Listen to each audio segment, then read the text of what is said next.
Atlantida, Pierre Benoit. First, I must warn you, before beginning this work, not to be surprised to hear me calling barbarians by Grecian names, Plato, Critias, Passion Eiffel, November 8, 1903. If the following pages are ever to see the light of day, it will be because they have been stolen from me. The delay that I exact before they shall be disclosed assures me of that. 1. As to this disclosure, let no one distrust my aim when I prepare for it, when I insist upon it. You may believe me when I maintain that no pride of authorship binds me to these pages. Already I am too far removed from all such things. Only it is useless that others should enter upon the path from which I shall not return. 4 o'clock in the morning. Soon the sun will kindle the Hamada with its pink fire. All about me the Borgia is asleep. Through the half-open door of his room I hear André de Saint-Avit breathing quietly, very quietly. In 2 days we shall start, he and I. We shall leave the Borgia. We shall penetrate far down to the south. The official orders came this morning. Now, even if I wished to withdraw, it is too late. André and I asked for this mission. The authorization that I sought, together with him, has at this moment become an order. The hierarchic channels cleared, the pressure brought to bear at the ministry and then to be afraid, to recoil before this adventure. To be afraid, I said. I know that I am not afraid. One night in the Garara, when I found 2 of my sentinels slaughtered, with the shameful cross-cut of the Berbers slashed across their stomachs, then I was afraid. I know what fear is. Just so now, when I gazed into the black depths, whence suddenly all at once the great red sun will rise, I know that it is not with fear that I tremble. I feel surging within me the sacred horror of this mystery, and its irresistible attraction, delirious dreams, perhaps. The mad imaginings of a brain surcharged, and an eye distraught by mirages. The day will come, doubtless, when I shall reread these pages with an indulgent smile, as a man of 50 is accustomed to smile when he rereads old letters, delirious dreams, mad imaginings. But these dreams, these imaginings, are dear to me. Captain de Saint-Avit and Lieutenant Ferriers, reads the official dispatch, will proceed to Tassili to determine the stratigraphic relation of Albian sandstone and Carboniferous limestone. They will, in addition, profit by any opportunities of determining the possible change of attitude of the Axis towards our penetration, etc. If the journey should indeed have to do only with such poor things, I think that I should never undertake it, so I am longing for what I dread.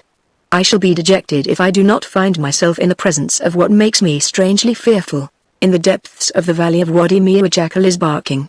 Now and again, when a beam of moonlight breaks in a silver patch through the hollows of the heat-swollen clouds, making him think he sees the young sun, a turtle dove moans among the palm trees. I hear a step outside.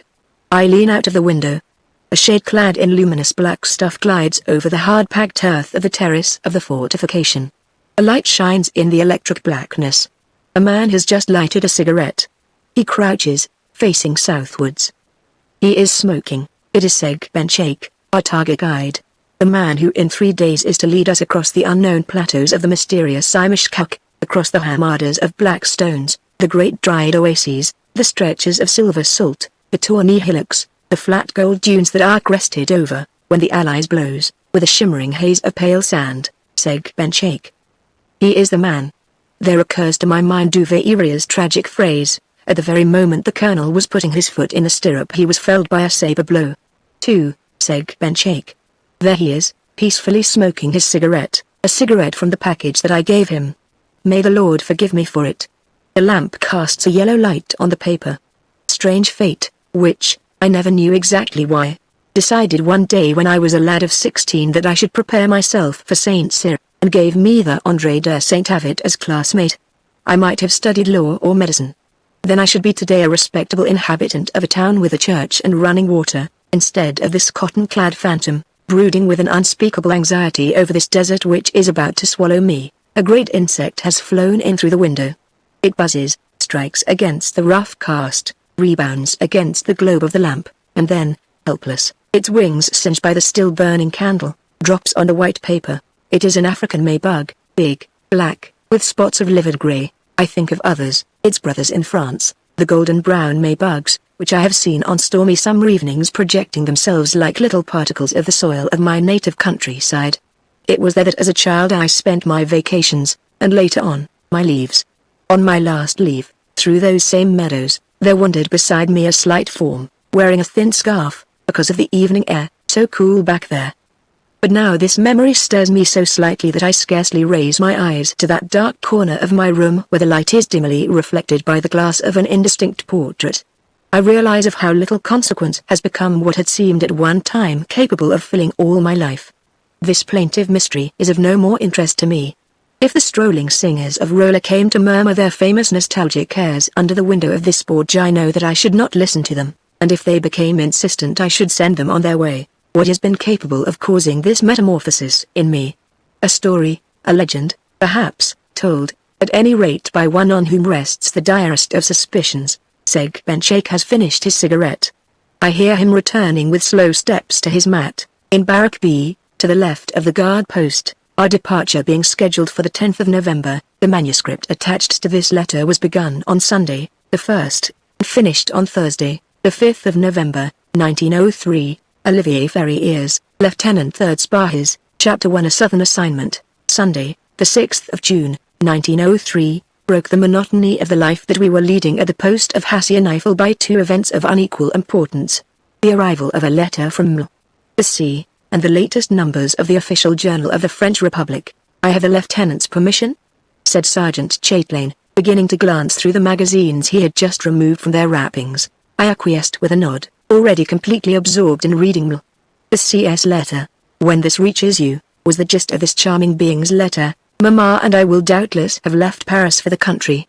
If, in your distant parts, it might be a consolation to imagine me as bored here as you possibly can be, make the most of it. The Grand Prix is over. I played the horse you pointed out to me, and naturally, I lost. Last night we dined with the Marshals de la Touche. Elias Chatrian was there, always amazingly young.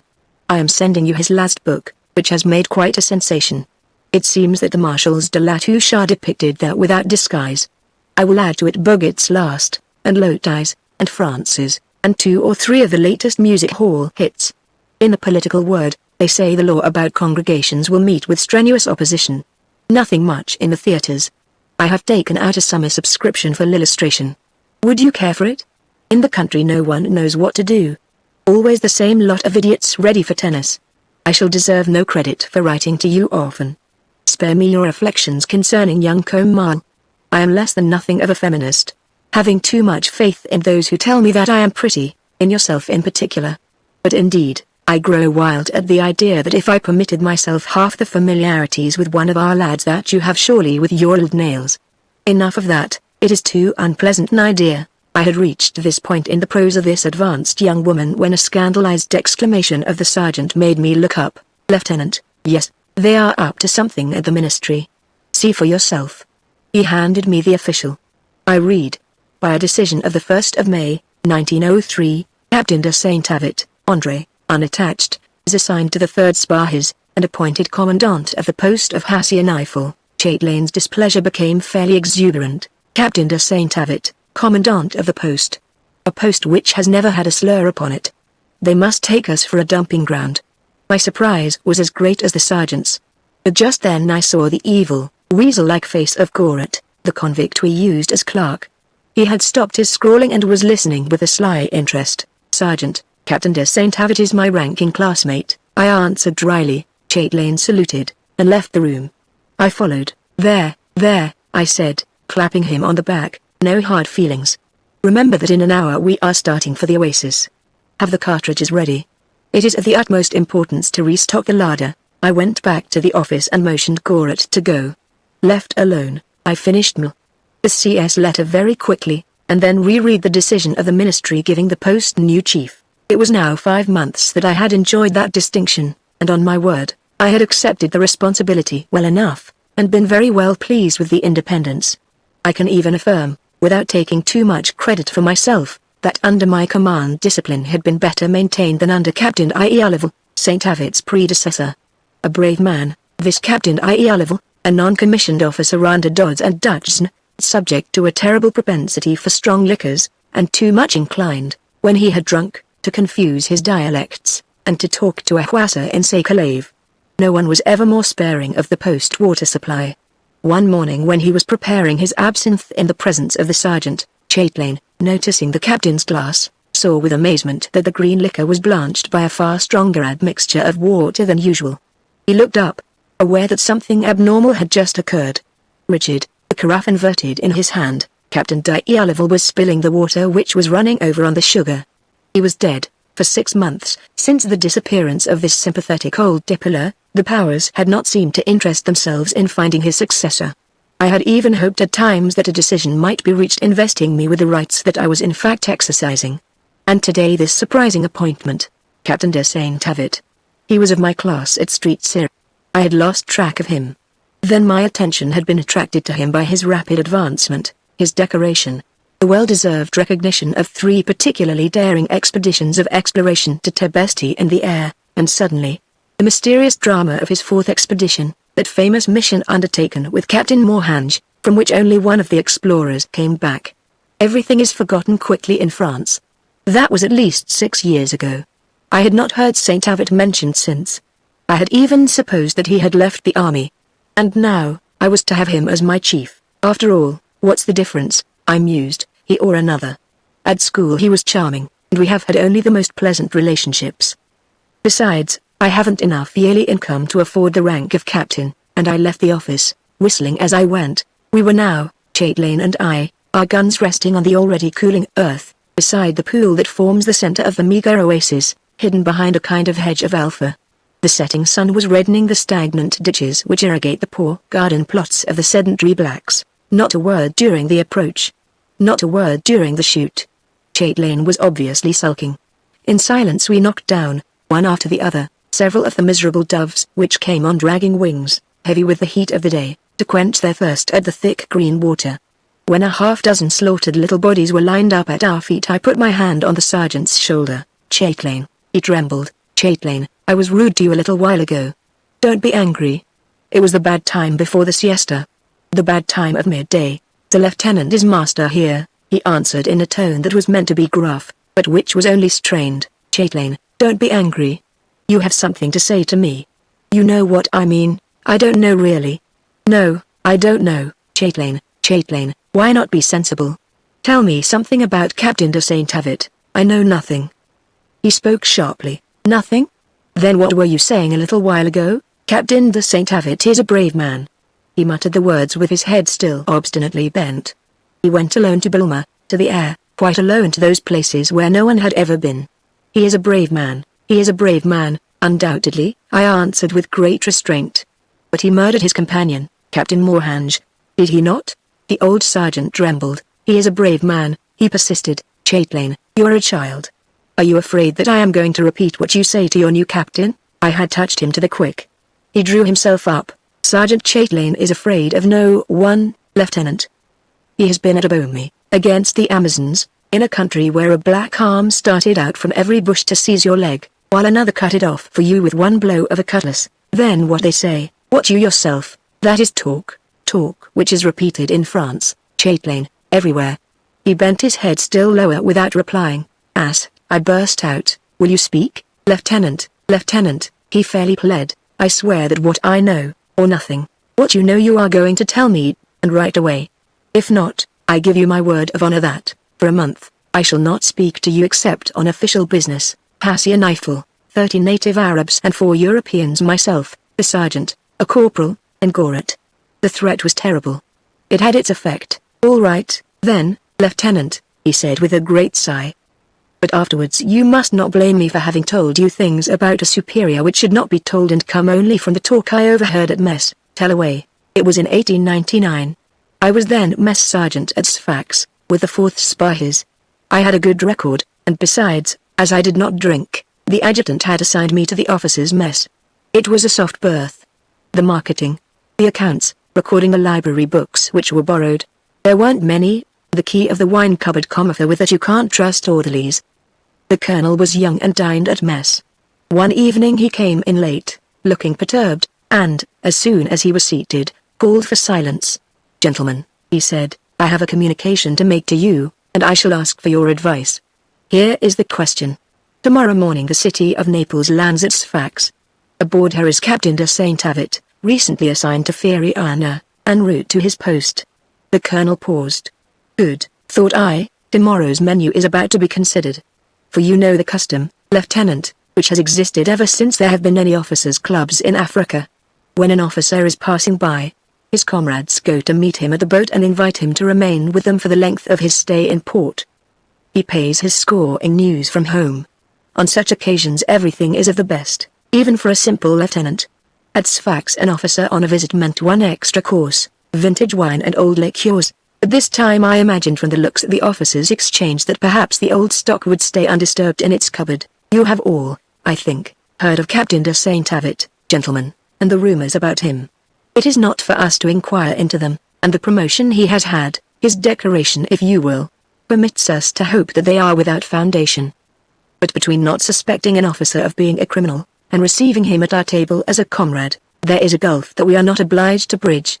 That is the matter on which I ask your advice. There was silence. The officers looked at each other, all of them suddenly quite grave, even to the merriest of the second lieutenants. In the corner, where I realized that they had forgotten me, I tried not to make the least sound that might recall my presence. We thank you, Colonel, one of the majors finally replied, for your courtesy in consulting us. All my comrades, I imagine, know to what terrible rumors you refer. If I may venture to say so, in Paris at the Army Geographical Service, where I was before coming here, most of the officers of the highest standing had an opinion on this unfortunate matter which they avoided stating, but which cast no glory upon Captain de Saint-Avit. I was at Bamako, at the time of the Morange Saint-Avit mission, said a captain. The opinion of the officers there, I am sorry to say, differed very little from what the major describes. But I must add that they all admitted that they had nothing but suspicions to go on. And suspicions are certainly not enough considering the atrocity of the affair. They are quite enough, gentlemen, replied the colonel, to account for our hesitation.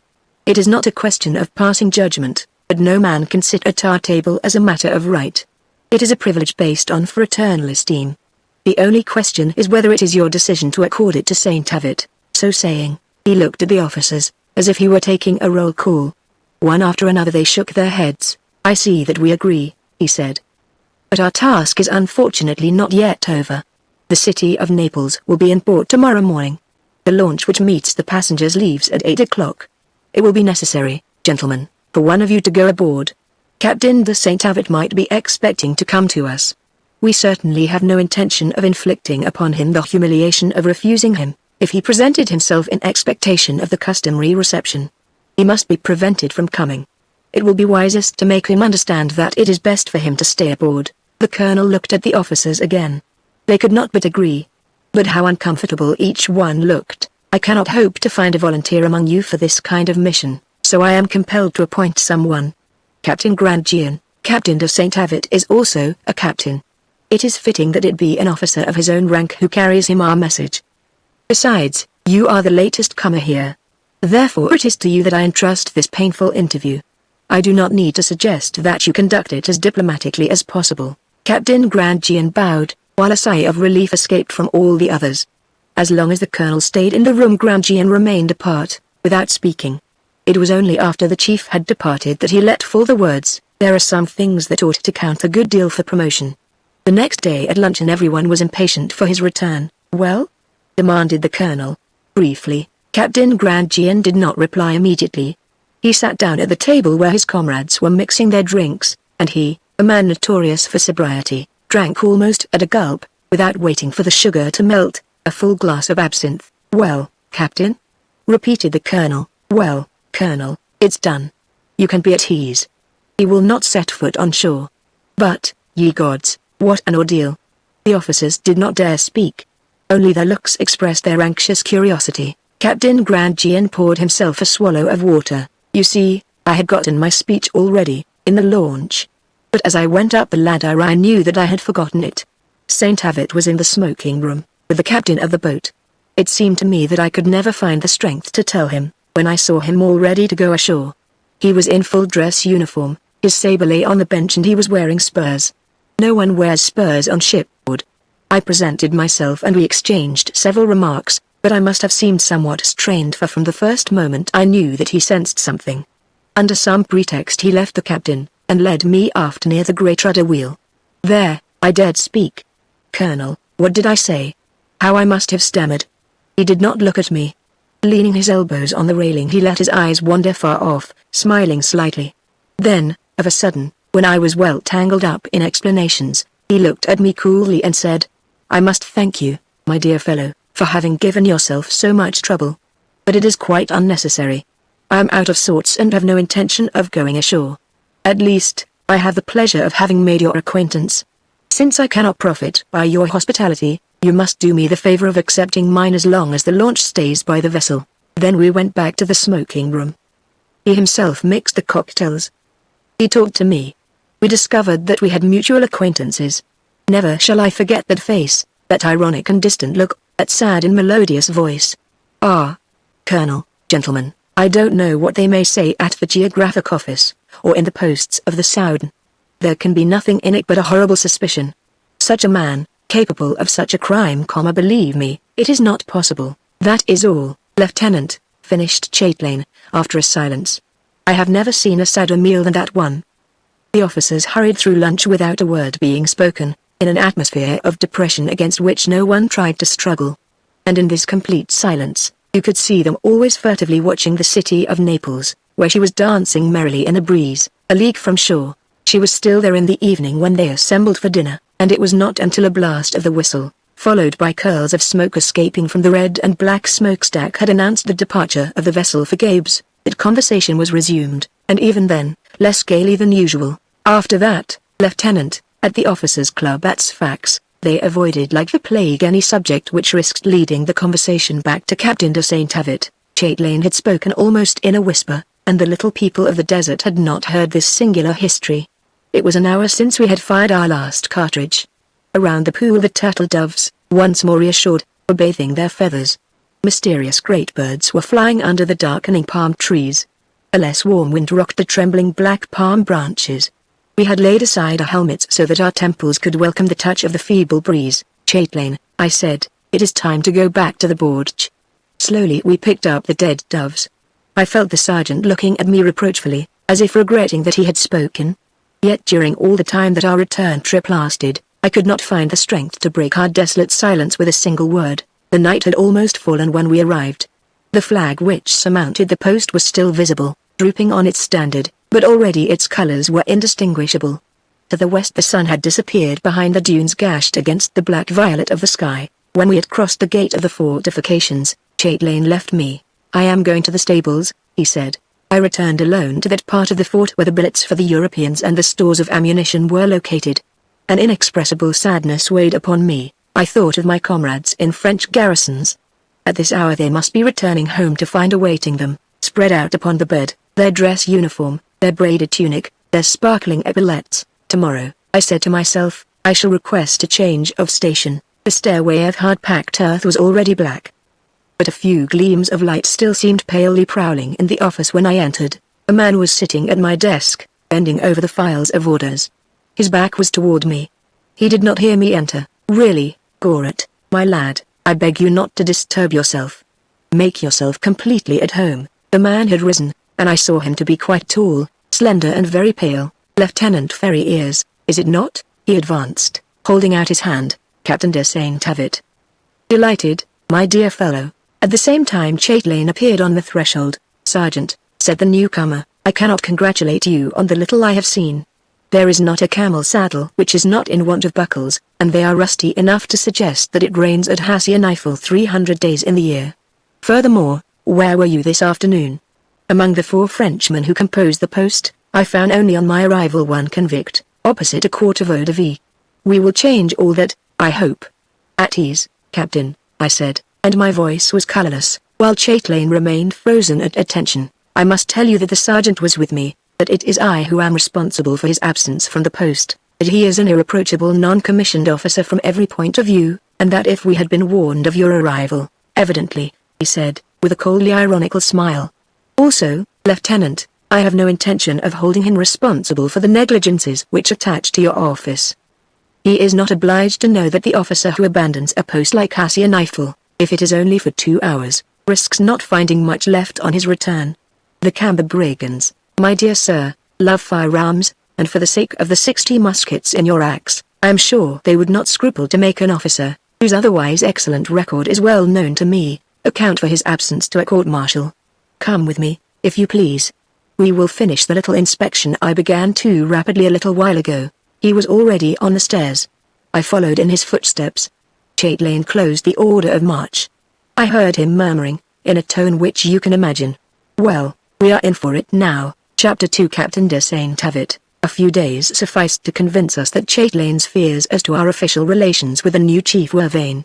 Often I have thought that by the severity he showed at our first encounter Saint-Avit wished to create a formal barrier, to show us that he knew how to keep his head high in spite of the weight of his heavy past. Certain it is that the day after his arrival, he showed himself in a very different light, even complimenting the sergeant on the upkeep of the post and the instruction of the men. To me he was charming. "We are of the same class, aren't we?" he said to me. "I don't have to ask you to dispense with formalities, it is your right." Vain marks of confidence, alas. False witnesses to a freedom of spirit, one in face of the other. What more accessible in appearance than the immense Sahara, open to all those who are willing to be engulfed by it? Yet what is more secret? After 6 months of companionship, of communion of life such as only a post in the south offers, I ask myself if the most extraordinary of my adventures is not to be leaving tomorrow, toward unsounded solitudes, with a man whose real thoughts are as unknown to me as these same solitudes, for which he has succeeded in making me long. The first surprise which was given me by this singular companion was occasioned by the baggage that followed him. One was an opportune arrival, alone, from Wagler. He had trusted to the Murray he rode only what can be carried without harm by such a delicate beast, his arms, saber and revolver, a heavy carbine, and a very reduced pack. The rest did not arrive till 15 days later, with the convoy which supplied the post. 3 cases of respectable dimensions were carried one after another to the captain's room, and the grimaces of the porters said enough as to their weight. I discreetly left Saint-Avit to his unpacking and began opening the mail which the convoy had sent me. He returned to the office a little later and glanced at the several reviews which I had just received. "So," he said. "You take these." He skimmed through, as he spoke, the last number of the Zeitschrift der Gesellschaft für Erdkunde in Berlin. "Yes," I answered. "These gentlemen are kind enough to interest themselves in my works on the geology of the Wadi Mir and the Haihhaga. That may be useful to me," he murmured, continuing to turn over the leaves. "It's at your service, thanks. I am afraid I have nothing to offer you in exchange, except Pliny, perhaps. And still you know what he said of Haihhaga, according to King Juba. However, come help me put my traps in place and you will see if anything appeals to you." I accepted without further urging. We commenced by unearthing various meteorological and astronomical instruments, the thermometers of Bordin, Salarin, Faster, an aneroid, a Fortin barometer, chronometers, a sextant, an astronomical spyglass, a compass glass. In short, what Duveyra calls the material that is simplest and easiest to transport on a camel. As Saint-Avit handed them to me I arranged them on the only table in the room. "Now," he announced to me, "there is nothing more but books. I will pass them to you. Pile them up in a corner until I can have a bookshelf made." For 2 hours altogether I helped him to heap up a real library. And what a library! Such as never before a post in the south had seen. All the texts consecrated, under whatever titles, by antiquity to the regions of the Sahara were reunited between the 4 rough-cast walls of that little room of the Borgia. Herodotus and Pliny, naturally, and likewise Strabo and Ptolemy, Pomponius Mela, and Ammian Marslin.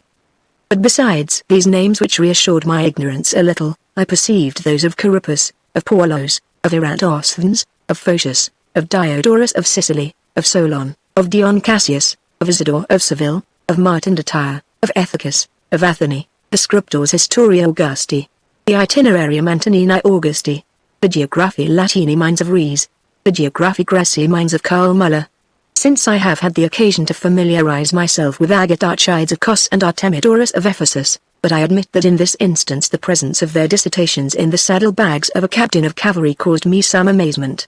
I mention further the Discretion de l'Africa by Leon L'African, the Arabian histories of Ibn Khaldun, of Ali Aqwab, of El-Bikri, of Ibn Battuta, of Mohammed el-Tounsi. In the midst of this babel, I remember the names of only 2 volumes of contemporary French scholars. There were also the laborious theses of Baliou III, and of Skirmer. 4. While I proceeded to make piles of as similar dimensions as possible I kept saying to myself, to think that I have been believing all this time that in his mission with Morhange, Saint-Avit was particularly concerned in scientific observations. Either my memory deceives me strangely or he is riding a horse of another color. What is sure is that there is nothing for me in the midst of all this chaos. He must have read on my face the signs of too apparently expressed surprise, for he said in a tone in which I divined a tinge of defiance. "The choice of these books surprises you a bit." "I can't say it surprises me," I replied, "since I don't know the nature of the work for which you have collected them. In any case I dare say, without fear of being contradicted, that never before has officer of the Arabian office possessed a library in which the humanities were so well represented." He smiled evasively, and that day we pursued the subject no further. Among St. Avid's books I had noticed a voluminous notebook secured by a strong lock. Several times I surprised him in the act of making notations in it. When for any reason he was called out of the room, he placed his album carefully in a small cabinet of whitewood, provided by the munificence of the administration. When he was not writing and the office did not require his presence, he had the Murray which he had brought with him saddled, and a few minutes later, from the terrace of the fortifications, I could see the double silhouette disappearing with great strides behind a hummock of red earth on the horizon. Each time these trips lasted longer. From each he returned in a kind of exultation which made me watch him with daily increasing disquietude during meal hours, the only time we passed quite alone together. "Well," I said to myself one day when his remarks had been more lacking in sequence than usual, "it's no fun being aboard a submarine when the captain takes opium. What drug can this fellow be taking, anyway?" Next day I looked hurriedly through my comrade's drawers. This inspection, which I believed to be my duty, reassured me momentarily. All very good, I thought, provided he does not carry with him his capsules and his Bravat's syringe. I was still in that stage where I could suppose that Andre's imagination needed artificial stimulants. Meticulous observation undeceived me. There was nothing suspicious in this respect. Moreover, he rarely drank and almost never smoked, and nevertheless, there was no means of denying the increase of his disquieting feverishness. He returned from his expeditions each time with his eyes more brilliant. He was paler, more animated, more irritable. One evening he left the post about 6 o'clock, at the end of the greatest heat of the day. We waited for him all night. My anxiety was all the stronger because quite recently caravans had brought tidings of bands of robbers in the neighborhood of the post. At dawn he had not returned. He did not come before midday. His camel collapsed under him. Rather than knelt, he realized that he must excuse himself, but he waited till we were alone at lunch. "I am so sorry to have caused you any anxiety. But the dunes were so beautiful under the moon. I let myself be carried further and farther. I have no reproaches to make, dear fellow. You are free, and the chief here. Only allow me to recall to you certain warnings concerning the Camber brigands, and the misfortunes that might arise from a commandant of a post absenting himself too long." He smiled. "I don't dislike such evidence of a good memory," he said simply. He was in too excellent spirits. "Don't blame me." I set out for a short ride as usual. Then, the moon rose. And then, I recognized the country. It is just where, 20 years ago next November, Flatters followed the way to his destiny in an exultation which the certainty of not returning made keener and more intense. "Strange state of mind for a chief of an expedition," I murmured. "Say nothing against Flatters. No man ever loved the desert as he did. Even to dying of it, Palat and Duels, among many others, have loved it as much," I answered. "But they were alone when they exposed themselves to it. Responsible only for their own lives, they were free. Flatters, on the other hand, was responsible for 60 lives. And you cannot deny that he allowed his whole party to be massacred." The words were hardly out of my lips before I regretted them. I thought of Chatelain's story, of the officers' club at Sfax, where they avoided like the plague any kind of conversation which might lead their thoughts toward a certain Moorhange St. Avid mission. Happily I observed that my companion was not listening. His brilliant eyes were far away. "What was your first garrison?" he asked suddenly. "Auxonne." He gave an unnatural laugh. "Auxonne. Province of the Côte d'Or. District of Dijon. 6,000 inhabitants. PLM Railway. Drill School and Review. The colonel's wife receives Thursdays, and the major's on Saturdays. Leaves every Sunday, the 1st of the month to Paris, the 3 others to Dijon. That explains your judgment of Flatters. For my part, my dear fellow, my first garrison was at Boga. I arrived the one morning in October, a second lieutenant, aged 20, of the 1st African Battalion, white chevron on my black sleeve. Sun stripe, as the Bagnads say in speaking of their grades. Boga. 2 days before, from the bridge of the steamer, I had begun to see the shores of Africa. I pity all those who, when they see those pale cliffs for the first time, do not feel a great leap at their hearts, at the thought that this land prolongs itself thousands and thousands of leagues. I was little more than a child, I had plenty of money. I was ahead of schedule. I could have stopped 3 or 4 days at Algiers to amuse myself. Instead I took the train that same evening for Berofia. There, scarcely 100 kilometers from Algiers, the railway stopped. Going in a straight line you won't find another until you get to the Cape. The diligence travels at night on account of the heat. When we came to the hills I got out and walked beside the carriage, straining for the sensation, in this new atmosphere, of the kiss of the outlying desert. About midnight, at the camp of those waves, a humble post on the road embankment, overlooking a dry valley whence rose the feverish perfume of oleander, we changed horses. They had there a troop of convicts and impressed laborers, under escort of riflemen and convoys to the quarries in the south. In part, rogues in uniform, from the jails of Algiers and Douara, without arms, of course, the other civilians such civilians. This year's recruits, the young bullies of the Chapelle and the Gout d'Or, they left before we did. Then the diligence caught up with them. From a distance I saw in a pool of moonlight on the yellow road the black irregular mass of the convoy. Then I heard a weary dirge. The wretches were singing. One, in a sad and guttural voice, gave the couplet, which trailed dismally through the depths of the blue ravines. Maintenant quellest grand. Elle fait le trottoir. Avec sucks de la bande, a Richard Lenoir, and the others took up in chorus the horrible refrain. A la Bastille, a la Bastille. On aimé bien, ninip chien. Elist si bellet si gente, a la Bastille. I saw them all in contrast to myself when the diligence passed them. They were terrible. Under the hideous searchlight their eyes shone with a somber fire in their pale and shaven faces. The burning dust strangled their raucous voices in their throats. A frightful sadness took possession of me.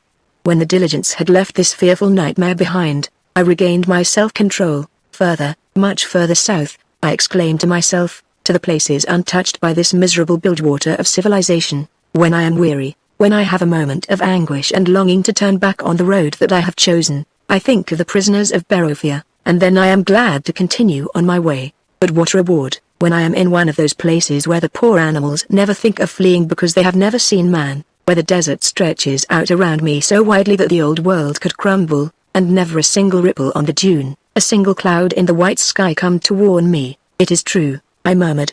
I, too, once, in the middle of the desert, at Tidikelt, I felt that way. Up to that time I had let him enjoy his exaltations without interruption. I understood too late the error that I had made in pronouncing that unfortunate sentence. His mocking nervous laughter began anew. Ah. Indeed, at Tidikelt? I beg you, old man, in your own interest, if you don't want to make an ass of yourself, avoid that species of reminiscence. Honestly, you make me think of Fromentin, or that poor Maupassant, who talked of the desert because he had been to Jelfa, 2 days' journey from the street of Babazund and the government buildings, 4 days from the Avenue de l'Opera and who, because he saw a poor devil of a camel dying near Busada, believed himself in the heart of the desert, on the old route of the caravans. Tidikelt, the desert, it seems to me, however, that in Sala I said, a little vexed, in Sala? Tidikelt. But, my poor friend, the last time that I passed that way there were as many old newspapers and empty sardine boxes as if it had been Sunday in the wood of Vincennes. Such a determined, such an evident desire to annoy me made me forget my reserve. Evidently, I replied resentfully, I have never been to. I stopped myself, but it was already too late. He looked at me, squarely in the face. To where? He said with good humor. I did not answer. To where? He repeated, and, as I remained strangled in my muteness, to Wadi Tawhid. Do you mean? It was on the east bank of Wadi Tawhid, 120 kilometers from Timissau, at 25.5 degrees north latitude, according to the official report, that Captain Mohanj was buried. Andre, I cried stupidly, I swear to you. What do you swear to me? That I never meant to speak of Wadi Tawhid? Why? Why should you not speak to me of Wadi Tawhid? In answer to my supplicating silence, he merely shrugged his shoulders. Idiot, was all he said, and he left me before I could think of even one word to say. So much humility on my part had, however, not disarmed him. I had the proof of it the next day, and the way he showed his humor was even marked by an exhibition of wretchedly poor taste. I was just out of bed when he came into my room. Can you tell me what is the meaning of this? He demanded. He had in his hand one of the official registers. In his nervous crises he always began sorting them over, in the hope of finding some pretext for making himself militarily insupportable. This time chance had favored him. He opened the register. I blushed violently at seeing the poor proof of a photograph that I knew well. What is that? He repeated disdainfully. Too often I had surprised him in the act of regarding, none too kindly, the portrait of the sea, which hung in my room. Not to be convinced at that moment that he was trying to pick a quarrel with me, I controlled myself, however, and placed the poor little print in the drawer. But my calmness did not pacify him. Henceforth, he said, take care, I beg you, not to mix mementos of your gallantry with the official papers. He added, with a smile that spoke insult, it isn't necessary to furnish objects of excitation to Goret, Andre, I said, and I was white. I demand. He stood up to the full height of his stature. Well, what is it? A gallantry, nothing more. I have authorized you to speak of Wadi Halfa, haven't I? Then I have the right, I should think, Andre. Now he was looking maliciously at the wall, at the little portrait, the replica of which I had just subjected to this painful scene. There, I say, you aren't angry, are you? But between ourselves you will admit, will you not, that she is a little thin? And before I could find time to answer him, he had removed himself, humming the shameful refrain of the previous night. À la Bastille, on aimé bien, Ninai, Dachian. For 3 days neither of us spoke to the other. My exasperation was too deep for words. Was I, then, to be held responsible for his avatars? Was it my fault if, between two phrases, one seemed always some illusion? The situation is intolerable, I said to myself. It cannot last longer. It was to cease very soon. 1 week after the scene of the photograph the courier arrived. I had scarcely glanced at the index of the Zeitschrift, the German review of which I have already spoken, when I started with uncontrollable amazement. I had just read, Reise und der Kungenswife Französischer Offizier, Rittmisters Mohange und Oberleutnants de Saint-Avit, in Westlichen Sahara. At the same time I heard my comrade's voice. Anything interesting in this number? No, I answered carelessly. Let's see. I obeyed. What else was there to do? It seemed to me that he grew paler as he ran over the index. However, his tone was altogether natural when he said, you will let me borrow it, of course? And he went out, casting me one defiant glance. The day passed slowly. I did not see him again until evening. He was gay, very gay, and his gaiety hurt me. When we had finished dinner, we went out and leaned on the balustrade of the terrace. From there out swept the desert, which the darkness was already encroaching upon from the east. Andre broke the silence. By the way, I have returned your review to you. You were right, it is not interesting. His expression was one of supreme amusement. What is it? What is the matter with you, anyway? Nothing, I answered, my throat aching. Nothing? Shall I tell you what is the matter with you? I looked at him with an expression of supplication. Idiot. He found it necessary to repeat once more. Night fell quickly. Only the southern slope of Wadi Mia was still yellow. Among the boulders a little jackal was running about, yapping sharply. The dib is making a fuss about nothing, bad business, said Saint Avit. He continued pitilessly. Then you aren't willing to say anything? I made a great effort to produce the following pitiful phrase. What an exhausting day.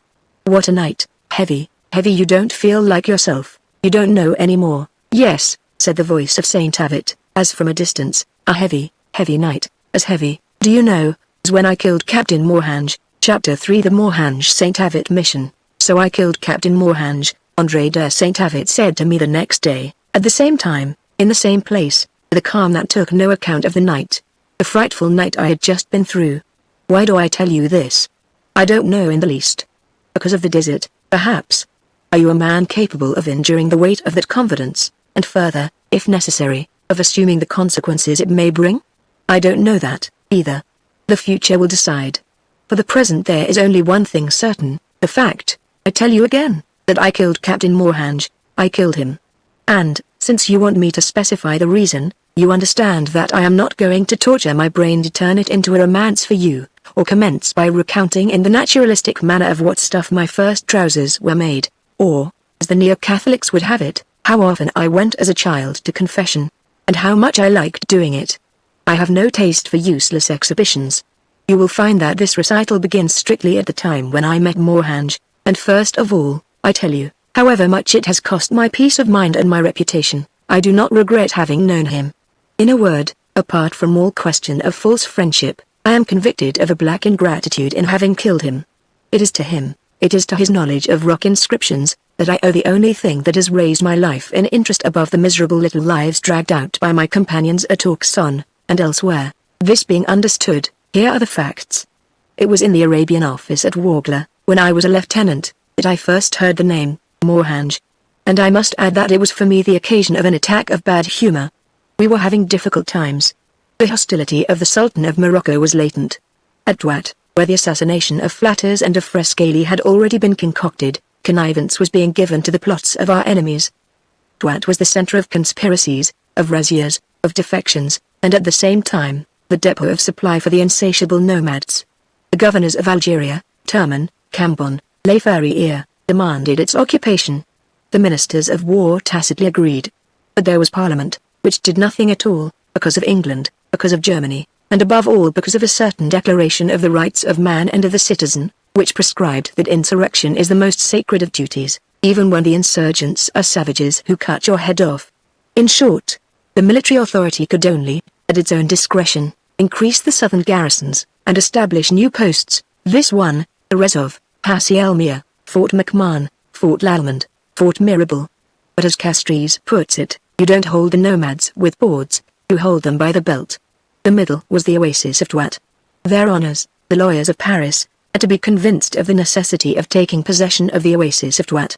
The best way would be to present them with a faithful picture of the plots that were being woven there against us. The principal authors were, and still are, the Senousis, whose able chief has been forced by our arms to transfer the seat of his confederation several thousand leagues from there, to Skimadru, in the Tibesti. They had, I say they through modesty, the idea of ascertaining the traces left by these agitators on their favorite places of concourse, Rat, Timasinin, the plain of Adijima, and Insala. It was, you see, at least after leaving Timasinin, practically the same itinerary as that followed in 1864 by General Rolfs. I had already attracted some attention by 2 excursions, one to Agads, and the other to Bulma, and was considered by the staff officers to be one of the best informed on the Senousis question. I was therefore selected to assume this new task. I then suggested that it would be of interest to kill 2 birds with 1 stone, and to get, in passing, an idea of the northern Arhaga, so as to make sure whether the Tuaregs of Ahitahan had continued to have as cordial relations with the Senousis as they had had when they combined to massacre the Flatters mission. I was immediately accorded the permission. The change in my first plan was as follows. After reaching El Ashkam, 600 kilometers south of Timasinin, instead of taking the direct road to Douat via Rat, I would, penetrating between the highland of Muida and Arhaga, strike off to the southwest as far as Shiksala. Here I would turn again northwards, towards Insala, by the road to the Soudan and Agads. In all hardly 8 kilometers additional in a trip of about 700 leagues. With the certainty of making as complete an examination as possible of the roads which our enemies, the Senousis of Tibesti and the Tuareg of the Arhaga, must follow to arrive at Douat. On the way, for every explorer has his pet fancy, I was not at all displeased to think that I would have a chance to examine the geological formation of the plateau of Aegea, about which Duveira and the others are so disappointingly indefinite. Everything was ready for my departure from Wagler. Everything, which is to say, very little. 3 Murrah, mine, my companion Bujamas, a faithful camber, whom I had had with me in my wanderings through the air, less of a guide in the country I was familiar with than a machine for saddling and unsaddling camels, then a third to carry provisions and skins of drinking water, very little, since I had taken pains to locate the stops with reference to the wells. Some people go equipped for this kind of expedition with 100 regulars, and even cannon. I am for the tradition of duels and renegade. I go alone. I was at that perfect moment when only one thin thread still held me to the civilized world when an official cable arrived at Wagler. Lieutenant de Saint-Avit, it said briefly, will delay his departure until the arrival of Captain Morhange, who will accompany him on his expedition of exploration. I was more than disappointed. I alone had had the idea of this expedition. I had had all the difficulty that you can imagine to make the authorities agree to it. And now when I was rejoicing at the idea of the long hours I would spend alone with myself in the heart of the desert, they sent me a stranger, and, to make matters worse, a superior. The condolences of my comrades aggravated my bad humor. The yearly report, consulted on the spot, had given them the following information. Morhange, Jean-Marie François, class of 1881. Breveted. Captain, unassigned. Topographical Service of the Army. There is the explanation for you, said one. They are sending one of their creatures to pull the chestnuts out of the fire, after you have had all the trouble of making it. Breveted. That's a great way. The theories of ardent do pick or else nothing about here. I don't altogether agree with you, said the Major. They knew in Parliament, for someone is always indiscreet, the real aim of St. Avit's mission, to force their hand for the occupation of Twat. And this Mohanj must be a man serving the interests of the Army Commission. All these people, secretaries, members of Parliament, governors, keep a close watch on each other. Someone will write an amusing paradoxical history someday, of the French colonial expansion, which is made without the knowledge of the powers in office, when it is not actually in spite of them. Whatever the reason, the result will be the same, I said bitterly. We will be two Frenchmen to spy on each other night and day, along the roads to the south. An amiable prospect when one has none too much time to foil all the tricks of the natives. When does he arrive? Day after tomorrow, probably. I have news of a convoy coming from Gardea. It is likely that he will avail himself of it. The indications are that he doesn't know very much about traveling alone. Captain Mohanj did arrive in fact 2 days later by means of the convoy from Gardea. I was the first person for whom he asked. When he came to my room, whither I had withdrawn in dignity as soon as the convoy was sighted, I was disagreeably surprised to foresee that I would have great difficulty in preserving my prejudice against him. He was tall, his face full and ruddy, with laughing blue eyes, a small black moustache, and hair that was already white. I have 1,000 apologies to make to you, my dear fellow, he said immediately, with a frankness that I have never seen in any other man. You must be furious with my importunity in upsetting your plans and delaying your departure. By no means, Captain, I replied coolly. You really have only yourself to blame. It is on account of your knowledge of the southern routes, so highly esteemed at Paris. I wished to have you to initiate me when the Ministries of Instruction and of Commerce, and the Geographical Society combined to charge me with the mission which brings me here. These 3 honorable institutions have in fact entrusted me with the attempt to re-establish the ancient track of the caravans, which, from the 9th century, trafficked between Tunis and the Soudan, by Tour, Wagler, Essouk and the Bend of the Broom, and to study the possibility of restoring this route to its ancient splendor. At the same time, at the Geographic Bureau, I heard of the journey that you are undertaking. From Wagler to Chicxulub our 2 itineraries are the same. Only I must admit to you that it is the first voyage of this kind that I have ever undertaken. I would not be afraid to hold forth for an hour on Arabian literature in the amphitheater of the School of Oriental Languages, but I know well enough that in the desert I should have to ask for directions whether to turn right or left. This is the only chance which could give me such an opportunity, and at the same time put me under obligation for this introduction to so charming a companion. You must not blame me if I seized it, if I used all my influence to retard your departure from Wagler until the instant when I could join you. I have only one more word to add to what I have said. I am entrusted with a mission which by its origin is rendered essentially civilian. You are sent out by the Ministry of War. Up to the moment when, arrived at Chicxulub we turn our backs on each other to attain, Utwat, and I the Niger, all your recommendations, all your orders, be followed by a subaltern, and, I hope, a friend as well. All the time he was talking so openly I felt delightedly my worst recent fears melting away. Nevertheless, I still experienced a mean desire to show him some marks of reserve, for having thus disposed of my company at a distance, without consulting me. I am very grateful to you, Captain, for your extremely flattering words. When do you wish to leave Wagler? He made a gesture of complete detachment. Whenever you like. Tomorrow, this evening. I have already delayed you. Your preparations must have already been made for some time. My little maneuver had turned against myself. I had not been counting on leaving before the next week, tomorrow, Captain, but your luggage? He smiled delightfully. I thought it best to bring as little as possible. A light pack, some papers. My brave camel have no difficulty in bringing it along. For the rest I depend on your advice, and the resources of Wagler. I was well caught. I had nothing further to say. And moreover, such freedom of spirit and manner had already captivated me. It seems, said my comrades, when the time for aperitifs had brought us all together again, this captain of yours is a remarkably charming fellow. Remarkably. You surely can't have any trouble with him. It is only up to you to see that later on he doesn't get all the glory. We aren't working with the same end in view, I answered evasively. I was thoughtful, only thoughtful, I give you my word. From that moment I harbored no further grudge against Mohanj. Yet my silence persuaded him that I was unforgiving. And everyone, do you hear me, everyone said later on, when suspicions became rife. He is surely guilty. We saw them go off together. We can affirm it, I'm guilty. But for a low motive of jealousy. How sickening. After that, there was nothing to do but to flee, as far as the places where there are no more men who think and reason, Moorhange appeared, his arm resting on the Major's, who was beaming over this new acquaintanceship. He presented him enthusiastically. "Captain Moorhange, gentlemen. An officer of the old school, and a man after our own hearts, I give you my word. He wants to leave tomorrow, but we must give him such a reception that he will forget that idea before 2 days are up. Come, Captain, you have at least 8 days to give us." "I am at the disposition of Lieutenant de Saint Avit," replied Moorhange, with a quiet smile. The conversation became general. The sound of glasses and laughter rang out. I heard my comrades in ecstasies over the stories that the newcomer poured out with never-failing humor. And I, never have I felt so sad. The time came to pass into the dining room. "At my right, Captain," cried the Major, more and more beaming. "And I hope you will keep on giving us these new lines on Paris. We are not up with the times here, you know." "Yours to command, Major," said Moorhange. "Be seated, gentlemen." The officers obeyed, with a joyous clatter of moving chairs.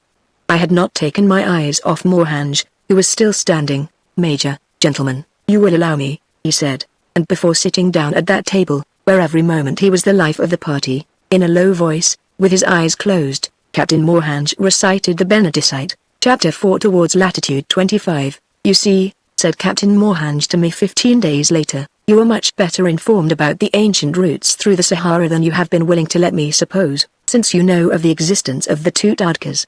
But the one of which you have just spoken is the Tadka of Ibn Battuta, located by this historian 70 days from Tuat, and placed by Skirma, very plausibly, in the unexplored territory of the Aeolamidan.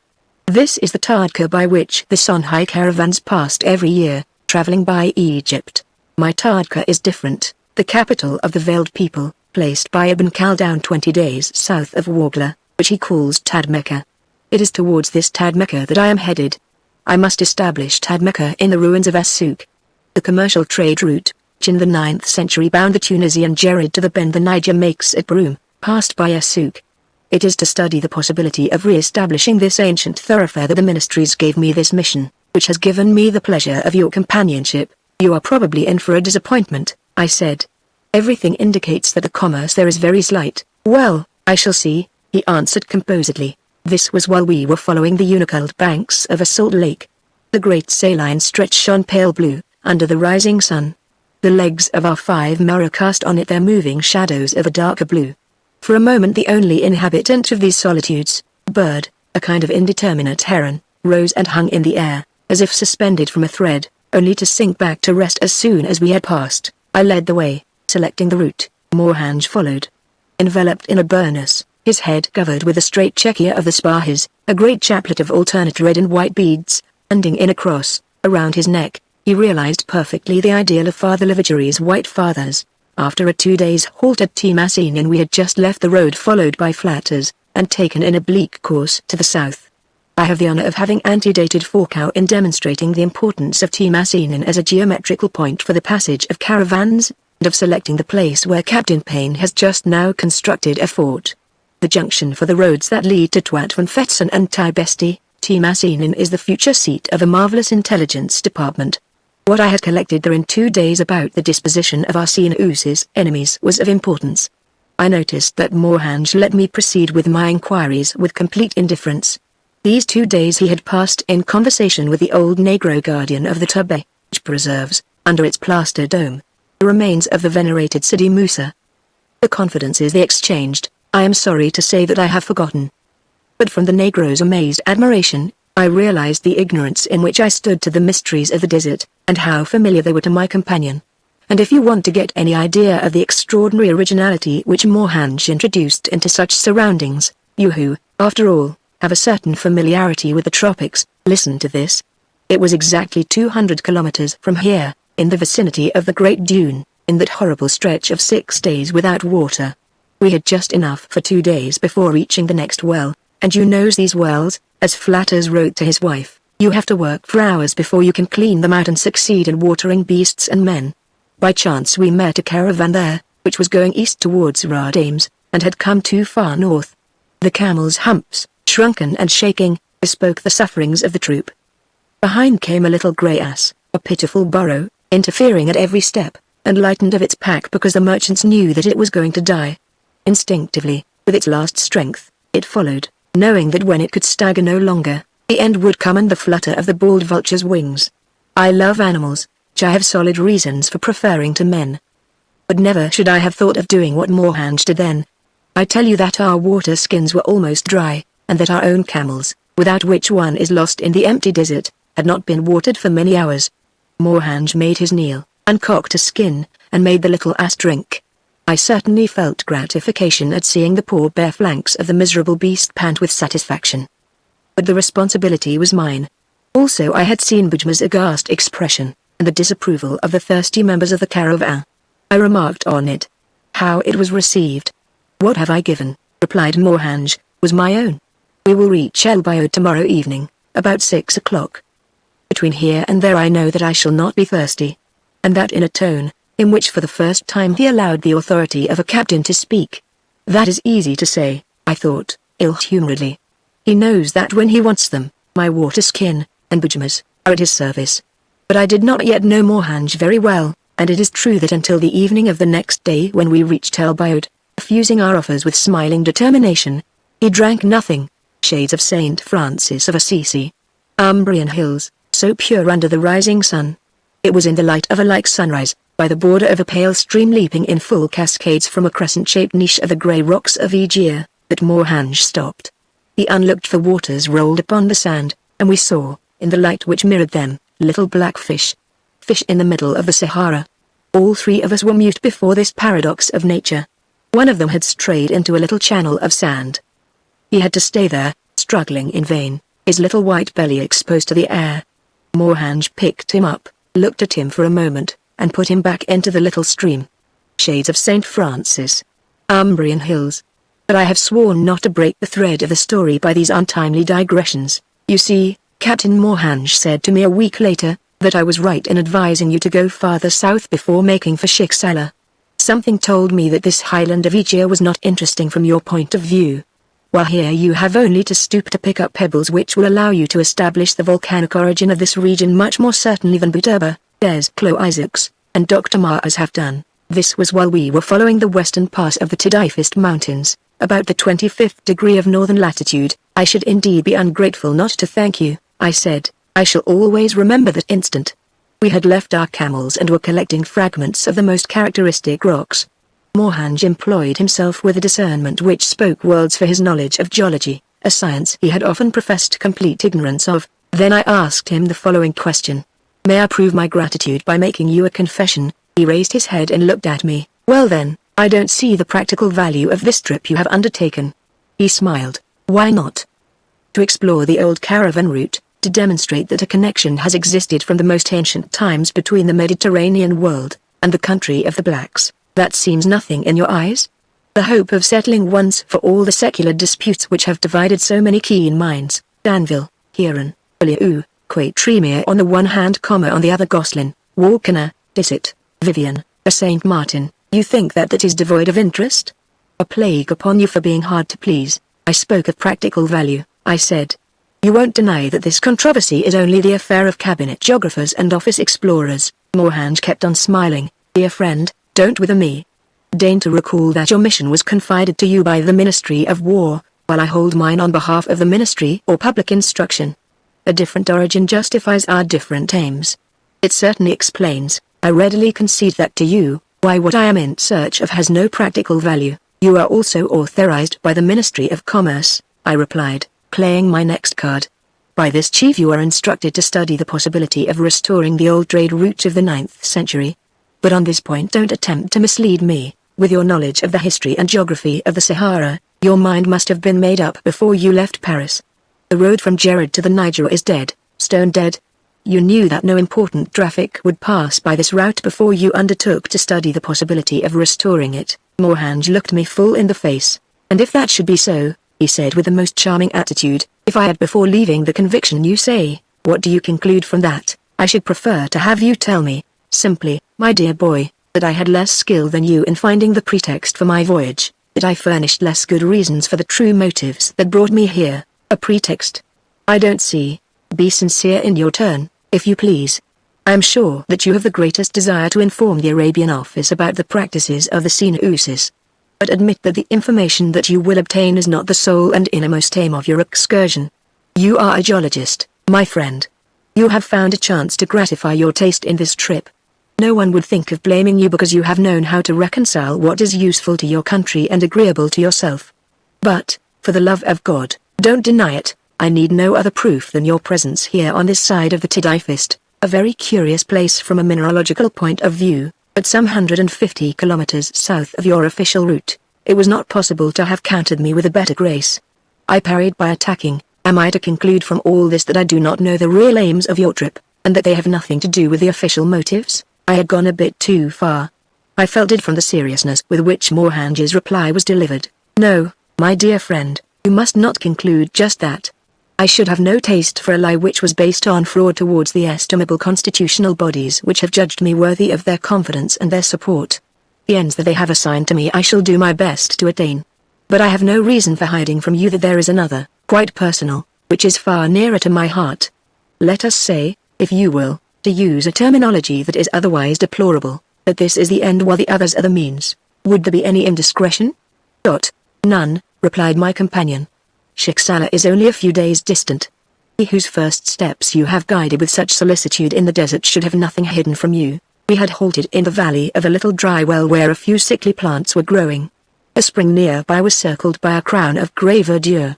The camels had been unsaddled for the night, and were seeking vainly, at every stride, to nibble the spiny tufts of had.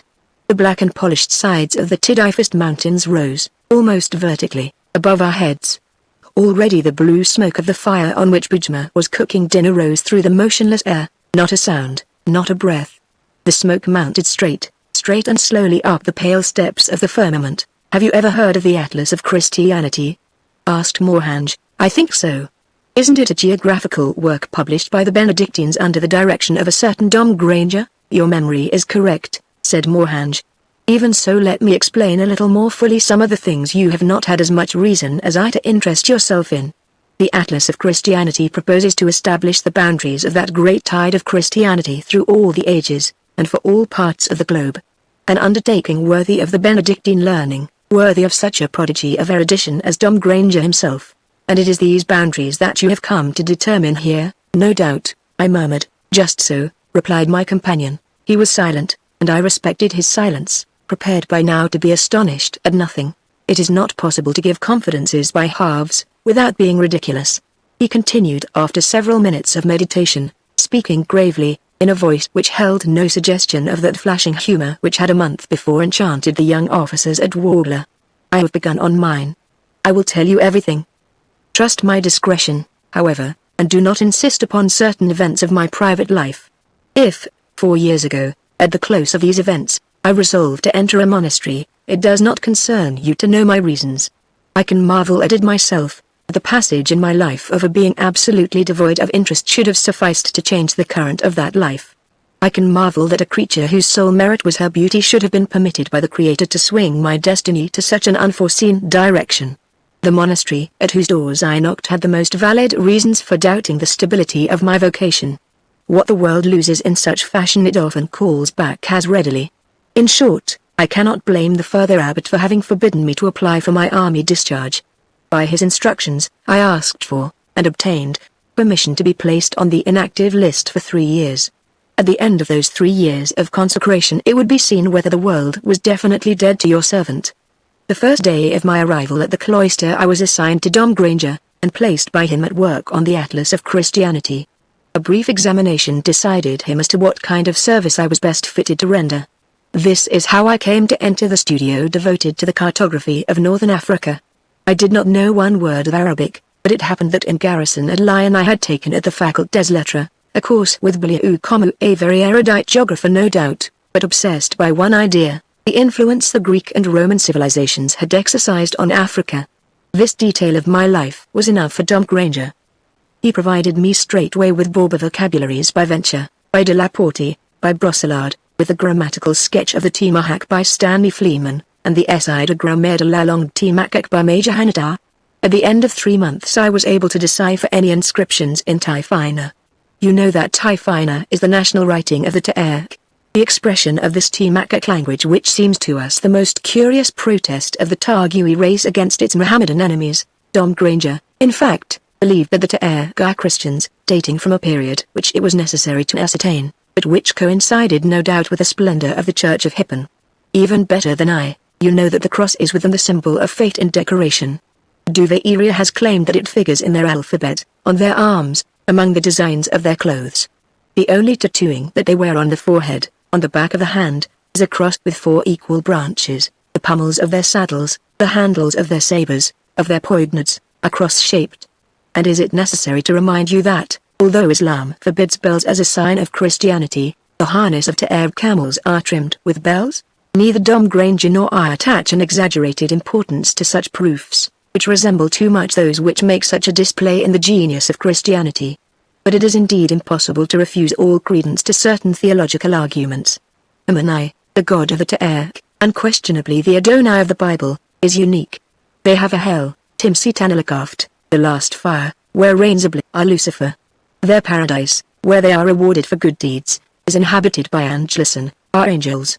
And do not urge the resemblance of this theology to the Quran, for I will meet you with historic arguments and remind you that the Ta'arg have struggled all through the ages at the cost of partial extermination, to maintain their faith against the encroachments of Mohammedan fanaticism. Many times I have studied with Dom Granger that formidable epoch when the Aborigines opposed the conquering Arabs.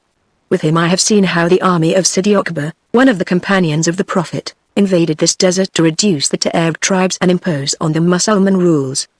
These tribes were then rich and prosperous. They were the Akran, the Imedidran, the Waidlan, the Kulgris, the Kalair. But internal quarrels sapped their strength. Still, it was not until after a long and cruel war that the Arabians succeeded in getting possession of the capital of the Berbers, which had proved such a redoubtable stronghold. They destroyed it after they had massacred the inhabitants. On the ruins Okba constructed a new city. This city is Es-Souk. The one that Sidi Okba destroyed was the Berber Tadmekka. What Dom Granger asked of me was precisely that I should try to exhume from the ruins of the Mussulman Es-Souk the ruins of Tadmekka, which was Berber, and perhaps Christian. I understand, I murmured. So far, so good, said Morhanj. But what you must grasp now is the practical sense of these religious men, my masters. You remember that, even after 3 years of monastic life, they preserved their doubts as to the stability of my vocation. They found at the same time means of testing it once for all, and of adapting official facilities to their particular purposes. One morning I was called before the Father Abbot, and this is what he said to me, in the presence of Dom Granger, who expressed silent approval. Your term of inactive service expires in 15 days. You will return to Paris, and apply at the ministry to be reinstated. With what you have learned here, and the relationships we have been able to maintain at headquarters, you will have no difficulty in being attached to the geographical staff of the army. When you reach the Rue de Grenelle you will receive our instructions. I was astonished at their confidence in my knowledge. When I was re-established as captain again in the geographical service I understood. At the monastery, daily association with Dom Granger and his pupils had kept me constantly convinced of the inferiority of my knowledge.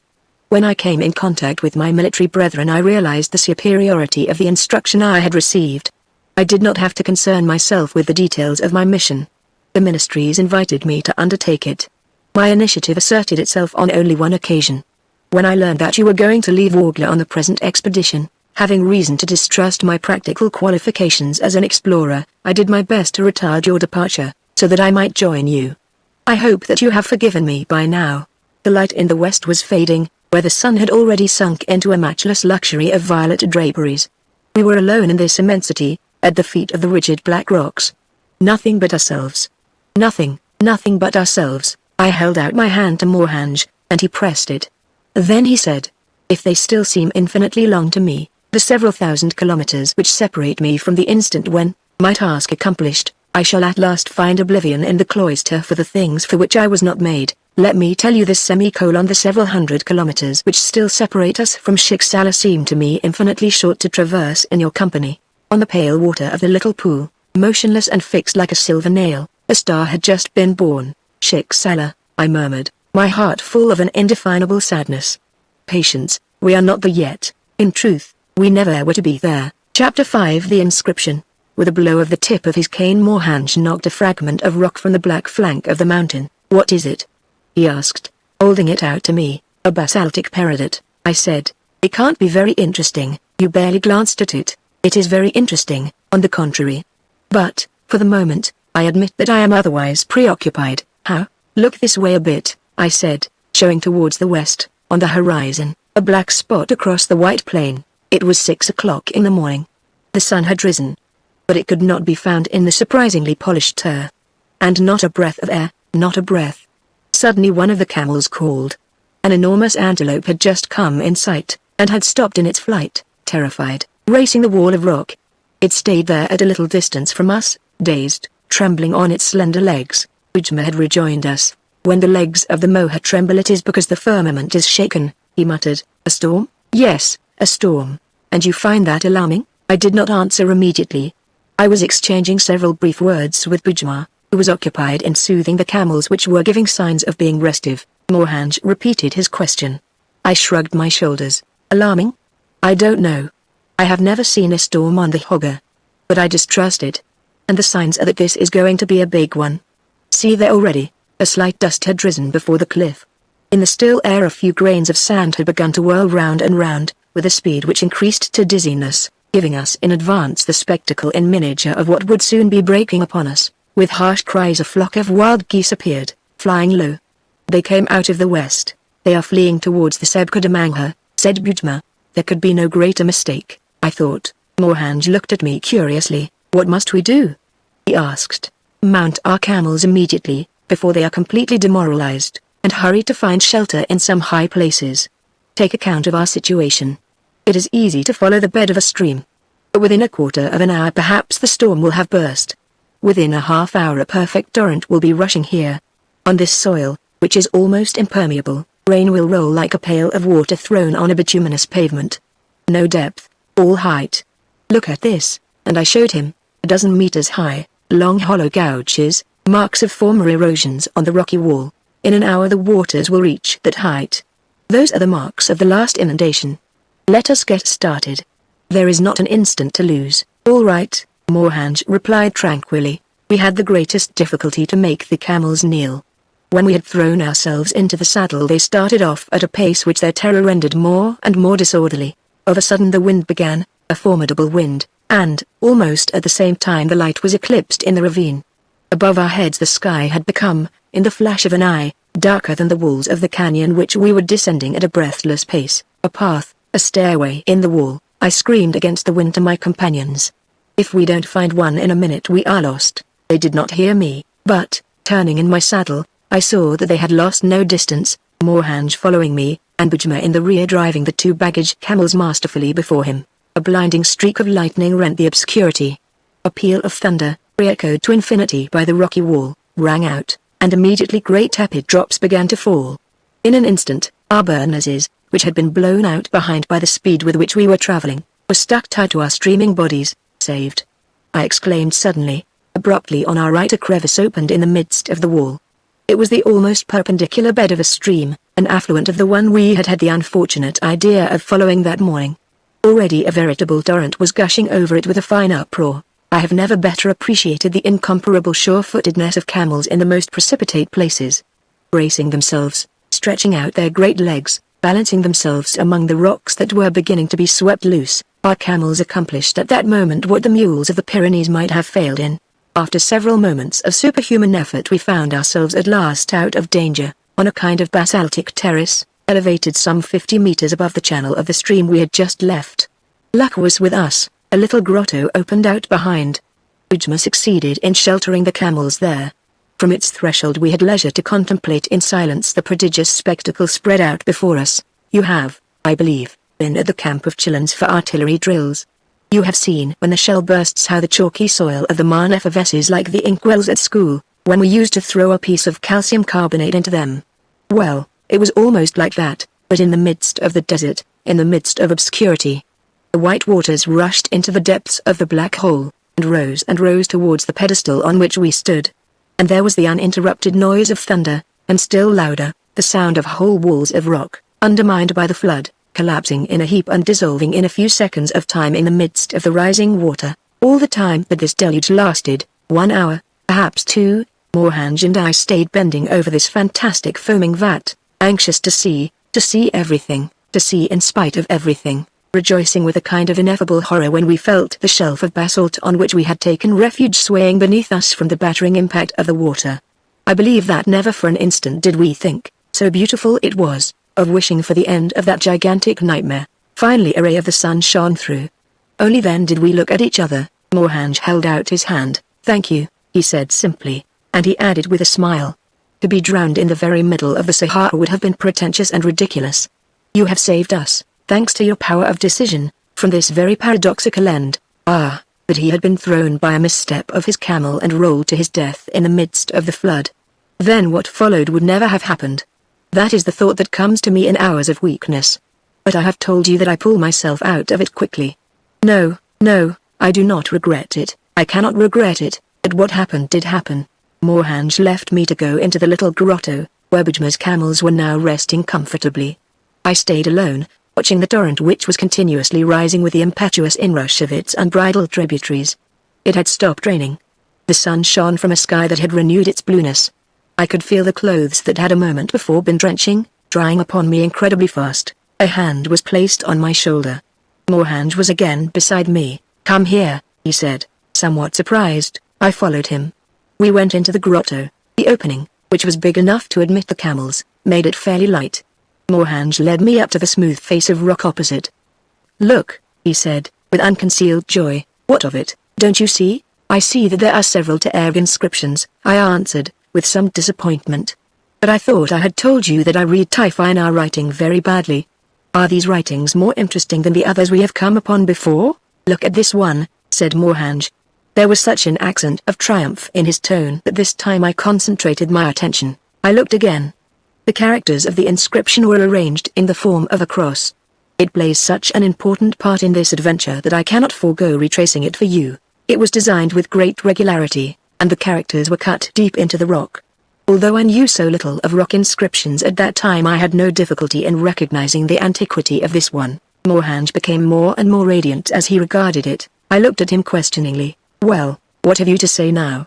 he asked. "What do you want me to say?" "I tell you that I can barely read Typhina. Shall I help you?" he suggested. This course in Berber writing, after the emotions through which we had just passed, seemed to me a little inopportune. But Mohanj was so visibly delighted that I could not dash his joy. "Very well then," began my companion, as much at his ease as if he had been before a blackboard. "What will strike you first about this inscription is its repetition in the form of a cross. That is to say that it contains the same word twice, top to bottom, and right to left. The word which it composes has 7 letters, so the 4th letter, W, transcriber's note, rotated 90 degrees counterclockwise, comes naturally in the middle. This arrangement, which is unique in Typhina writing, is already remarkable enough. But there is better still. Now we will read it." Getting it wrong 3 times out of 7, I finally succeeded, with Mohanj's help, in spelling the word. "Have you got it?" asked Mohanj when I had finished my task. "Less than ever," I answered, a little put out. "Antinah, a commentator, I don't know that word, or anything like it, in all the Saharan dialects I am familiar with." Mohanj rubbed his hands together. His satisfaction was without bounds. "You have said it.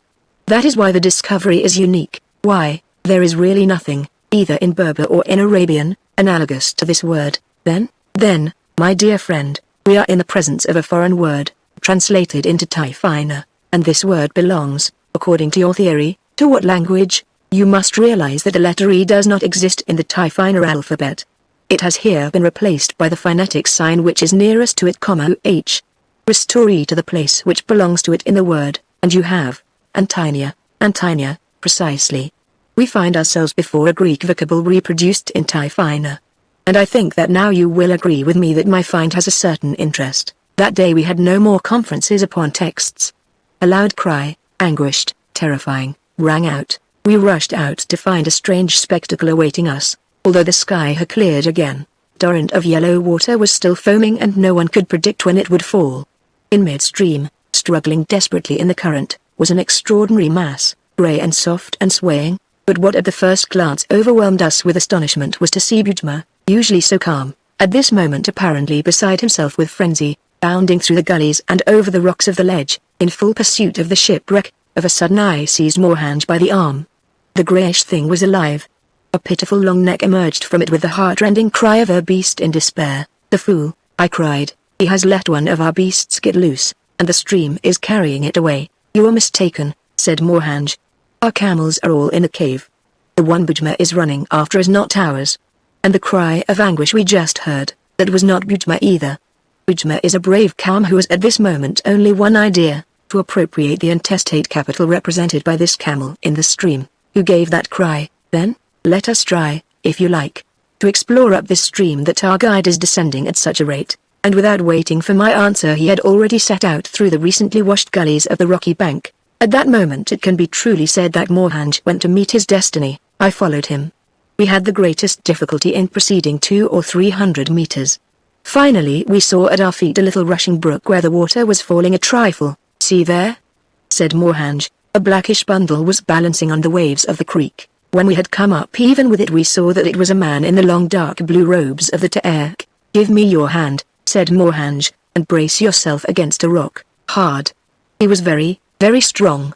In an instant, as if it were child's play, he had brought the body ashore. "He is still alive," he pronounced with satisfaction. "Now it is a question of getting him to the grotto.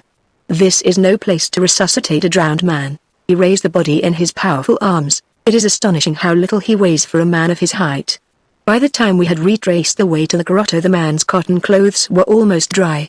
But the dye had run plentifully, and it was an indigo man that Morhanj was trying to recall to life. When I had made him swallow a quart of rum he opened his eyes, looked at the two of us with surprise, then, closing them again, murmured almost unintelligibly a phrase, the sense of which we did not get until some days later. "Can it be that I have reached the end of my mission?" "What mission is he talking about?" I said. "Let him recover himself completely," responded Morhanj. "You had better open some preserved food. With fellows of this build you don't have to observe the precautions prescribed for drowned Europeans." It was indeed a species of giant, whose life we had just saved. His face, although very thin, was regular, almost beautiful. He had a clear skin and little beard.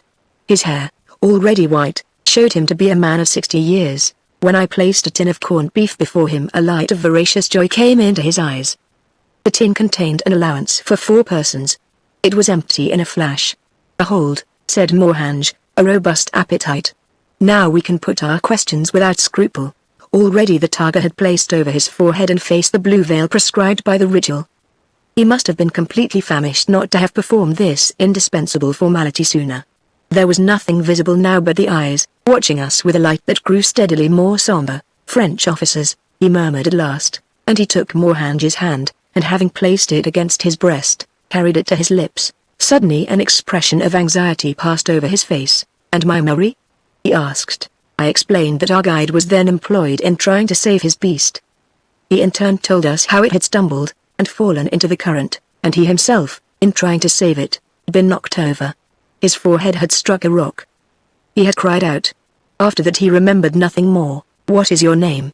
I asked. "Agantiun." "What tribe do you belong to?" "The tribe of Kultahat." "The Kultahats are the serfs of the tribe of Kulrila, the great nobles of Hogga?" "Yes," he answered, casting a side glance in my direction. It seemed that such precise questions on the affairs of Attica were not to his liking. "The Kultahats, if I am not mistaken, are established on the southwest flank of Attica." 5. "What were you doing, so far from your home territory when we saved your life?" "I was going, by way of Dit, to Insala," he said. "What were you going to do at Insala?" He was about to reply. But suddenly we saw him tremble.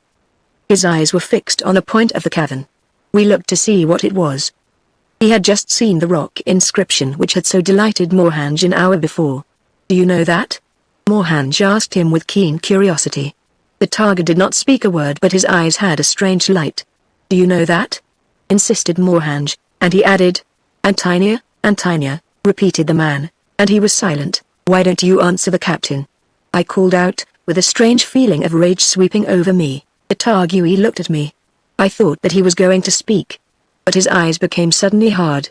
Under the lustrous veil I saw his features stiffening. Morhanj and I turned round, on the threshold of the cavern, breathless, discomfited, harassed by an hour of vain pursuit. Bujma had returned to us. Chapter 6 The Disaster of the Lettuce. As Agantiun and Bujma came face to face, I fancied that both the Targa and the Kamba gave a sudden start which each immediately repressed. It was nothing more than a fleeting impression.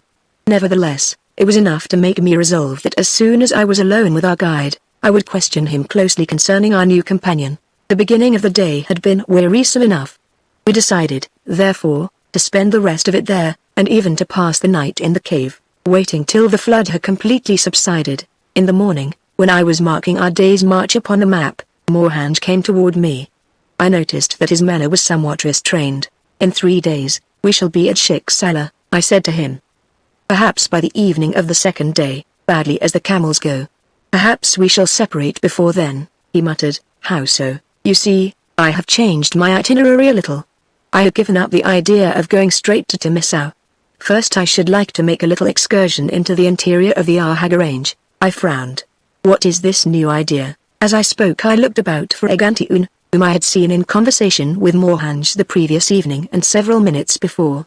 He was quietly mending one of his sandals with a waxed thread supplied by Benoit. He did not raise his head. It is simply, explained Moorhange, less and less at his ease, that this man tells me there are similar inscriptions in several caverns in western Arhaga. These caves are near the road that he has to take returning home. He must pass by Tit. Now, from Tit, by way of Silet, is hardly 200 kilometers.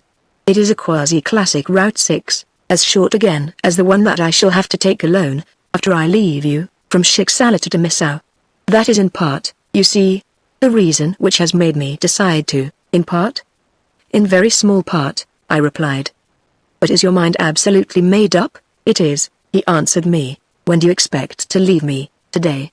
The road which Atlantida proposes to take into Arhaga crosses this one about 4 leagues from here. I have a favor to ask of you in this connection. Please tell me, it is to let me take one of the 2 baggage camels, since my target has lost his.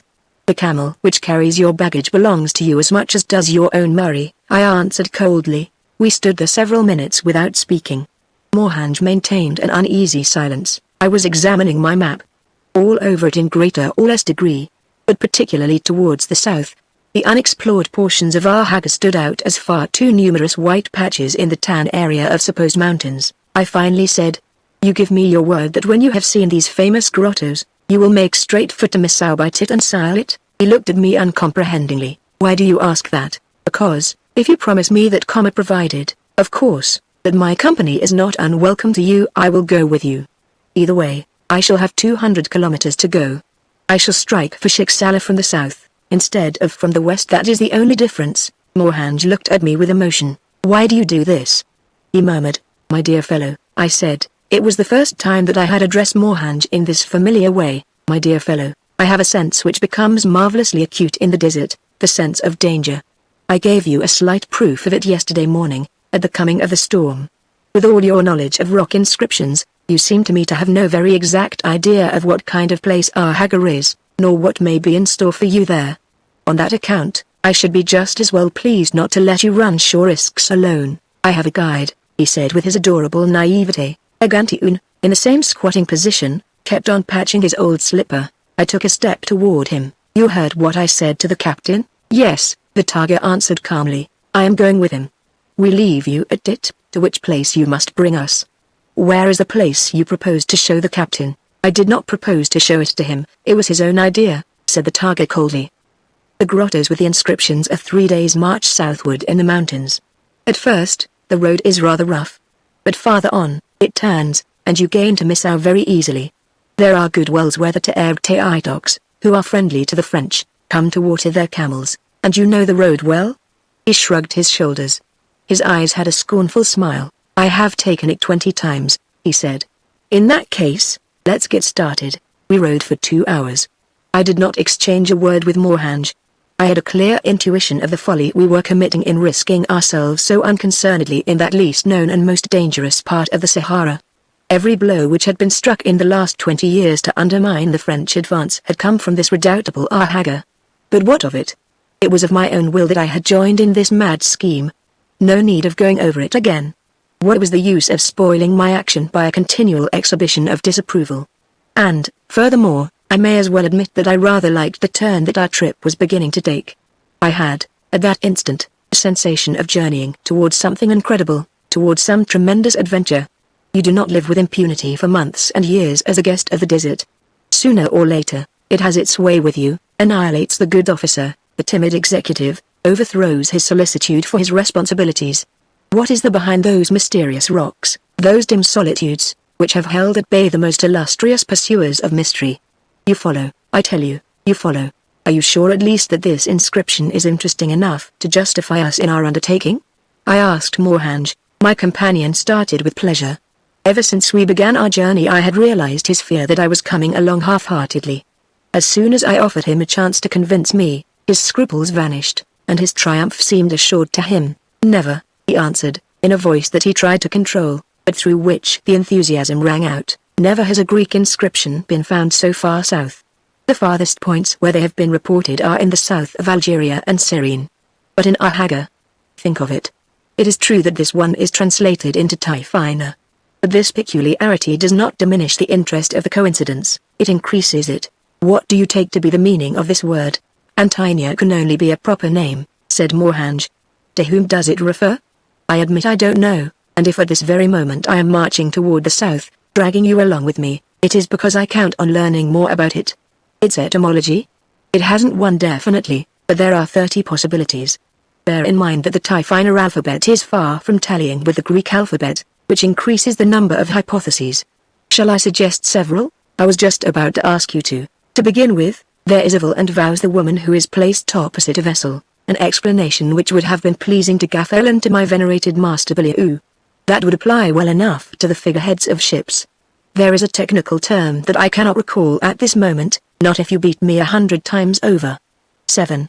Then there is of Luna that you must relate to Evil and Vows, she who holds herself before the Vows word of the temple, she who is opposite the sanctuary, therefore priestess. An interpretation which would enchant Girard and Renan. Next we have Evil word, from Evil word and Vows word, new, which can mean two things, either she who is the contrary of young, which is to say old, or she who is the enemy of novelty or the enemy of youth. There is still another sense of very word, in exchange for, which is capable of complicating all the others I have mentioned. Likewise there are 4 meanings for the verb view word, which means in turn to go, to flow, to thread or weave, to heap. There is more still. And notice, please, that I have not at my disposition on the otherwise commodious hump of this Murray, either the great dictionary of Eschine or the lexicons of Parso, of Pape, or of Liddell Scott. This is only to show you, my dear friend, that epigraphy is but a relative science, always dependent on the discovery of a new text which contradicts the previous findings, when it is not merely at the mercy of the humours of the epigraphists and their pet conceptions of the universe. That was rather my view of it, I said, but I must admit my astonishment to find that, with such a skeptical opinion of the goal, you still do not hesitate to take risks which may be quite considerable. Morhange smiled wanly. I do not interpret, my friend, I collect. From what I will take back to him, Tom Granger has the ability to draw conclusions which are beyond my slight knowledge. I was amusing myself a little. Pardon me, just then the girth of one of the baggage camels, evidently not well fastened, came loose. Part of the load slipped and fell to the ground. Agantiun descended instantly from his beast and helped Bujma repair the damage. When they had finished, I made my merry walk beside Bujma's. It will be better to resaddle the camels at the next stop. They will have to climb the mountain. The guide looked at me with amazement. Up to that time I had thought it unnecessary to acquaint him with our new projects. But I supposed Agantiun would have told him, Lieutenant, the road across the White Plain to Shiksala is not mountainous, said the Camber. We are not keeping to the road across the White Plain. We are going south, by Ahaga, he murmured. But what? I do not know the road. Agantiun is going to guide us. Agantiun, I watched Bujma as he made this suppressed ejaculation.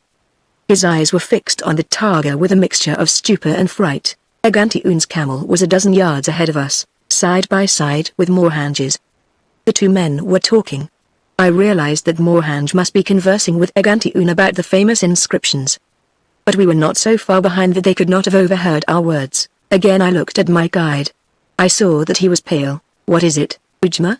I asked in a low voice. Not here, Lieutenant, not here, he muttered. His teeth chattered.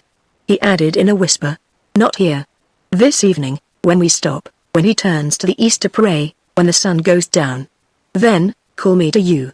I will tell you. But not here. He is talking, but he is listening. Go ahead. Join the captain. What next? I murmured, pressing my camel's neck with my foot so as to make him overtake Morhange. It was about 5 o'clock when Agantiun, who was leading the way, came to a stop. "Here it is," he said, getting down from his camel. It was a beautiful and sinister place. To our left a fantastic wall of granite outlined its grey ribs against the sky.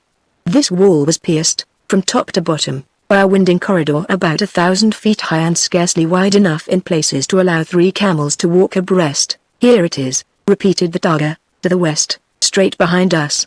The track that we were leaving unrolled like a pale ribbon. The white plain, the road to Sheikh Salah, the established halts, the well-known wells. And, on the other side, this black wall against the mauve sky, this dark passage. I looked at Morhanj. "We had better stop here," he said simply. "Agantiun advises us to take as much water here as we can carry." With one accord we decided to spend the night there, before undertaking the mountain. There was a spring, in a dark basin, from which fell a little cascade. There were a few shrubs, a few plants. Already the camels were browsing at the length of their tethers. Ujma arranged our camp dinner service of tin cups and plates on a great flat stone. An open tin of meat lay beside a plate of lettuce which he had just gathered from the moist earth around the spring. I could tell from the distracted manner in which he placed these objects upon the rock how deep was his anxiety. As he was bending toward me to hand me a plate, he pointed to the gloomy black corridor which we were about to enter. "Blad el Kuf," he murmured. "What did he say?" asked Morhanj, who had seen the gesture. "Blad el Kuf. This is the country of fear. That is what the Arabs call our Hagar." Ujma went a little distance off and sat down, leaving us to our dinner. Squatting on his heels, he began to eat a few lettuce leaves that he had kept for his own meal. Agantiun was still motionless. Suddenly the Targa rose. The sun in the west was no larger than a red brand. We saw Agantiun approach the fountain, spread his blue burnous on the ground and kneel upon it. "I did not suppose that the Ta'er were so observant of Mussulman tradition," said Morhanj. "Nor I replied thoughtfully, "but I had something to do at that moment besides making such speculations." "Ujma," I called. At the same time, I looked at Agantiun. Absorbed in his prayer, bowed toward the west. Apparently he was paying no attention to me. As he prostrated himself, I called again. "Ujma, come with me to my Murray. I want to get something out of the saddle bags." Still kneeling, Agantiun was mumbling his prayer slowly, composedly. But Ujma had not budged. His only response was a deep moan. Morhanj and I leapt to our feet and ran to the guide. Agantiun reached him as soon as we did. With his eyes closed and his limbs already cold, the camper breathed a death rattle in Morhanj's arms. I had seized one of his hands. Agantiun took the other. Each, in his own way, was trying to divine, to understand. Suddenly Agantiun leapt to his feet. He had just seen the poor embossed bull which the Arab had held an instant before between his knees, and which now lay overturned upon the ground. He picked it up, looked quickly at one after another of the leaves of lettuce remaining in it, and then gave a hoarse exclamation. "So," said Morhanj, "it's his turn now, he is going to go mad." Watching Agantiun closely, I saw him hasten without a word to the rock where our dinner was set. A second later, he was again beside us, holding out the bowl of lettuce which he had not yet touched. Then he took a thick, long, pale green leaf from Bujma's bowl and held it beside another leaf he had just taken from our bowl. "Afalel," was all he said. I shuddered, and so did Morhanj. It was the Afalala, the Phalasters, of the Arabs of the Sahara, the terrible plant which had killed a part of the Flatters' mission more quickly and surely than Ta'er Gams. Agantiun stood up. His tall silhouette was outlined blackly against the sky which suddenly had turned pale lilac. He was watching us. We bent again over the unfortunate guide. "Afalel," the Targa repeated, and shook his head. Ujma died in the middle of the night without having regained consciousness. Chapter 7 The Country of Fear. "It is curious," said Morhanj, "to see how our expedition, uneventful since we left Wagla, is now becoming exciting." He said this after kneeling for a moment in prayer before the painfully dug grave in which we had lain the guide. "I do not believe in God. But if anything can influence whatever powers there may be, whether of good or of evil, of light or of darkness, it is the prayer of such a man." For 2 days we picked our way through a gigantic chaos of black rock in what might have been the country of the moon, so barren was it. No sound but that of stones rolling under the feet of the camels and striking like gunshots at the foot of the precipices. A strange march indeed. For the first few hours, I tried to pick out, by compass, the route we were following. But my calculations were soon upset, doubtless a mistake due to the swaying motion of the camel. I put the compass back in one of my saddle bags. From that time on, Agantiun was our master. We could only trust ourselves to him. He went first, Morhanj followed him, and I brought up the rear. We passed at every step most curious specimens of volcanic rock. But I did not examine them. I was no longer interested in such things. Another kind of curiosity had taken possession of me. I had come to share Mohanj's madness. If my companion had said to me, "We're doing a very rash thing. Let us go back to the known trails," I should have replied, "You are free to do as you please." But I am going on. Toward evening of the second day, we found ourselves at the foot of a black mountain whose jagged ramparts towered in profile 7,000 feet above our heads. It was an enormous shadowy fortress, like the outline of a feudal stronghold silhouetted with incredible sharpness against the orange sky. There was a well, with several trees, the first we had seen since cutting into our hagar. A group of men were standing about it. Their camels, tethered close by, were cropping a mouthful here and there. At seeing us, the men drew together, alert, on the defensive. Agantiun turned to us and said, "Egoli to Erk." We went toward them. They were handsome men, those Egoli, the largest to Erk whom I ever have seen.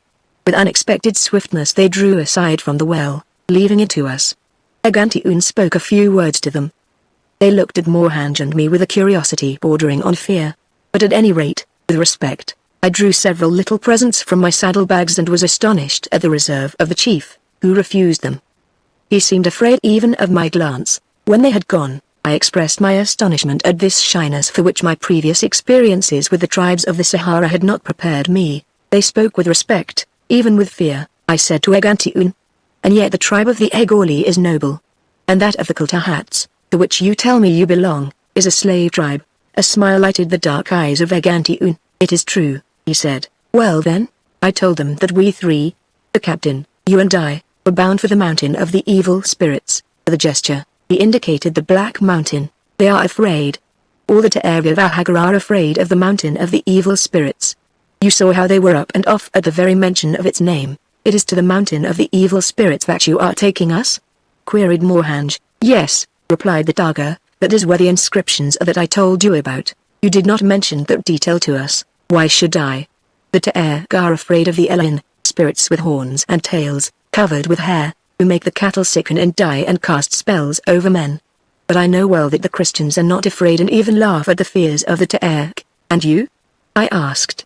"You are a Taga and you are not afraid of the Elin?" Agantiun showed a little red leather bag hung about his neck on a chain of white seeds. "I have my amulet," he replied gravely, blessed by the venerable Sidi Musa himself.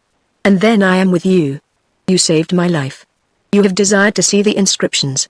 The will of Allah be done." As he finished speaking, he squatted on his heels, drew out his long reed pipe and began to smoke gravely. "All this is beginning to seem very strange," said Mohanj, coming over to me. "You can say that without exaggeration," I replied.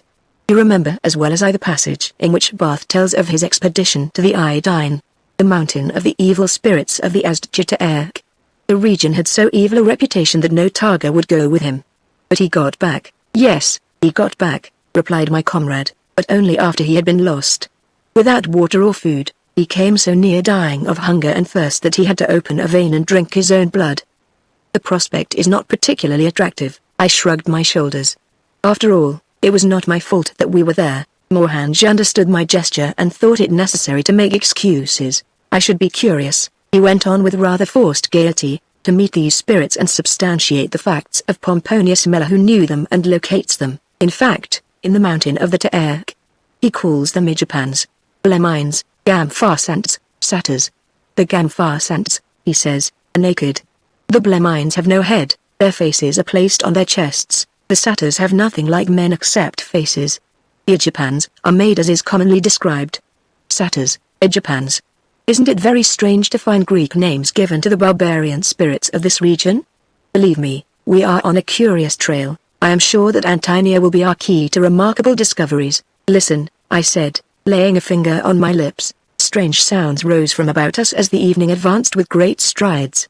A kind of crackling, followed by long rending shrieks, echoed and re-echoed to infinity in the neighboring ravines. It seemed to me that the whole Black Mountain suddenly had begun to moan. We looked at Egantiun. He was smoking on, without twitching a muscle. "The Elin are waking up," he said simply. Mohanj listened without saying a word. Doubtless he understood as I did, the overheated rocks, the crackling of the stone, a whole series of physical phenomena. The example of the singing statue of Memnon. But, For all that, this unexpected concert reacted no less painfully on our overstrained nerves. The last words of poor Bujma came to my mind, "The country of fear," I murmured in a low voice. And Morhanj repeated. The country of fear. The strange concert ceased as the first stars appeared in the sky. With deep emotion we watched the tiny bluish flames appear, one after another. At that portentous moment they seemed to span the distance between us, isolated, condemned, lost, and our brothers of higher latitudes, who at that hour were rushing about their poor pleasures with delirious frenzy in cities where the whiteness of electric lamps came on in a burst. Chahadesa hetisnet, matrajadurajout, matesakek diasakot, matlaladelahout, etasjan, barad titenet abatet. Agantiun's voice raised itself in slow guttural tones. It resounded with sad, grave majesty in the silence now complete. I touched the Targa's arm. With a movement of his head, he pointed to a constellation glittering in the firmament, the Pleiades. I murmured to Morhanj, showing him the 7 pale stars, while Agantiun took up his mournful song in the same monotone. The daughters of the night are 7. Matraja and Urajot. Matesakek and Asakot. Matlalar and Elihout. The 7th is a boy, one of whose eyes has flown away. A sudden sickness came over me. I seized the Targa's arm as he was starting to intone his refrain for the 3rd time. When will we reach this cave with the inscriptions? I asked brusquely. He looked at me and replied with his usual calm. We are there, we are there. Then why don't you show it to us? You did not ask me, he replied, not without a touch of insolence. Morhanj had jumped to his feet. The cave is here, it is here, Agantiun replied slowly, rising to his feet. Take us to it, Morhanj, I said, suddenly anxious. Night is falling. We will see nothing. And perhaps it is still some way off. It is hardly 500 paces, Agantiun replied. The cave is full of dead underbrush. We will set it on fire and the captain will see as in full daylight. Come, my comrade repeated. And the camels? I hazarded. They are tethered, said Agantiun, and we shall not be gone long. He had started toward the Black Mountain.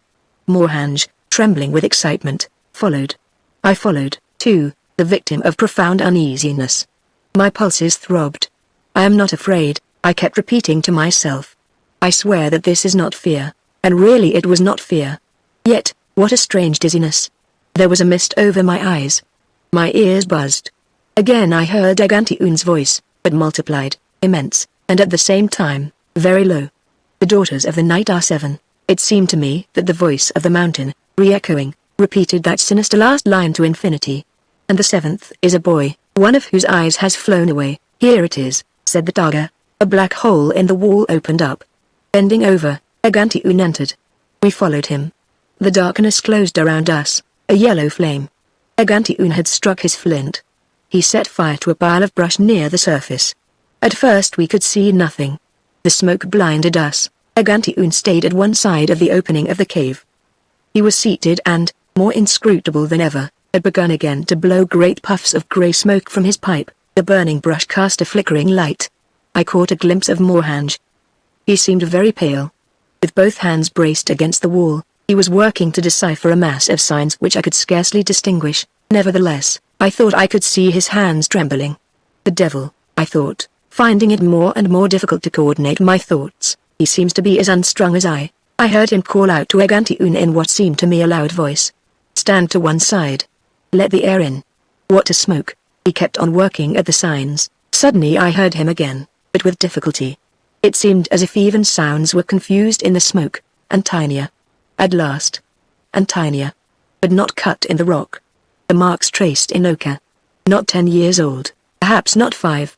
Oh, he pressed his hands to his head. Again he cried out. It is a mystery. A tragic mystery, I laughed teasingly. Come on, come on. Don't get excited over it. He took me by the arm and shook me. I saw his eyes big with terror and astonishment. Are you mad? He yelled in my face. Not so loud, I replied with the same little laugh. He looked at me again, and sank down, overcome, on a rock opposite me. Agantiun was still smoking placidly at the mouth of the cave. We could see the red circle of his pipe glowing in the darkness. Madman. Madman. Repeated Morhanj. His voice seemed to stick in his throat. Suddenly he bent over the brush which was giving its last darts of flame, high and clear. He picked out a branch which had not yet caught. I saw him examine it carefully, then throw it back in the fire with a loud laugh. Ha! Ha! That's good, all right, He staggered toward Atlantida, pointing to the fire. It's hump. Hashish, hashish. Oh, that's a good one. All right, yes, it's a good one, I repeated, bursting into laughter. Atlantida quietly smiled approval. The dying fire lit his inscrutable face and flickered in his terrible dark eyes. A moment passed. Suddenly Mohanj seized the Targar's arm. I want to smoke, too, he said. Give me a pipe. The spectre gave him one. What? A European pipe, a European pipe, I repeated, feeling gayer and gayer, with an initial, M. As if made on purpose. M. Captain Mohanj, Masson, corrected Atlantida quietly. Captain Masson, I repeated in concert with Mohanj. We laughed again. Ha. Ha. Ha. Captain Masson. Colonel Flatters. The well of Garama. They killed him to take his pipe. That pipe. It was Seg Ben-Sheikh who killed Captain Masson. It was Seg Ben-Sheikh, repeated the Targa with imperturbable calm. Captain Masson and Colonel Flatters had left the convoy to look for the well, said Mohanj, laughing. It was then that the Ta'eg attacked them, I finished, laughing as hard as I could. A Targa of Ahaga seized the bridle of Captain Masson's horse, said Mohanj. Seg Ben-Sheikh had hold of Colonel Flatters' bridle, put in Atlantida. The colonel puts his foot in the stirrup and receives a cut from Seg Ben-Sheikh's sabre, I said. Captain Masson draws his revolver and fires on Seg Ben-Sheikh, shooting off 3 fingers of his left hand, said Mohanj, but, finished Atlantida imperturbably. But Seg Ben-Sheikh, with one blow of his sabre, splits Captain Masson's skull. He gave a silent, satisfied laugh as he spoke. The dying flame lit up his face. We saw the gleaming black stem of his pipe. He held it in his left hand. 1 finger, no, 2 fingers only on that hand. Hello. I had not noticed that before. Mohanj also noticed it, but he finished with a loud laugh. Then, after splitting his skull, you robbed him. You took his pipe from him. Bravo, Seg Ben-Sheikh. Seg Ben-Sheikh does not reply. But I can see how satisfied with himself he is. He keeps on smoking. I can hardly see his features now. The firelight pales, dies. I have never laughed so much as this evening. I am sure Mohanj never has, either. Perhaps he will forget the cloister. And all because Seg Ben-Sheikh stole Captain Masson's pipe. Again that accursed song. The 7th is a boy, one of whose eyes has flown away. One cannot imagine more senseless words. It is very strange, really. There seem to be 4 of us in this cave now. 4, I say, 5, 6, 7, 8. Make yourselves at home, my friends. What? There are no more of you? I am going to find out at last how the spirits of this region are made, the Gamfarsants, the Blemines. Mohanj says that the Blemines have their faces on the middle of their chests. Surely this one who is seizing me in his arms is not a Blemine. Now he is carrying me outside. And Mohanj. I do not want them to forget Mohanj. They did not forget him. I see him perched on a camel in front of that one to which I am fastened. They did well to fasten me, for otherwise I surely would tumble off. These spirits certainly are not bad fellows. But what a long way it is. I want to stretch out. To sleep. A while ago we surely were following a long passage, then we were in the open air. Now we are again in an endless stifling corridor. Here are the stars again. Is this ridiculous course going to keep on? Hello, lights. Stars, perhaps.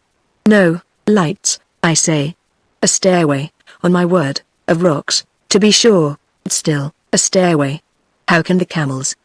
But it is no longer a camel, this is a man carrying me. A man dressed in white, not a Gamfarsanti nor a Blemine. Mohanj must be giving himself airs with his historical reasoning, all false, I repeat, all false.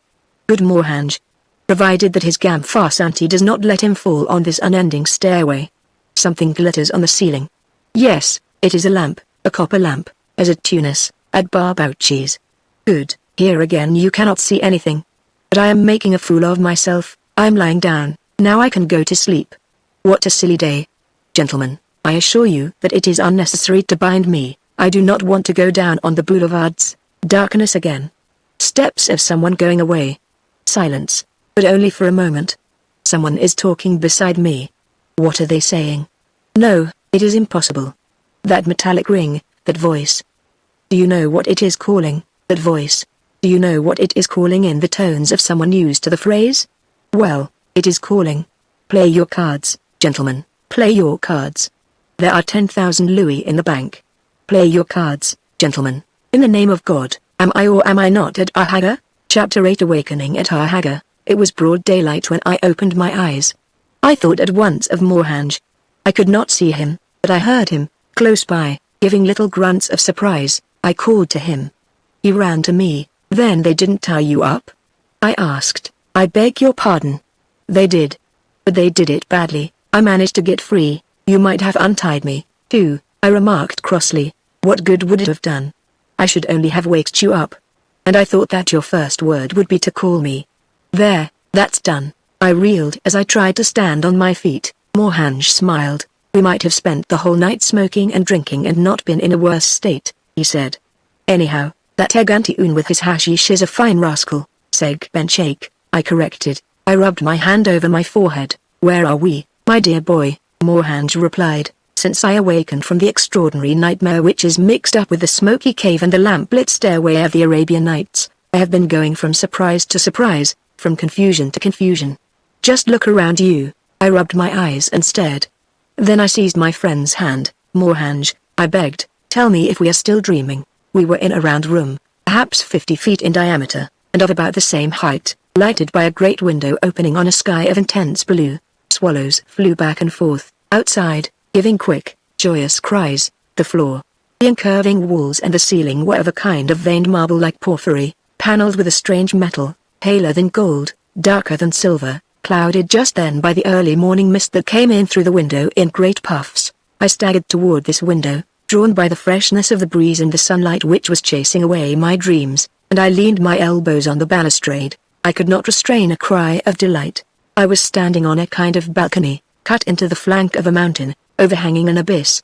Above me, blue sky, below appeared a veritable earthly paradise hemmed in on all sides by mountains that formed a continuous and impassable wall about it. A garden lay spread out down there. The palm trees gently swayed their great fronds. At their feet was a tangle of smaller trees which grow in an oasis under their protection, almonds, lemons, oranges, and many others which I could not distinguish from that height. A broad blue stream, fed by a waterfall, emptied into a charming lake, the waters of which had the marvelous transparency which comes in high altitudes. Great birds flew in circles over this green hollow. I could see in the lake the red flash of a flamingo. The peaks of the mountains which towered on all sides were completely covered with snow. The blue stream, the green palms, the golden fruit, and above it all, the miraculous snow. All this bathed in that limpid air, gave such an impression of beauty, of purity, that my poor human strength could no longer stand the sight of it. I laid my forehead on the balustrade, which, too, was covered with that heavenly snow, and began to cry like a baby. Morhange was behaving like another child. But he had awakened before I had, and doubtless had had time to grasp, one by one, all these details whose fantastic ensemble staggered me. He laid his hand on my shoulder and gently pulled me back into the room. You haven't seen anything yet, he said. Look. Look, Morhange. Well, old man, what do you want me to do about it? Look. I had just realized that the strange room was furnished, God forgive me, in the European fashion. There were indeed, here and there, round leather to Arab cushions, brightly colored blankets from Gafsa, rugs from Cairo, and Karamani hangings which, at that moment, I should have dreaded to draw aside. But a half-open panel in the wall showed a bookcase crowded with books. A whole row of photographs of masterpieces of ancient art were hung on the walls. Finally there was a table almost hidden under its heap of papers, pamphlets, books. I thought I should collapse at seeing a recent number of the Archaeological Review. I looked at Morhange. He was looking at me, and suddenly a mad laugh seized us and doubled us up for a good minute. I do not know, Morhange finally managed to say, whether or not we shall regret someday our little excursion into Ahaga. But admit, in the meantime, that it promises to be rich in unexpected adventures.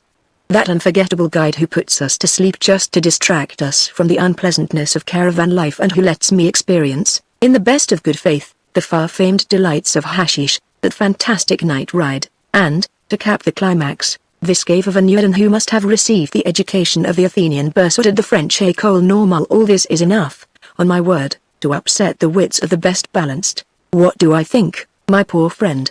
Why, just what you yourself think.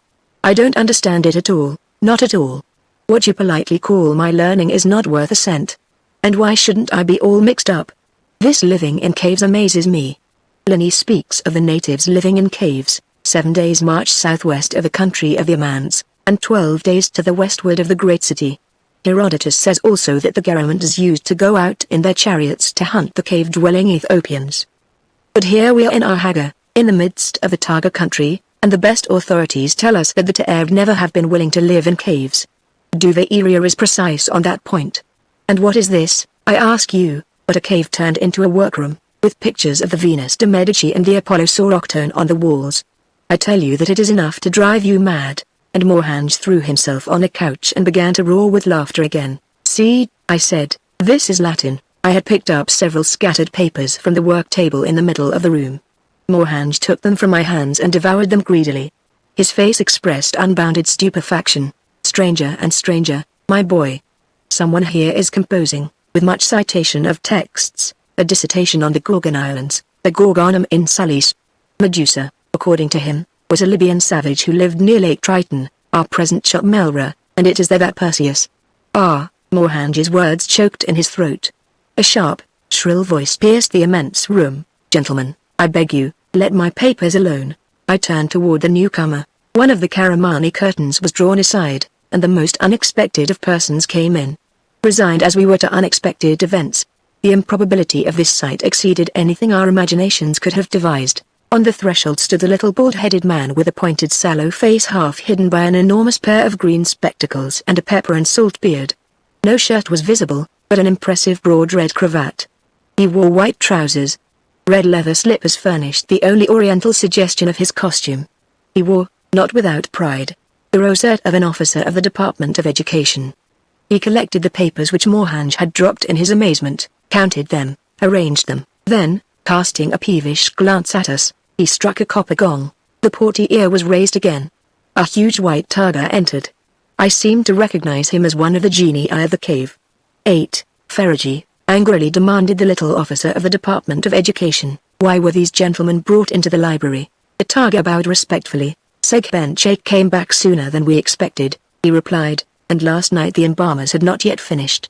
They brought them here in the meantime, and he pointed to us. Very well, you may go, snapped the little man. Ferigi backed toward the door.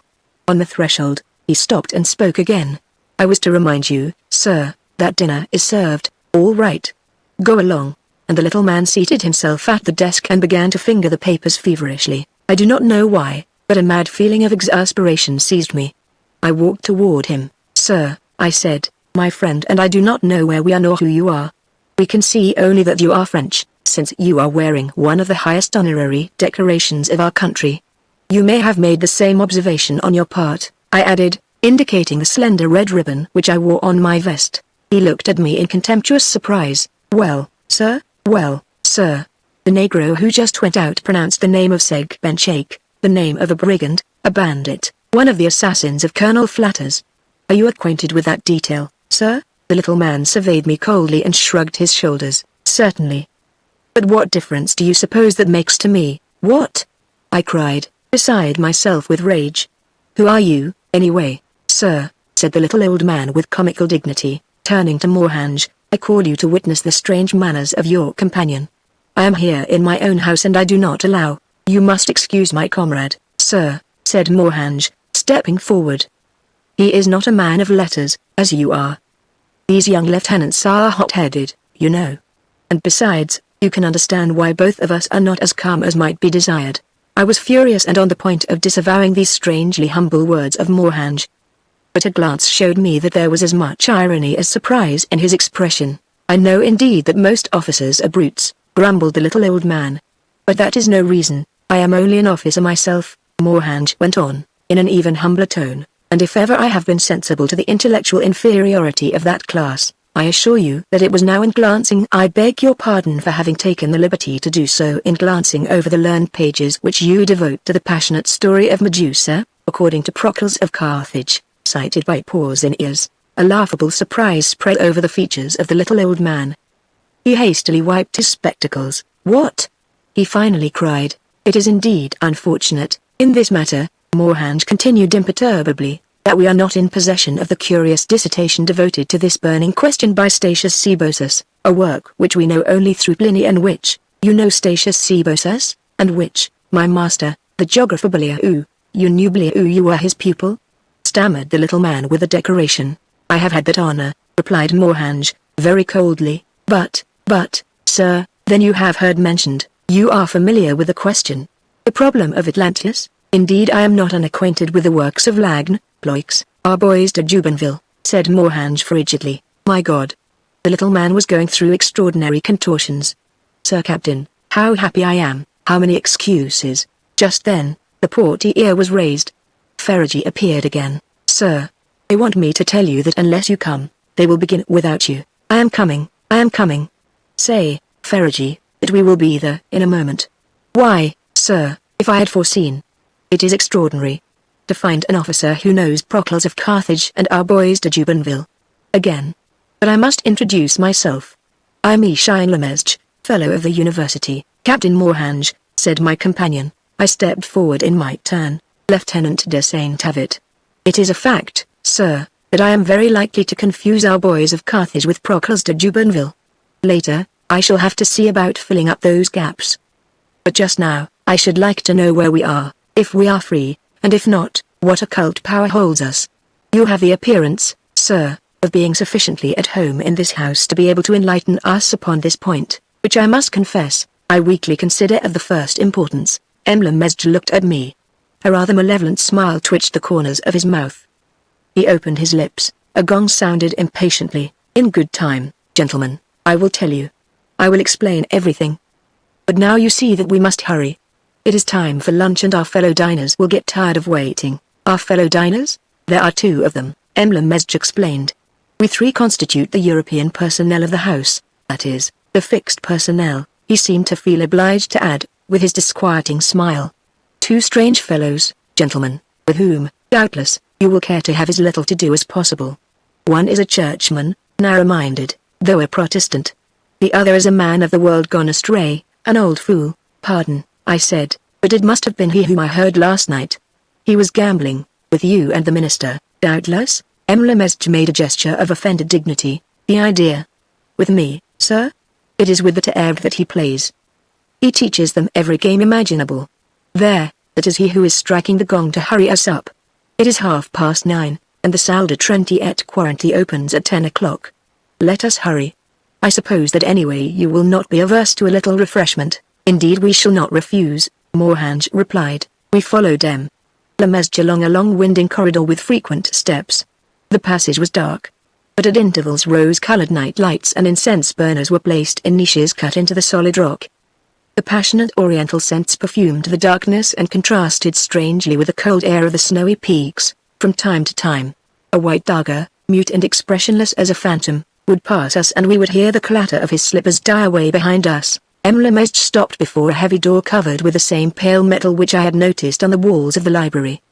He opened it and stood aside to let us pass. Although the dining room which we entered had little in common with European dining rooms, I have known many which might have envied its comfort.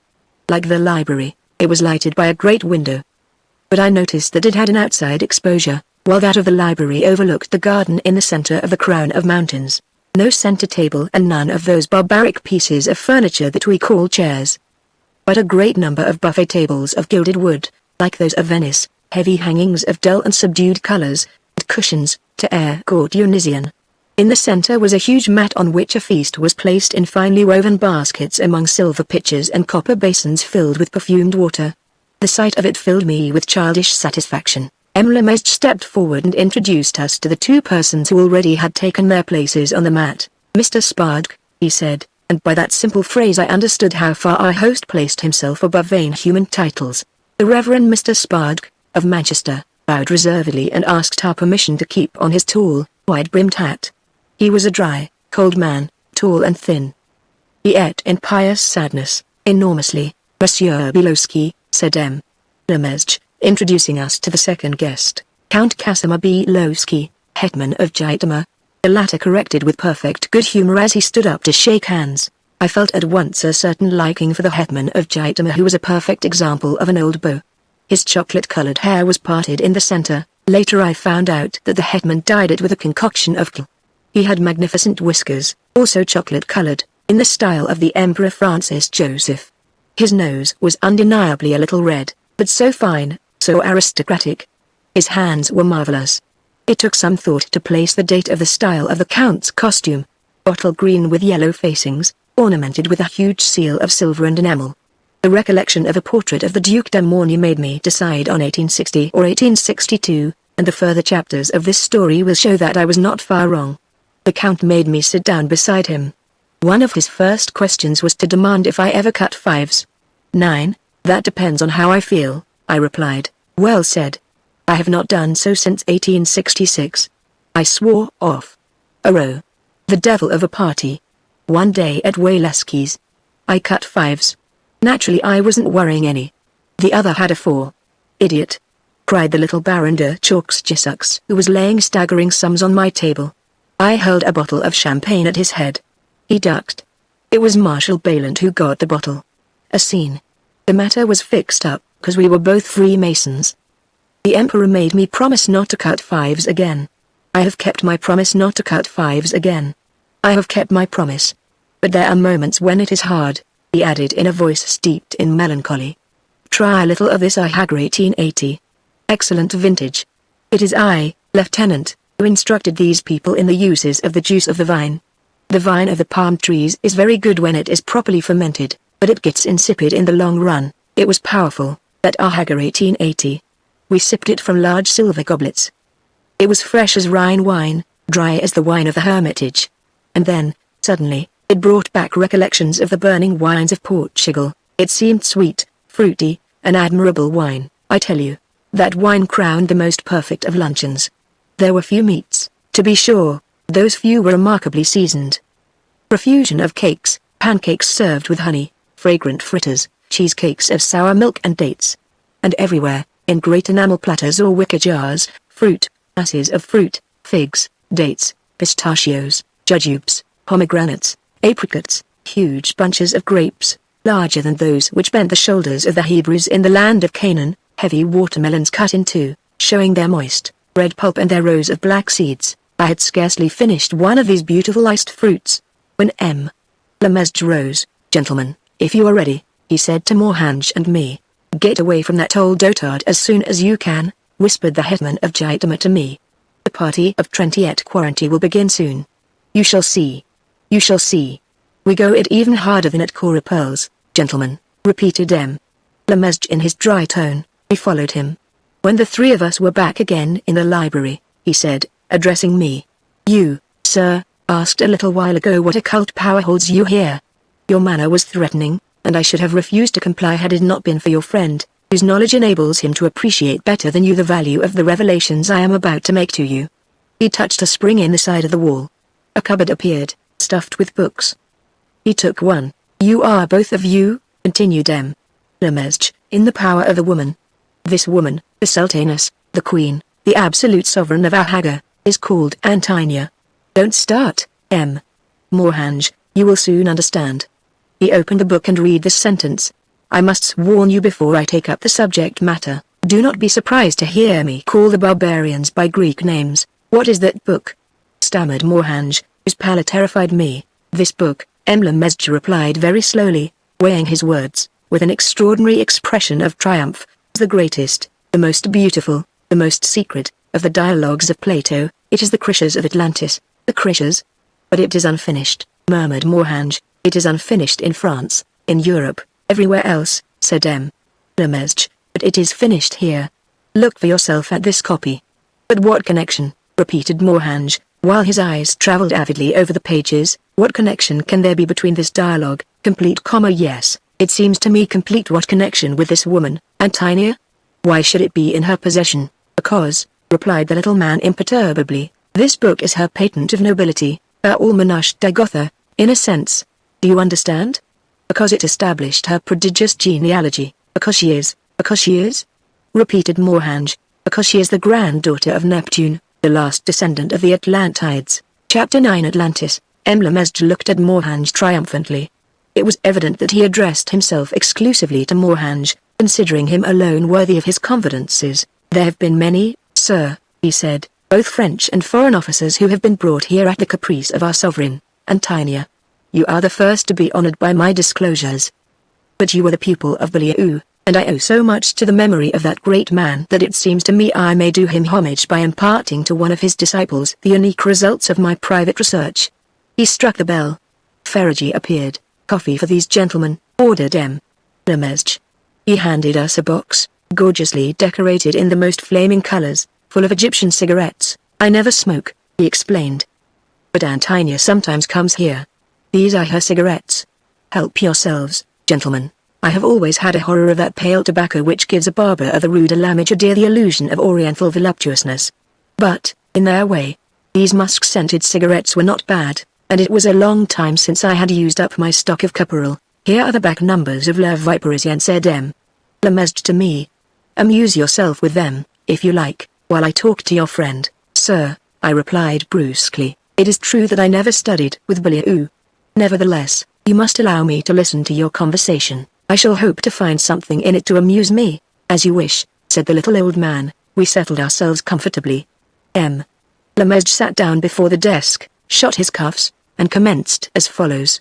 "However much, gentlemen, I prize complete objectivity in matters of erudition, I cannot utterly detach my own history from that of the last descendant of Pluto and Neptune. I am the creation of my own efforts. From my childhood, the prodigious impulse given to the science of history by the 19th century has affected me. I saw where my way led. I have followed it, in spite of everything, everything I mean it literally. With no other resources than my own work and merit, I was received as Fellow of History and Geography at the examination of 1880. A great examination. Among the 13 who were accepted there were names which have since become illustrious: Julian, Bourgeois, Auerbach. I do not envy my colleagues on the summits of their official honors. I read their works with commiseration, and the pitiful errors to which they are condemned by the insufficiency of their documents would amply counterbalance my chagrin and fill me with ironic joy. Had I not been raised long since above the satisfaction of self-love, when I was professor at the Lycée du Parc at Lyon, I knew Beliou and followed eagerly his works on African history. I had, at that time, a very original idea for my doctor's thesis. I was going to establish a parallel between the Berber heroine of the 7th century, who struggled against the Arab invader, Cana, and the French heroine, Joan of Arc, who struggled against the English invader. I proposed to the Faculté des Lettres at Paris this title for my thesis, Joan of Arc and d'Arc. This simple announcement gave rise to a perfect outcry in learned circles, a furor of ridicule. My friends warned me discreetly. I refused to believe them. Finally I was forced to believe when my rector summoned me before him and, after manifesting an astonishing interest in my health, asked whether I should object to taking 2 years' leave on half pay.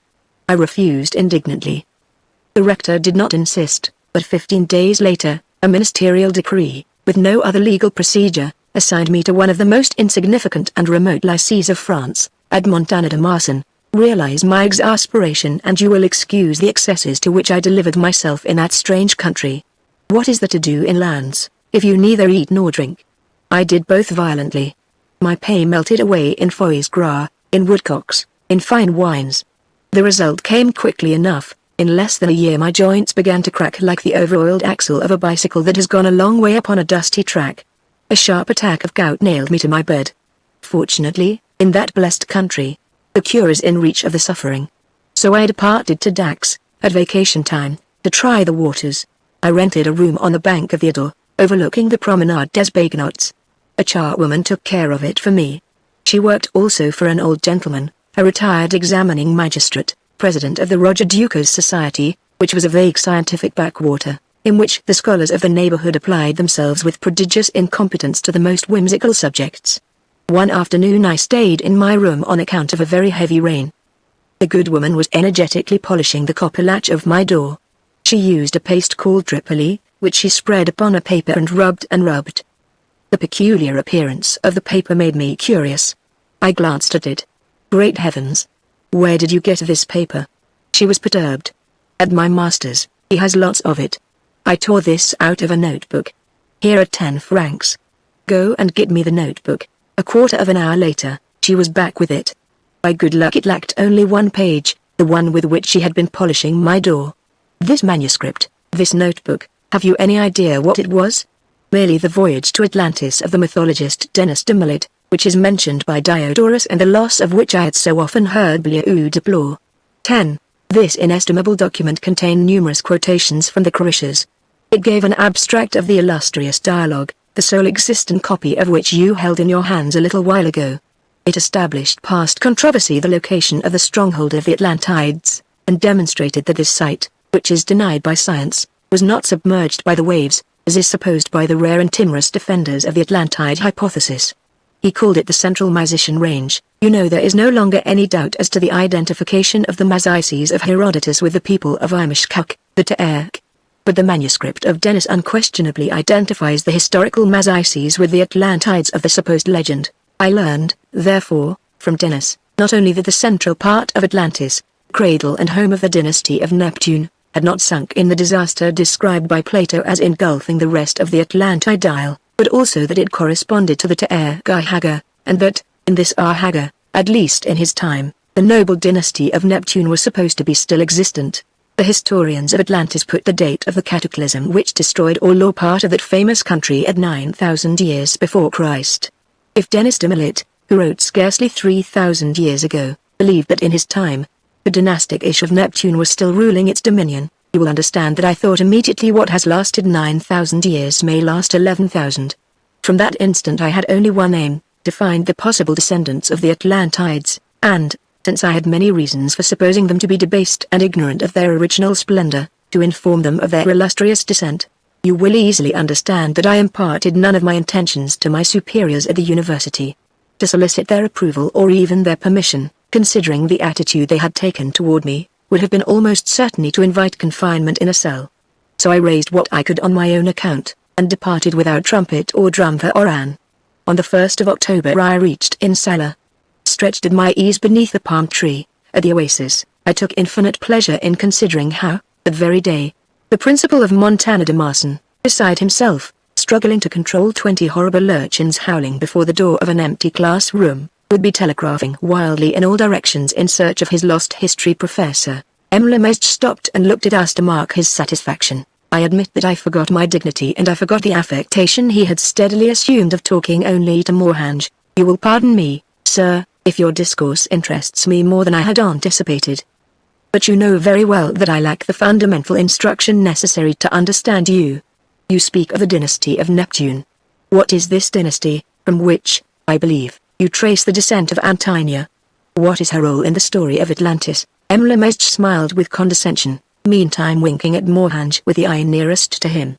Mohanj was listening without expression, without a word, chin in hand, elbow on knee. Plato will answer for me, sir, said the professor, and he added, with an accent of inexpressible pity, is it really possible that you have never made the acquaintance of the introduction to the Crishers? He placed on the table the book by which Mohanj had been so strangely moved.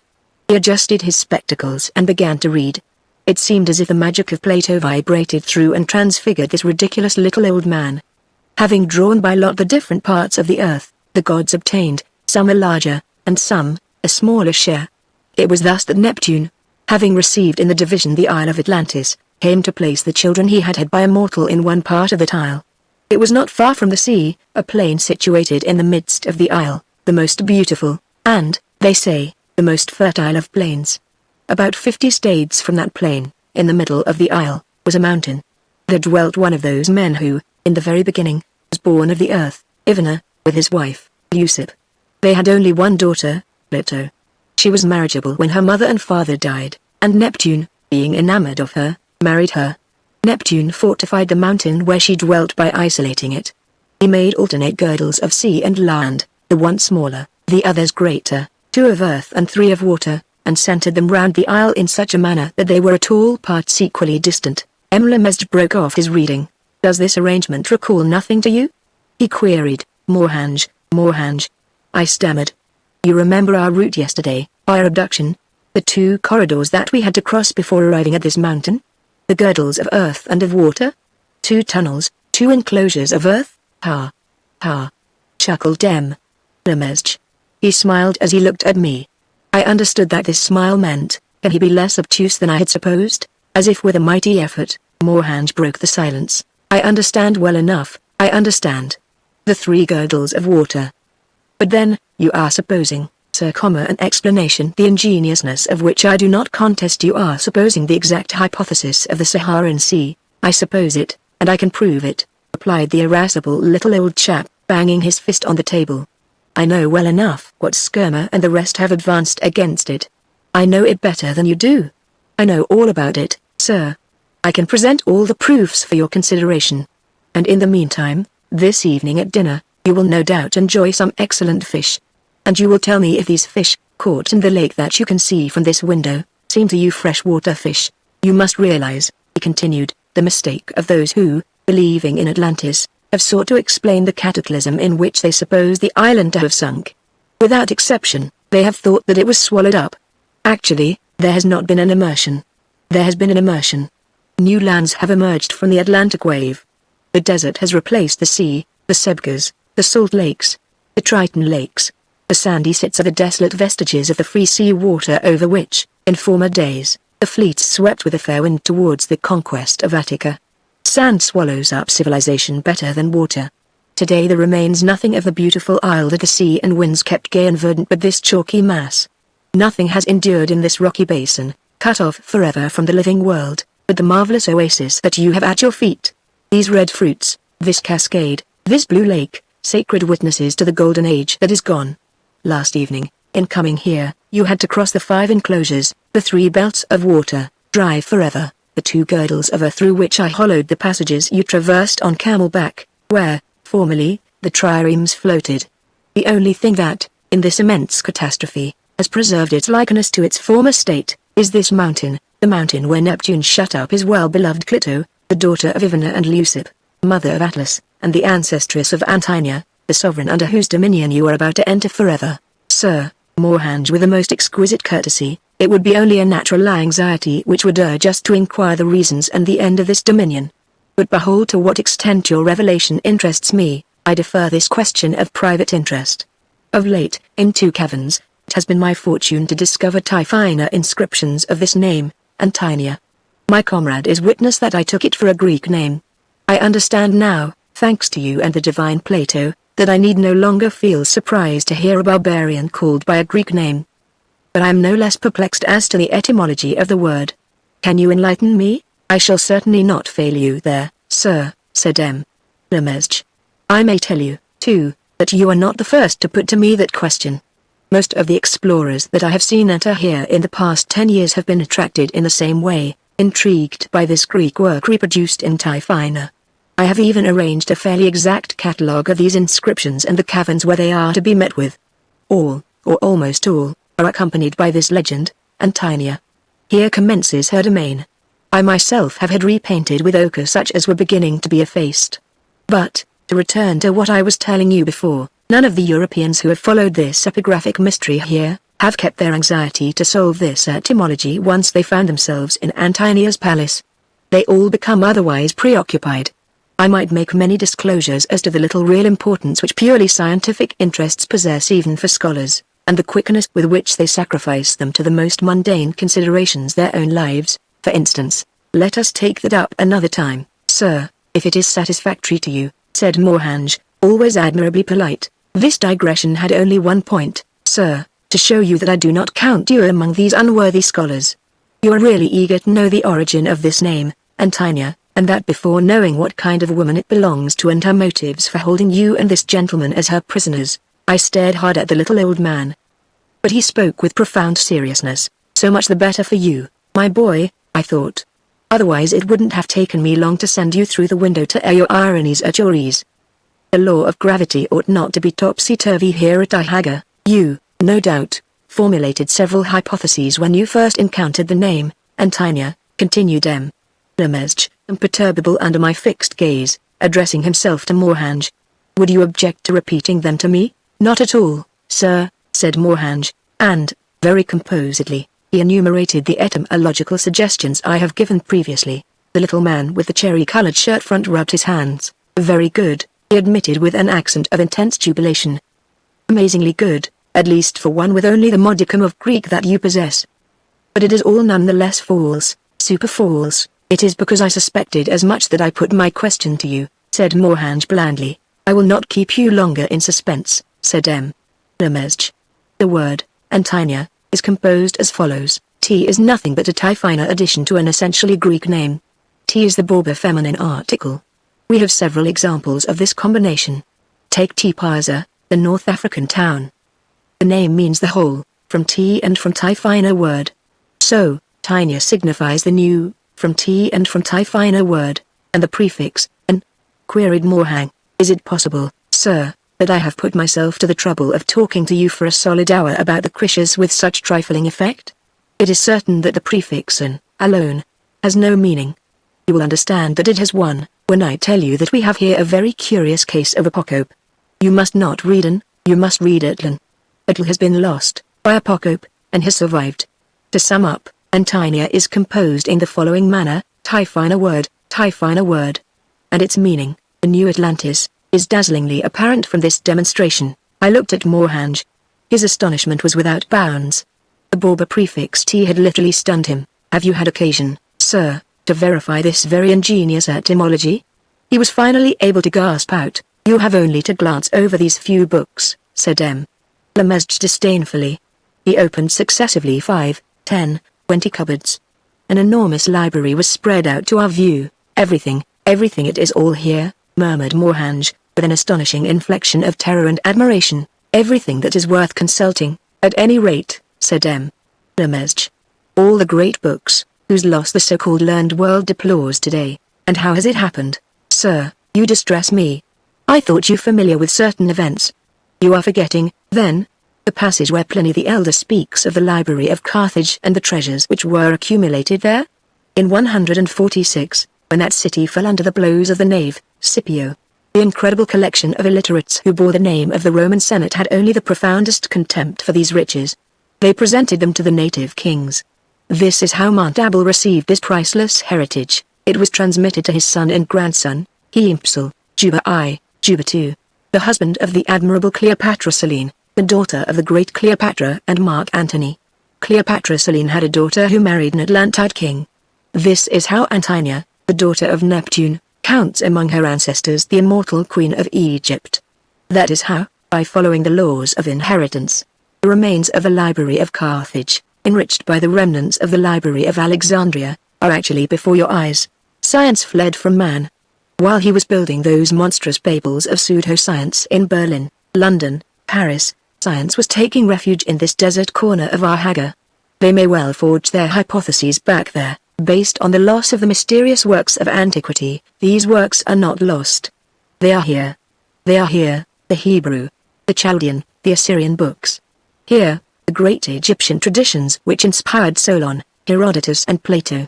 Here, the Greek mythologists, the magicians of Roman Africa, the Indian mystics, all the treasures, in a word, for the lack of which contemporary dissertations are poor laughable things. Believe me, he is well avenged, the little universitarian whom they took for a madman, whom they defied. I have lived, I live, I shall live in a perpetual burst of laughter at their false and garbled erudition. And when I shall be dead, error, thanks to the jealous precaution of Neptune taken to isolate his well-beloved Clito from the rest of the world, error, I say, continue to reign as sovereign mistress over their pitiful compositions. Sir, said Morhange in grave voice, you have just affirmed the influence of Egypt on the civilizations of the people here. For reasons which someday, perhaps, I shall have occasion to explain to you, I would like to have proof of that relationship. We need not wait for that, sir, said M. Lemesge. Then, in my turn, I advanced. 2 words, if you please, sir, I said brutally. I will not hide from you that these historical discussions seem to me absolutely out of place. It is not my fault if you have had trouble with the university, and if you are not today at the College of France or elsewhere. For the moment, just one thing concerns me, to know just what this lady, Antinia, wants with us. My comrade would like to know her relation with ancient Egypt. Very well. For my part, I desire above everything to know her relations with the government of Algeria and the Arabian Bureau. M. Lemesge gave a strident laugh. I am going to give you an answer that will satisfy you both, he replied, and he added, follow me. It is time that you should learn. Chapter 10 The Red Marble Hall. We passed through an interminable series of stairs and corridors following M. Lemesge. You lose all sense of direction in this labyrinth, I muttered to Morhange. Worse still, you will lose your head, answered my companion sotto voce. This old fool is certainly very learned, but God knows what he is driving at. However, he has promised that we are soon to know. M. Lemesge had stopped before a heavy dark door, all encrusted with strange symbols. Turning the lock with difficulty, he opened it. "Enter, gentlemen, I beg you," he said. A gust of cold air struck us full in the face. The room we were entering was chill as a vault. At first, the darkness allowed me to form no idea of its proportions. The lighting, purposely subdued, consisted of 12 enormous copper lamps, placed column-like upon the ground and burning with brilliant red flames. As we entered, the wind from the corridor made the flames flicker, momentarily casting about us our own enlarged and misshapen shadows. Then the gust died down, and the flames, no longer flurried, again licked up the darkness with their motionless red tongues. These 12 giant lamps, each one about 10 feet high, were arranged in a kind of crown, the diameter of which must have been about 50 feet. In the center of this circle was a dark mass, all streaked with trembling red reflections. When I drew nearer, I saw it was a bubbling fountain. It was the freshness of this water which had maintained the temperature of which I have spoken. Huge seats were cut in the central rock from which gushed the murmuring, shadowy fountain. They were heaped with silky cushions. 12 incense burners, within the circle of red lamps, formed a second crown, half as large in diameter. Their smoke mounted toward the vault, invisible in the darkness, but their perfume, combined with the coolness and sound of the water, banished from the soul all other desire than to remain there forever. Lemesge made us sit down in the center of the hall, on the cyclopean seats. He seated himself between us. "In a few minutes," he said, "your eyes will grow accustomed to the obscurity." I noticed that he spoke in a hushed voice, as if he were in church. Little by little, our eyes did indeed grow used to the red light. Only the lower part of the great hall was illuminated.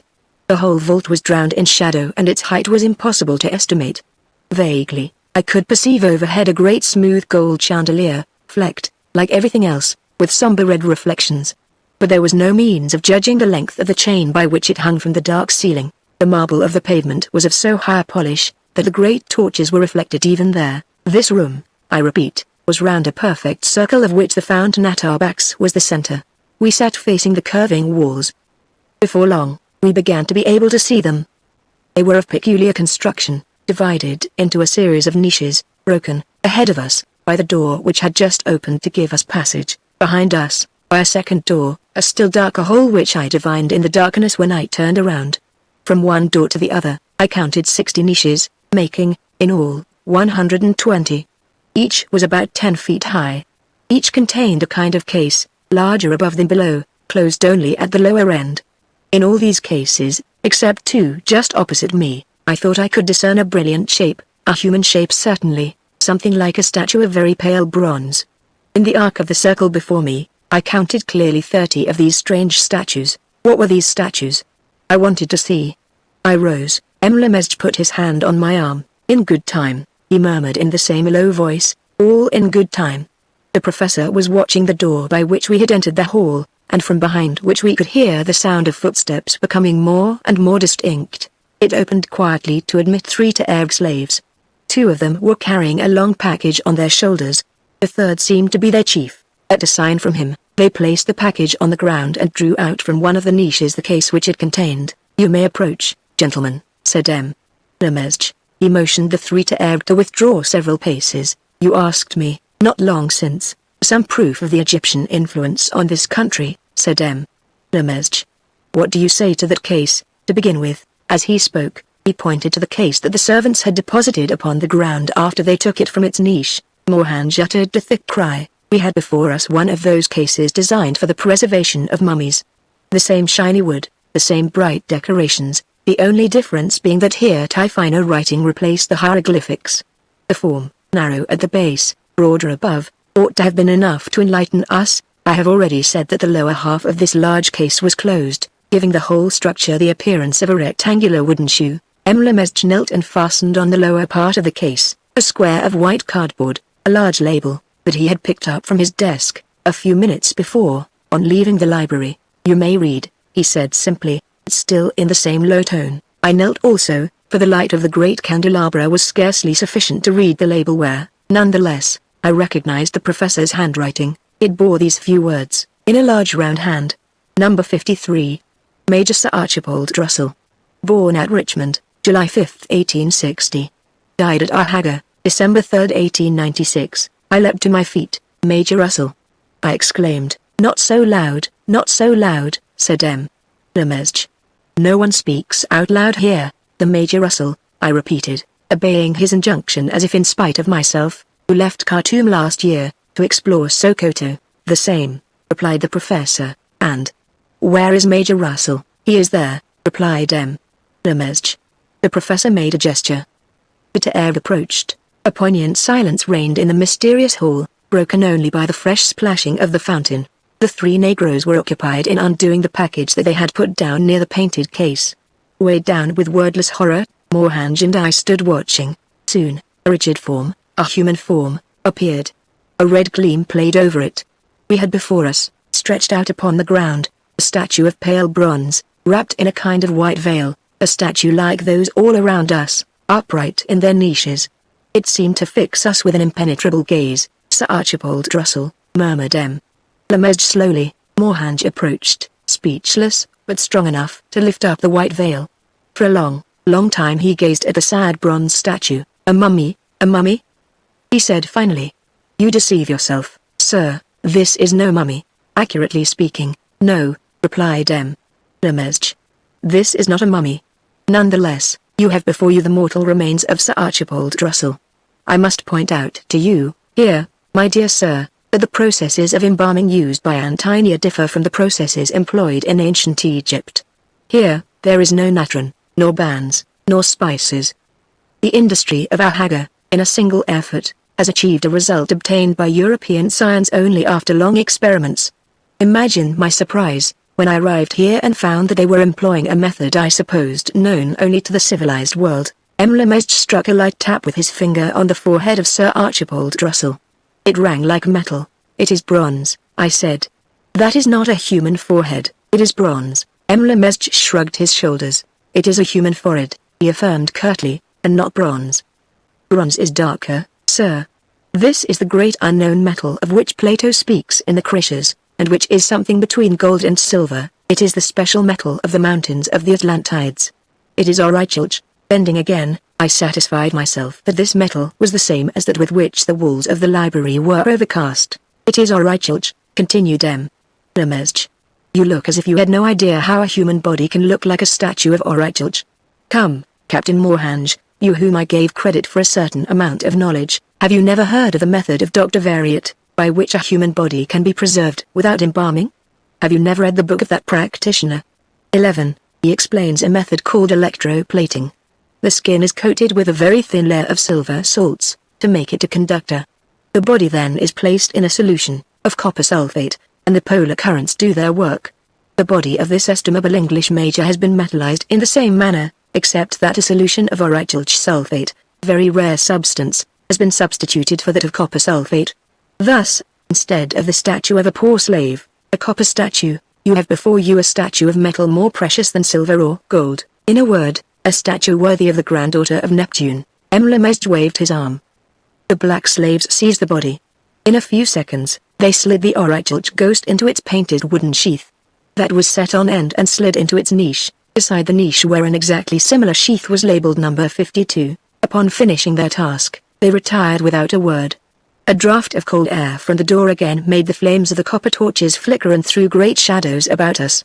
Mohanj and I remained as motionless as the pale metal spectres which surrounded us. Suddenly I pulled myself together and staggered forward to the niche beside that in which they just had laid the remains of the English major. I looked for the label. Supporting myself against the red marble wall, I read. Number 52. Captain Laurent Delaine. Born at Paris, July 22, 1861. Died at Haga, October 30, 1896. Captain Delaine. Murmured Mohanj. He left Colombeka in 1895 for Timimau and no more has been heard of him since then. Exactly, said M. Lemesge, with a little nod of approval. Number 51, read Mohanj with chattering teeth. Colonel von Whitman, born at Jena in 1855. Died at Haga, May 1, 1896. Colonel Whitman. The explorer of Canaan, who disappeared off Agads. Exactly, said M. Lemesge again. Number 50, I read in my turn, steadying myself against the wall, so as not to fall. Marquis Alonso de Oliveira, born at Cadiz, February 21, 1868. Died at Haga, February 1, 1896. Oliveira, who was going to Arawan. Exactly, said M. Lemesge again. That Spaniard was one of the best educated, I used to have interesting discussions with him on the exact geographical position of the kingdom of Anti, number 49, said Mohanj in a tone scarcely more than a whisper. Lieutenant Woodhouse, born at Liverpool, September 16, 1870. Died at Ahaga, October 4, 1895, hardly more than a child, said M. Lemesge, number 48, I said. Lieutenant Louis de Malafay, born at Provins, there, I did not finish. My voice choked. Louis de Malafay, my best friend, the friend of my childhood and of Saint Cyr. I looked at him and recognized him under the metallic coating. Louis de Malafay, I laid my forehead against the cold wall and, with shaking shoulders, began to sob. I heard the muffled voice of Mohanj speaking to the professor. Sir, this has lasted long enough. Let us make an end of it. He wanted to know, said M. Lemesge. What am I to do? I went up to him and seized his shoulders. What happened to him? What did he die of? Just like the others, the professor replied, just like Lieutenant Woodhouse, like Captain Deline, like Major Russell, like Colonel von Whitman, like the 47 of yesterday and all those of tomorrow. Of what did they die? Mohanj demanded imperatively in his turn. The professor looked at Mohanj. I saw my comrade grow pale. Of what did they die, sir? They died of love, and he added in a very low, very grave voice. Now you know, gently and with a tact which we should hardly have suspected in him, M. Lemesge drew us away from the statues. A moment later, Mohanj and I found ourselves again seated, or rather sunk among the cushions in the center of the room. The invisible fountain murmured its plaint at our feet. Lemesge sat between us. Now you know, he repeated. You know, but you do not yet understand. Then, very slowly, he said. You are, as they have been, prisoners of Antinia. And vengeance is due Antinia. Vengeance? Said Mohanj, who had regained his self-possession. For what, I beg to ask? What have the lieutenant and I done to Atlantis? How have we incurred her hatred? It is an old quarrel, a very old quarrel, the professor replied gravely. A quarrel which long antedates you, M. Mohanj. Explain yourself, I beg of you, professor, you are man. She is a woman, said the dreamy voice of M. Lemesge. The whole matter lies there, really, sir, I do not see. We do not see. You are going to understand. Have you really forgotten to what an extent the beautiful queens of antiquity had just cause to complain of the strangers whom fortune brought to their borders? The poet, Victor Hugo, pictured their detestable acts well enough in his colonial poem called La Fille d'Oti. Wherever we look, we see similar examples of fraud and ingratitude. These gentlemen made free use of the beauty and the riches of the lady. Then, one fine morning, they disappeared. She was indeed lucky if her lover, having observed the position carefully, did not return with ships and troops of occupation. Your learning charms me, said Mohanj. Continue. Do you need examples? Alas, they abound. Think of the cavalier fashion in which Ulysses treated Calypso, Diomedes Caleho. What should I say of Theseus and Ariadne? Jason treated Medea with inconceivable lightness. The Romans continued the tradition with still greater brutality. Aeneas, who has many characteristics in common with the Reverend Spartacus, treated Dido in a most undeserved fashion. Caesar was a laurel-crowned blackguard in his relations with the divine Cleopatra.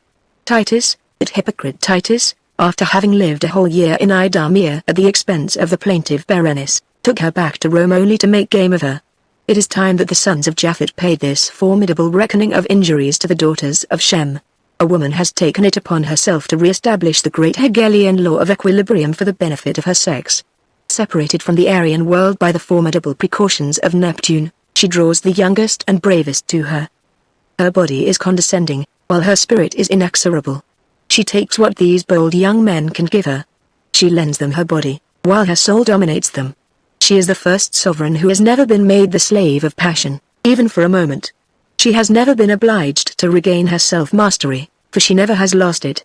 She is the only woman who has been able to disassociate those two inextricable things, love and voluptuousness. Lemesge paused a moment and then went on. Once every day, she comes to this vault. She stops before the niches, she meditates before the rigid statues, she touches the cold bosoms, so burning when she knew them. Then, after dreaming before the empty niche where the next victim soon will sleep his eternal sleep in a cold case of orachilge, she returns nonchalantly where he is waiting for her. The professor stopped speaking. The fountain again made itself heard in the midst of the shadow. My pulses beat, my head seemed on fire. A fever was consuming me, and all them. I cried. Regardless of the place, all of them complied. They submitted. Well, she has only to come and she will see what will happen. Mohanj was silent. My dear sir, said M. Lemesge in a very gentle voice, you are speaking like a child. You do not know. You have not seen Antonia. Let me tell you one thing. Among those, and with a sweeping gesture he indicated the silent circle of statues, there were men as courageous as you and perhaps less excitable. I remember one of them especially well, a phlegmatic Englishman who now is resting under number 32. When he first appeared before Antonia, he was smoking a cigar. And, like all the rest, he bent before the gaze of his sovereign. Do not speak until you have seen her. A university training hardly fits one to discourse upon matters of passion, and I feel scarcely qualified, myself, to tell you what Antonia is. I only affirm this, that when you have seen her, you will remember nothing else. Family, country, honor, you will renounce everything for her. Everything? Asked Mohanj in a calm voice. Everything, Lemesge insisted emphatically. You will forget all, you will renounce all. From outside, a faint sound came to us. Lemesge consulted his watch. In any case, you will see. The door opened. A tall white dagger, the tallest we had yet seen in this remarkable abode, entered and came toward us. He bowed and touched me lightly on the shoulder. Follow him, said M. Lemesge. Without a word, I obeyed. Chapter 11. Antonia. My guide and I passed along another long corridor. My excitement increased. I was impatient for one thing only, to come face to face with that woman, to tell her. So far as anything else was concerned, I already was done for. I was mistaken in hoping that the adventure would take an heroic turn at once. In real life, these contrasts never are definitely marked out. I should have remembered from many past incidents that the burlesque was regularly mixed with the tragic in my life. We reached a little transparent door. My guide stood aside to let me pass. I found myself in the most luxurious of dressing rooms. A ground glass ceiling diffused a gay rosy light over the marble floor. The first thing I noticed was a clock, fastened to the wall. In place of the figures for the hours, were the signs of the zodiac. The small hand had not yet reached the sign of Capricorn, only 3 o'clock. The day seemed to have lasted a century already. And only a little more than half of it was gone. Another idea came to me, and a convulsive laugh bent me double. Antonia wants me to be at my best when I meet her. A mirror of oracles formed one whole side of the room. Glancing into it, I realized that in all decency there was nothing exaggerated in the demand. My untrimmed beard, the frightful layer of dirt which lay about my eyes and furrowed my cheeks, my clothing, spotted by all the clay of the Sahara and torn by all the thorns of our Hagar, all this made me appear a pitiable enough suitor. I lost no time in undressing and plunging into the porphyry bath in the center of the room. A delicious drowsiness came over me in that perfumed water. 1,000 little jars, spread on a costly carved wood dressing table, danced before my eyes. They were of all sizes and colors, carved in a very transparent kind of jade. The warm humidity of the atmosphere hastened my relaxation. I still had strength to think, the devil take Atlantida and the vault in Lemesge. Then I fell asleep in the bath. When I opened my eyes again, the little hand of the clock had almost reached the sign of Taurus. Before me, his black hands braced on the edge of the bath, stood a huge Negro, barefaced and bare-armed, his forehead bound with an immense orange turban. He looked at me and showed his white teeth in a silent laugh. Who is this fellow? The Negro laughed harder. Without saying a word, he lifted me like a feather out of the perfumed water, now of a color on which I shall not dwell. In no time at all, I was stretched out on an inclined marble table. The Negro began to massage me vigorously. More gently there, fellow. My masseur did not reply, but laughed and rubbed still harder. Where do you come from? Hanem? Torku. You laugh too much for a dagger. Unbroken silence. The Negro was as speechless as he was hilarious. After all, I am making a fool of myself, I said, giving up the case. Such as he is more agreeable than Lemesge with his nightmarish erudition. But, on my word, what a recruit he would be for Hammond on the Rue des Mathurins. Cigarette, said he, without awaiting my reply. He placed a cigarette between my lips and lighted it, and resumed his task of polishing every inch of me. He doesn't talk much, but he is obliging, I thought, and I sent a puff of smoke into his face. This pleasantry seemed to delight him immensely.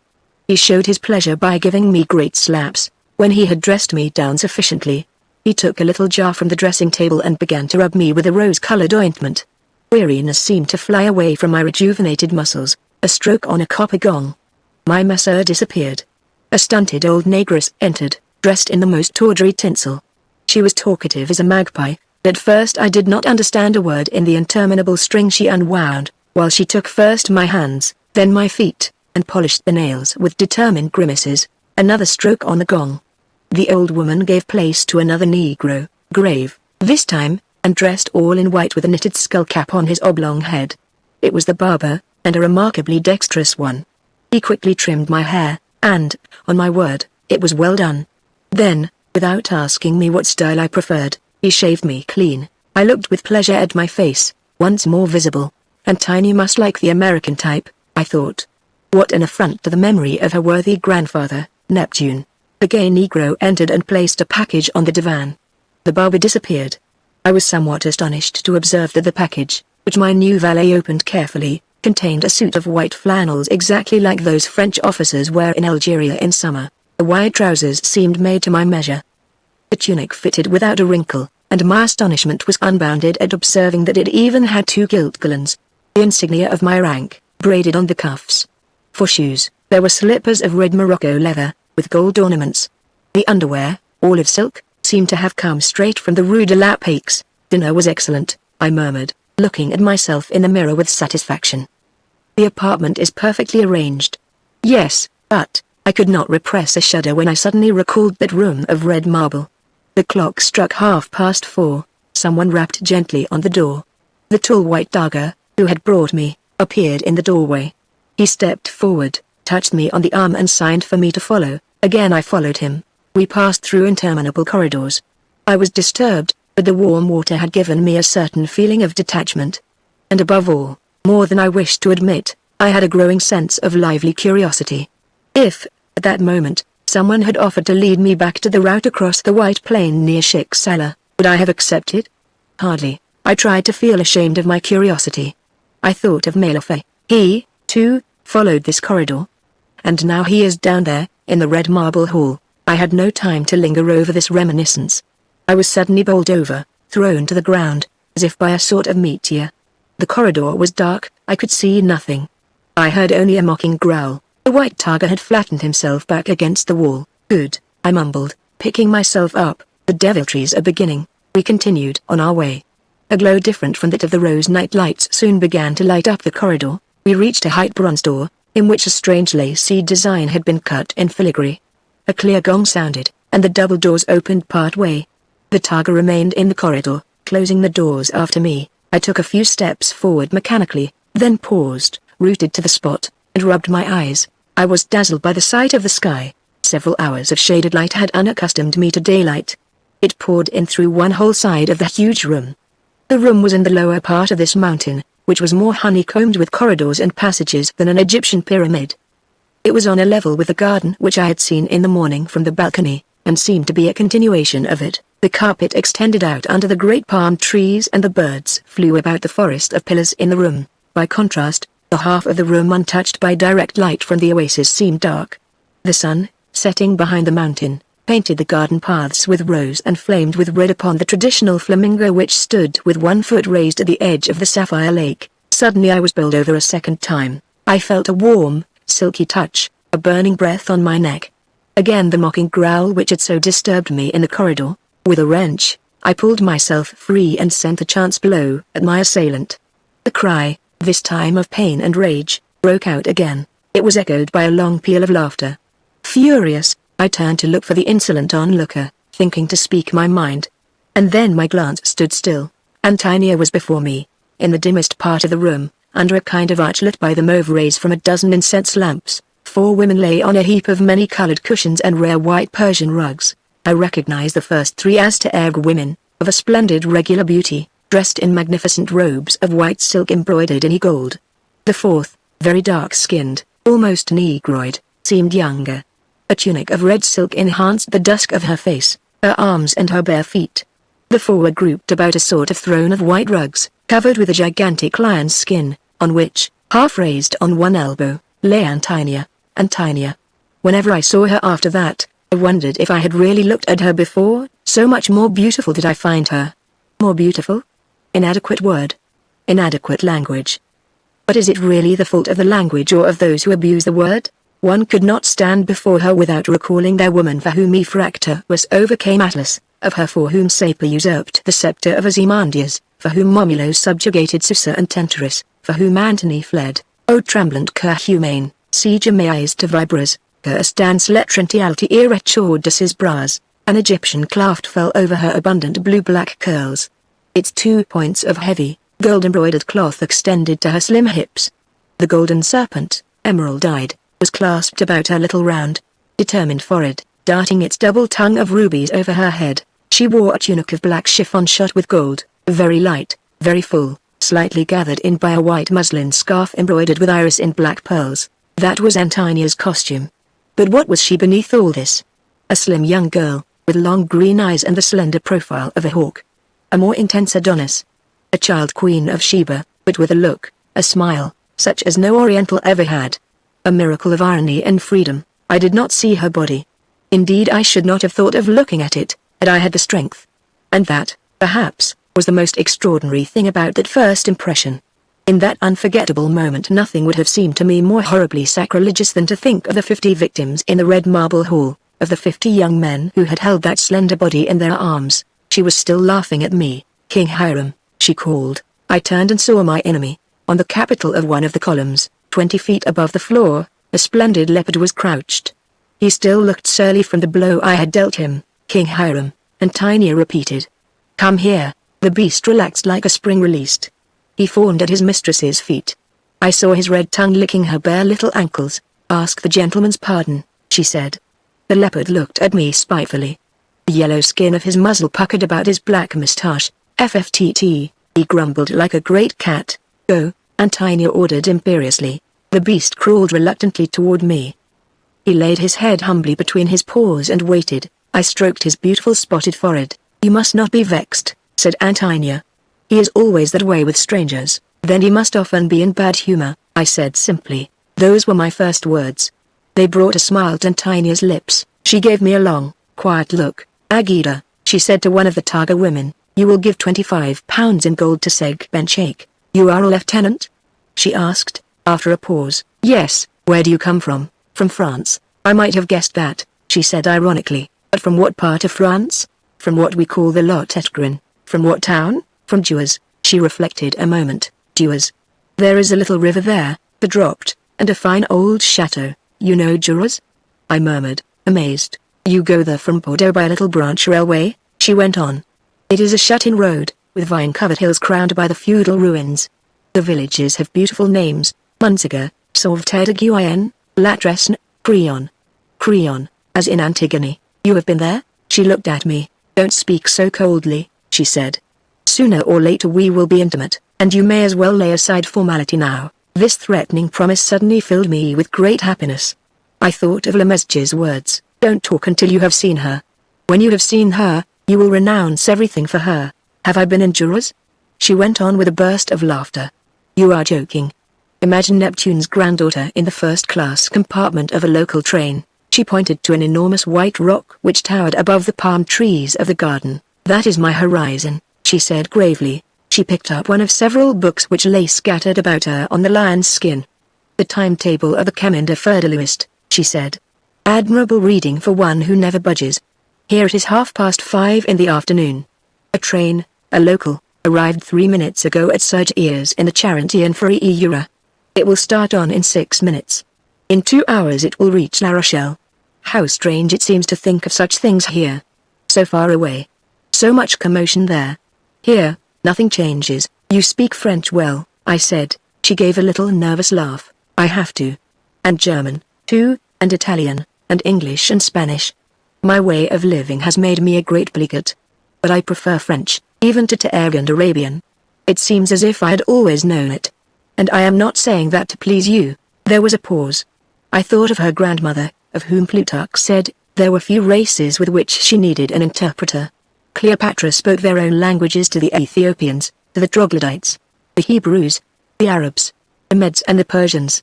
Do not stand routed in the middle of the room. You worry me. Come sit here, beside me. Move over, King Hiram. The leopard obeyed with good temper. Beside her was an onyx bowl. She took from it a perfectly plain ring of aurichalch and slipped it on my left ring finger. I saw that she wore one like it, Tanit Zerga, Give Monsieur de Saint-Avit a rose sherbet. The dark girl in red silk obeyed. My private secretary, said Antonia, introducing her. Mademoiselle Tanit Zerga, of Gao, on the Niger. Her family is almost as ancient as mine. As she spoke, she looked at me. Her green eyes seemed to be appraising me. And your comrade, the captain? She asked in a dreamy tone. I have not yet seen him. What is he like? Does he resemble you? For the first time since I had entered, I thought of Morhange. I did not answer. Antonia smiled. She stretched herself out full length on the lion skin. Her bare right knee slipped out from under her tunic. It is time to go find him, she said languidly. You will soon receive my orders. Tanit Zerga, show him the way. First take him to his room. He cannot have seen it. I rose and lifted her hand to my lips. She struck me with it so sharply as to make my lips bleed, as if to brand me as her possession. I was in the dark corridor again. The young girl in the red silk tunic walked ahead of me. Here is your room, she said. If you wish, I will take you to the dining room. The others are about to meet for dinner. She spoke in adorable lisping French. No, Tanit Zerga, I would rather stay here this evening. I am not hungry. I am tired. You remember my name? She said. She seemed proud of it. I felt that in her I had an ally in case of need. I remember your name, Tanit Zerga, because it is beautiful. 12, then I added, now, leave me, little one. I want to be alone. It seemed as if she would never go. I was touched, but at the same time vexed. I felt a great need of withdrawing into myself. My room is above yours, she said. There is a copper gong on the table here. You have only to strike if you want anything. A white tiger will answer. For a second, these instructions amused me. I was in a hotel in the midst of the Sahara. I had only to ring for service. I looked about my room. My room. For how long? It was fairly large. Cushions, a couch, an alcove cut into the rock, all lighted by a great window covered by a matting shade. I went to the window and raised the shade. The light of the setting sun entered. I leaned my elbows on the rocky sill. Inexpressible emotion filled my heart. The window faced south. It was about 200 feet above the ground. The black, polished volcanic wall yawned dizzily below me. In front of me, perhaps a mile and a half away, was another wall, the first enclosure mentioned in the Crushes. And beyond it in the distance, I saw the limitless red desert. Chapter 12 Morhange disappears. My fatigue was so great that I lay as if unconscious until the next day. I awoke about 3 o'clock in the afternoon. I thought at once of the events of the previous day. They seemed amazing. Let me see, I said to myself. Let us work this out. I must begin by consulting Morhange. I was ravenously hungry. The gong which Tanit Zerga had pointed out lay within arm's reach. I struck it. A white tiger appeared. Show me the way to the library, I ordered. He obeyed. As we wound our way through the labyrinth of stairs and corridors, I realized that I could never have found my way without his help. Morhange was in the library, intently reading a manuscript, a lost treatise of Saint Optat, he said. Oh, if only Dom Granger were here. See, it is written in semi-uncial characters. I did not reply. My eyes were fixed on an object which lay on the table beside the manuscript. It was an orachilch ring, exactly like that which Antonia had given me the previous day and the one which she herself wore. Morhange smiled. Well? I said. Well, you have seen her? I have indeed, Morhange replied. She is beautiful, is she not? It would be difficult to dispute that, my comrade answered. I even believe that I can say that she is as intelligent as she is beautiful. There was a pause. Morhange was calmly fingering the orachilch ring. You know what our fate is to be? I know. Lemesge explained it to us yesterday in polite mythological terms. This evidently is an extraordinary adventure. He was silent, then said, looking at me. I am very sorry to have dragged you here. The only mitigating feature is that since last evening you seem to have been bearing your lot very easily. Where had Morhange learned this insight into the human heart? I did not reply, thus giving him the best of proofs that he had judged correctly. What do you think of doing? I finally murmured. He rolled up the manuscript, leaned back comfortably in his armchair and lit a cigar. I have thought it over carefully. With the aid of my conscience I have marked out the line of conduct. The matter is clear and admits no discussion. The question is not quite the same for me as for you, because of my semi-religious character, which, I admit, has set out on a rather doubtful adventure. To be sure, I have not taken holy orders, but, even aside from the fact that the 9th commandment itself forbids my having relations with a woman not my wife, I admit that I have no taste for the kind of forced servitude for which the excellent Segbenchake has so kindly recruited us. That granted, the fact remains that my life is not my own with the right to dispose of it as might a private explorer traveling at his own expenses and for his own ends. I have a mission to accomplish, results to obtain. If I could regain my liberty by paying the singular ransom which this country exacts, I should consent to give satisfaction to Atlantida according to my ability. I know the tolerance of the Church, and especially that of the order to which I aspire. Such a procedure would be ratified immediately and, who knows, perhaps even approved. Saint Mary the Egyptian gave her body to boatmen under similar circumstances. She received only glorification for it. In so doing she had the certainty of attaining her goal, which was holy. The end justified the means. But my case is quite different. If I give in to the absurd caprices of this woman, that will not keep me from being catalogued down in the red marble hall, as number 54, or as number 55, if she prefers to take you first. Under those conditions, it would be unpardonable for me to acquiesce. Then what do you intend to do? What do I intend to do? Mohanj leaned back in the armchair and smilingly launched a puff of smoke toward the ceiling. Nothing, he said.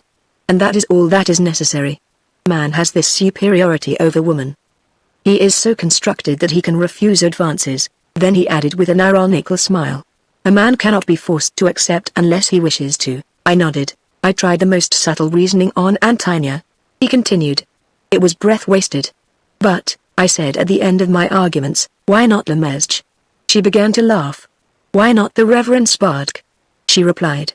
Lemesge and Spark are servants whom I respect. But, Maudit Swiger meis review inutile. Qui voulut, a premier, dans sa stupidite. Seprenant dun probably min soluble et sterile. Ochos is de l'amo melohonetit. Besides, she added with that really very charming smile of hers, probably you have not looked carefully at either of them. There followed several compliments on my figure, to which I found nothing to reply, so completely had she disarmed me by those 4 lines from Baudelaire. She condescended to explain further. Lemesge is a learned gentleman whom I find useful. He knows Spanish and Italian, keeps my papers in order, and is busy working out my genealogy. The Reverend Spark knows English and German. Count Bielowski is thoroughly conversant with the Slavic languages. Besides, I love him like a father. He knew me as a child when I had not dreamed such stupid things as you know of me. They are indispensable to me in my relations with visitors of different races, although I am beginning to get along well enough in the languages which I need. But I am talking a great deal, and this is the first time that I have ever explained my conduct. Your friend is not so curious. With that, she dismissed me. A strange woman indeed. I think there is a bit of renin in her, but she is cleverer than that master of sensualism. Gentlemen, said Lemesge, suddenly entering the room, why are you so late? They are waiting dinner for you. The little professor was in a particularly good humor that evening. He wore a new violet rosette. Well? He said, in a mocking tone. You have seen her? Neither Mohanj nor I replied. The Reverend Spark and the Hemari of Jaitum already had begun eating when we arrived. The setting sun threw raspberry lights on the cream-colored mat. Be seated, gentlemen, said Lemesge noisily. Lieutenant de Saint-Avit, you were not with us last evening. You are about to taste the cooking of Cuckoo, our Bambara chef, for the first time. You must give me your opinion of it. A Negro waiter set before me a superb fish covered with a pimento sauce as red as tomatoes. I have explained that I was ravenously hungry. The dish was exquisite. The sauce immediately made me thirsty. White Ahaga, 1879, the Herman of Jaitama breathed in my ear as he filled my goblet with a clear topaz liquid. I developed it myself. Un pour la tete, tout pour les jambes. I emptied the goblet at a gulp. The company began to seem charming. Well, Captain Mohanj, Lemesge called out to my comrade who had taken a mouthful of fish, what do you say to this acanthopterygian?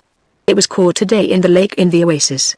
Do you begin to admit the hypothesis of the Saharan Sea? The fish is an argument, my companion replied. Suddenly he became silent.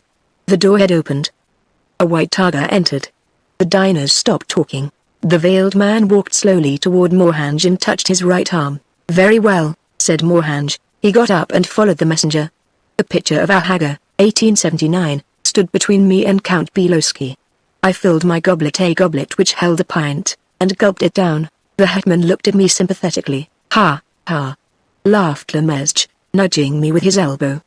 Atlantida has respect for the hierarchic order. The The Reverend Spark smiled modestly. Ha, ha. Laughed Lemesge again. My glass was empty.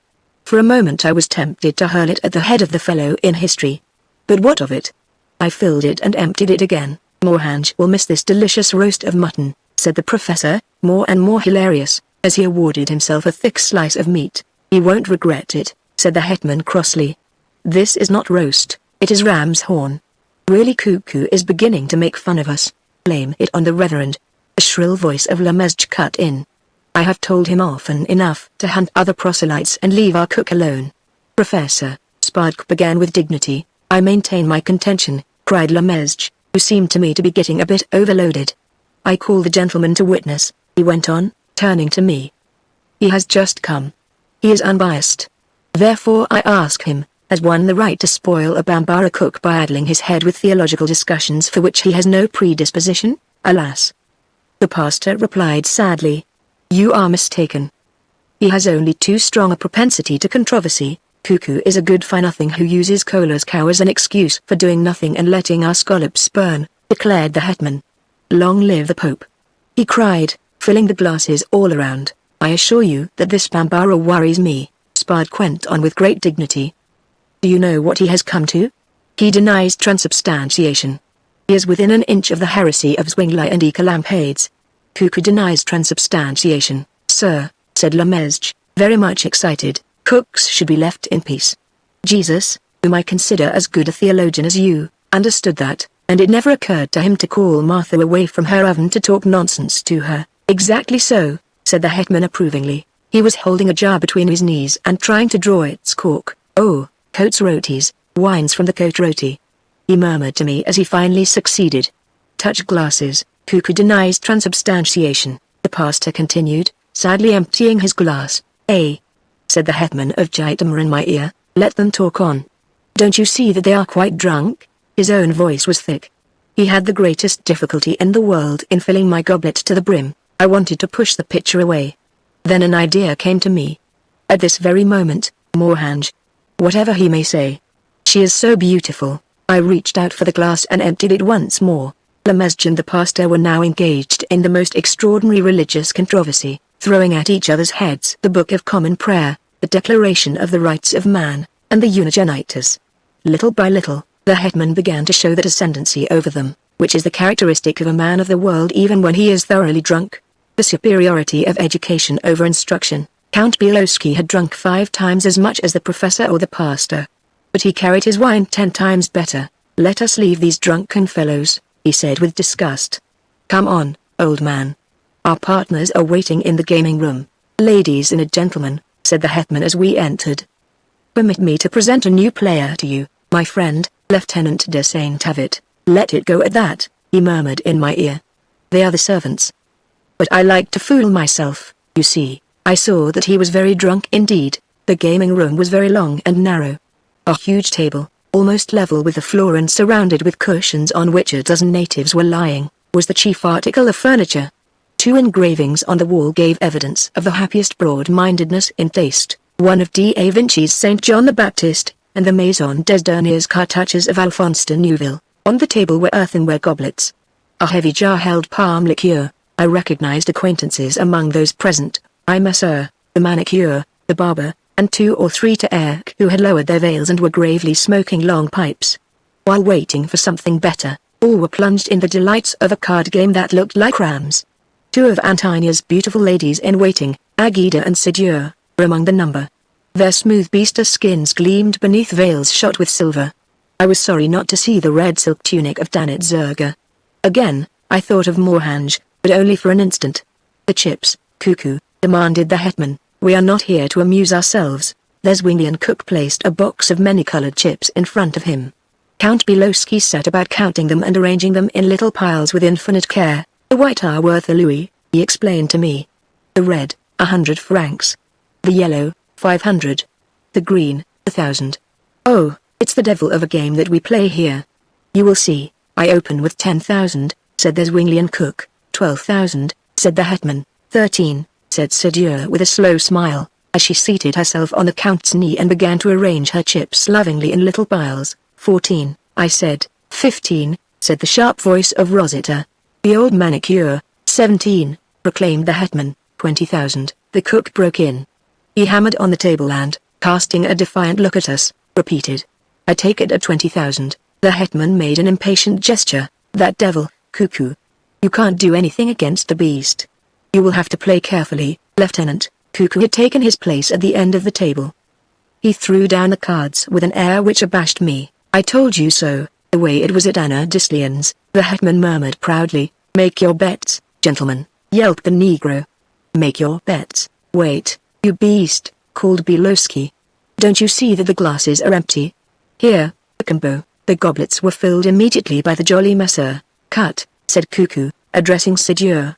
The beautiful Targa who sat at his right. The girl cut, like one who knows superstitions, with her left hand. But it must be said that her right was busy lifting a cup to her lips. I watched the curve of her beautiful throat. My deal, said Cuckoo. We were thus arranged. At the left, the hetman, Agida, whose waist he had encircled with the most aristocratic freedom, Kakambo, a Taerg woman, then two veiled Negroes who were watching the game intently. At the right, Sidieux, myself, the old manicure, Rosetta, Puff, the barber, another woman and two white Taerg, brave and attentive, exactly opposite those on the left. Give me one, said the hetman. Sidieux made a negative gesture. Cuckoo drew, passed a 4-spot to the hetman, gave himself a 5, 8, announced Belowski. 6, said pretty Sidieux. 7, broke in Cuckoo. One card makes up for another, he added coldly. I double, said the hetman. Kakambo and Agida followed his example. On our side, we were more careful. The manicure especially would not risk more than 20 francs at a time. I demand that the cards be evened up, said Cuckoo imperturbably. This fellow is unbearable, grumbled the Count. There, are you satisfied? Cuckoo dealt and laid down a 9. My country and my honor, raged Belowski. I had an 8, I had 2 kings, and so showed no ill temper. Rosetta took the cards out of my hands. I watched Sidieux at my right. Her heavy black hair covered her shoulders. She was really very beautiful, though a bit tipsy, as were all that fantastic company. She looked at me, too, but with lowered eyelids, like a timid little wild animal. Oh, I thought. She may well be afraid. I am labeled no trespassing. I touched her foot. She drew it back in fright. Who wants cards? Cuckoo demanded. Not I, said the hetman. Served, said Sidieux. The cook drew a 4, 9, he said. That card was meant for me, cursed the Count. And 5, I had a 5. If only I had never promised His Majesty the Emperor Napoleon II never to cut 5s. There are times when it is hard, very hard. And look at that beast of a Negro who plays Charlemagne. It was true. Cuckoo swept in 3/4 of the chips, rose with dignity, and bowed to the company. Till tomorrow, gentlemen, get along, the whole pack of you, howled the hetman of Jaitamar. Stay with me, Lieutenant de Saint-Avit. When we were alone, he poured out another huge cupful of liqueur. The ceiling of the room was lost in the grey smoke. What time is it? I asked. After midnight. But you are not going to leave me like this, my dear boy? I am heavy-hearted, he wept bitterly. The tail of his coat spread out on the divan behind him like the apple-green wings of a beetle. Isn't Agida a beauty? He went on, still weeping. She makes me think of the Countess de Tyrol, though she is a little darker. You know the Countess de Tyrol, Mercedes, who went in bathing nude at Biarritz, in front of the Rock of the Virgin, one day when Prince Bismarck was standing on the footbridge. You do not remember her? Mercedes de Tyrol. I shrugged my shoulders. I forget, you must have been too young. 2, perhaps 3 years old. A child. Yes, a child. Oh, my child, to have been of that generation and to be reduced to playing cards with savages. I must tell you, I stood up and pushed him off. Stay, stay, he implored. I will tell you everything you want to know, how I came here, things I have never told anyone. Stay, I must unbosom myself to a true friend. I will tell you everything, I repeat. I trust you. You are a Frenchman, a gentleman. I know that you will repeat nothing to her, that I will repeat nothing to her. To whom? His voice stuck in his throat. I thought I saw a shudder of fear pass over him. To her. To Antonia, he murmured. I sat down again. Chapter 13. The Hetmans of Jaitamar's story. Count Casimir had reached that stage where drunkenness takes on a kind of gravity, of regretfulness. He thought a little, then began his story. I regret that I cannot reproduce more perfectly its archaic flavor. When the grapes begin to color in Antonia's garden, I shall be 68. It is very sad, my dear boy, to have sowed all your wild oats. It isn't true that life is always beginning over again. How bitter, to have known the Tuileries in 1860, and to have reached the point where I am now. One evening, just before the war, I remember that Victor Black was still living. Some charming women whose names I need not disclose, I read the names of their sons from time to time in the society news of the Gaulois, expressed to me their desire to rub elbows with some real demi-mondaines of the artist quarter. I took them to a ball at the Grand Chaumier. There was a crowd of young painters, models, students. In the midst of the uproar, several couples danced the can-can till the chandeliers shook with it. We noticed especially a little, dark man, dressed in a miserable topcoat and checked trousers which assuredly knew the support of no suspenders. He was cross-eyed, with a wretched beard and hair as greasy as could be. He bounded and kicked extravagantly. The ladies called him Leon Gambetta. What an annoyance, when I realized that I need only have felled this wretched lawyer with one pistol shot to have guaranteed perfect happiness to myself and to my adopted country. For, my dear fellow, I am French at heart, if not by birth. I was born in 1829, at Warsaw, of a Polish father and a Russian mother. It is from her that I hold my title of Hetman of Jitomar. It was restored to me by Tsar Alexander II on a request made to him on his visit to Paris, by my august master, the Emperor Napoleon III, for political reasons, which I cannot describe without retelling the history of unfortunate Poland. My father, Count Bielowski, left Warsaw in 1830, and went to live in London. After the death of my mother, he began to squander his immense fortune from sorrow, he said. When, in his time, he died at the period of the Pritchard affair, he left me barely £1,000 sterling of income, plus 2 or 3 systems of gaming, the impracticability of which I learned later. I will never be able to think of my 19th and 20th years without emotion, for I then completely liquidated this small inheritance. London was indeed an adorable spot in those days. I had a jolly bachelor's apartment in Piccadilly. Shops, palaces, bustle and breeze. The whirling of wheels and the murmur of trees, fox hunting in a brisker, driving a buggy in Hyde Park, the rout, not to mention the delightful little parties with the light Venuses of Drury Lane, this took all my time. All? I am unjust. There was also gaming, and a sentiment of filial piety forced me to verify the systems of the late Count, my father.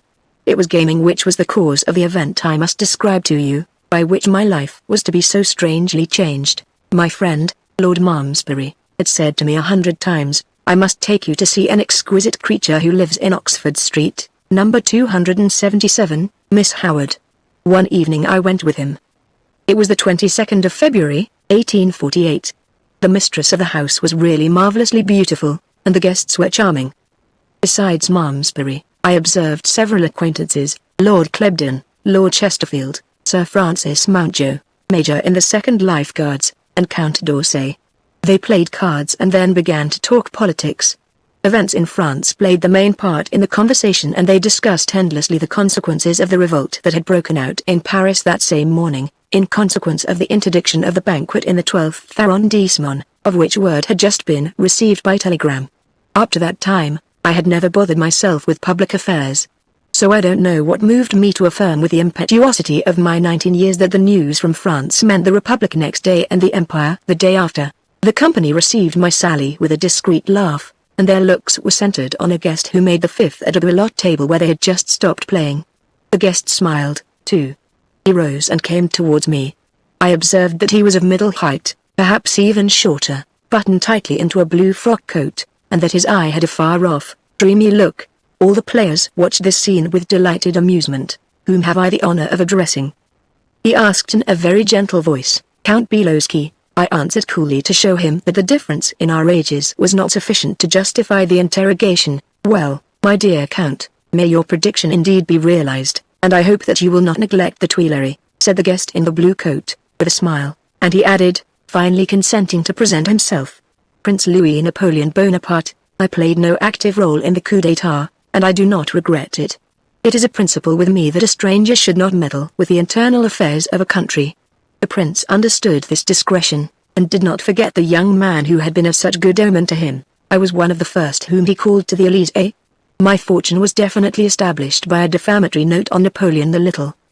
The next year, when Manager Suber was out of the way, I was made gentleman of the chamber, and the emperor was even so kind as to have me marry the daughter of the Marshal Repito, Duke of Mondovì. I have no scruple in announcing that this union was not what it should have been. The Countess, who was 10 years older than I, was crabbed and not particularly pretty. Moreover, her family had insisted resolutely on a marriage portion. Now I had nothing at this time except the £25,000 for my appointment as gentleman of the chamber. A sad lot for anyone on intimate terms with the Count d'Orsay and the Duke of Gramont-Caderousse. Without the kindness of the Emperor, where would I have been? One morning in the spring of 1852, I was in my study opening my mail. There was a letter from His Majesty, calling me to the Tuileries at 4 o'clock, a letter from Clementine, informing me that she expected me at 5 o'clock at her house. Clementine was the beautiful one for whom, just then, I was ready to commit any folly. I was so proud of her that, one evening at the Maison Dorée, I flaunted her before Prince Metternich, who was tremendously taken with her. All the court envied me that conquest, and I was morally obliged to continue to assume its expenses. And then Clementine was so pretty. The Emperor himself. The other letters, good Lord. The other letters were the bills of the dressmakers of that young person, who, in spite of my discreet remonstrances, insisted on having them sent to my conjugal dwelling. There were bills for something over 40,000 francs, gowns and ball dresses from Gage Lenopages, 23 Rue de Richelieu, hats and bonnets from Madame Alexandrine, 14 Rue d'Antin, lingerie and many petticoats from Madame Pauline, 100 Rue de Clery, dress trimmings and gloves from the Ville de Lion, 6 Rue de l'Ain-Chaussée d'Antin, foulards from the Maldesins, handkerchiefs from the Compagnie Hollandaise, laces from Ferguson, cosmetics from Cannes. This whitening cream of Cannes, in particular, overwhelmed me with stupefaction. The bill showed 51 flasks. 627 francs and 50 centimes worth of whitening cream from Cannes. Enough to soften the skin of a squadron of 100 guards. This can't keep on, I said, putting the bills in my pocket. At 10 minutes to 4, I crossed the wicket by the carousel. In the salon of the aides-de-camp I happened on Baxioki. The Emperor has the grip, he said to me. He is keeping to his room. He has given orders to have you admitted as soon as you arrive. Come, His Majesty, dressed in a braided vest and Cossack trousers, was meditating before a window. The pale green of the Tuileries showed luminously under a gentle warm shower. Ah! Here he is, said Napoleon. Here, have a cigarette. It seems that you had great doings, you and Gramont-Caderousse, last evening, at the Château de Fles. I smiled with satisfaction. So your Majesty knows already. I know vaguely. Do you know Gramont-Caderousse's last mot? No. But you are going to tell it to me. Here goes, then. We were 5 or 6, myself, Villecastel, Gramont, Persigny, said the Emperor. He has no right to associate with Gramont, after all that Paris says about his wife. Just so, sire. Well, Persigny was excited, no doubt about it. He began telling us how troubled he was because of the Duchess's conduct. This Fialin isn't over-tactful, muttered the Emperor. Just so, sire. Then, does your Majesty know what Gramont hurled at him? What? He said to him, Monsieur le Duc, I forbid you to speak ill of my mistress before me. Gramont goes too far, said Napoleon with a dreamy smile. That is what we all thought, including Villecastel, was nevertheless delighted. Apropos of this, said Napoleon after a silence, I have forgotten to ask you for news of the Countess Belowski. She is very well, sire, I thank your Majesty. And Clementine? Still the same dear child? Always, sire. But, it seems that M. Baroque is madly in love with her. I am very much honored, sire. But this honor becomes too burdensome. I had drawn from my pocket that morning's bills and I spread them out under the eyes of the Emperor. He looked at them with his distant smile. Come. If that is all, I can fix that. Since I have a favor to ask of you, I am entirely at your Majesty's service. He struck a gong. Send for M. Mocquard. I have the grip, he said. Mocquard will explain the affair to you. The Emperor's private secretary entered. Here is Belowski, Mocquard, said Napoleon. You know what I want him to do. Explain it to him. And he began to tap on the window panes against which the rain was beating furiously. My dear Count, said Mocquard, taking a chair, it is very simple.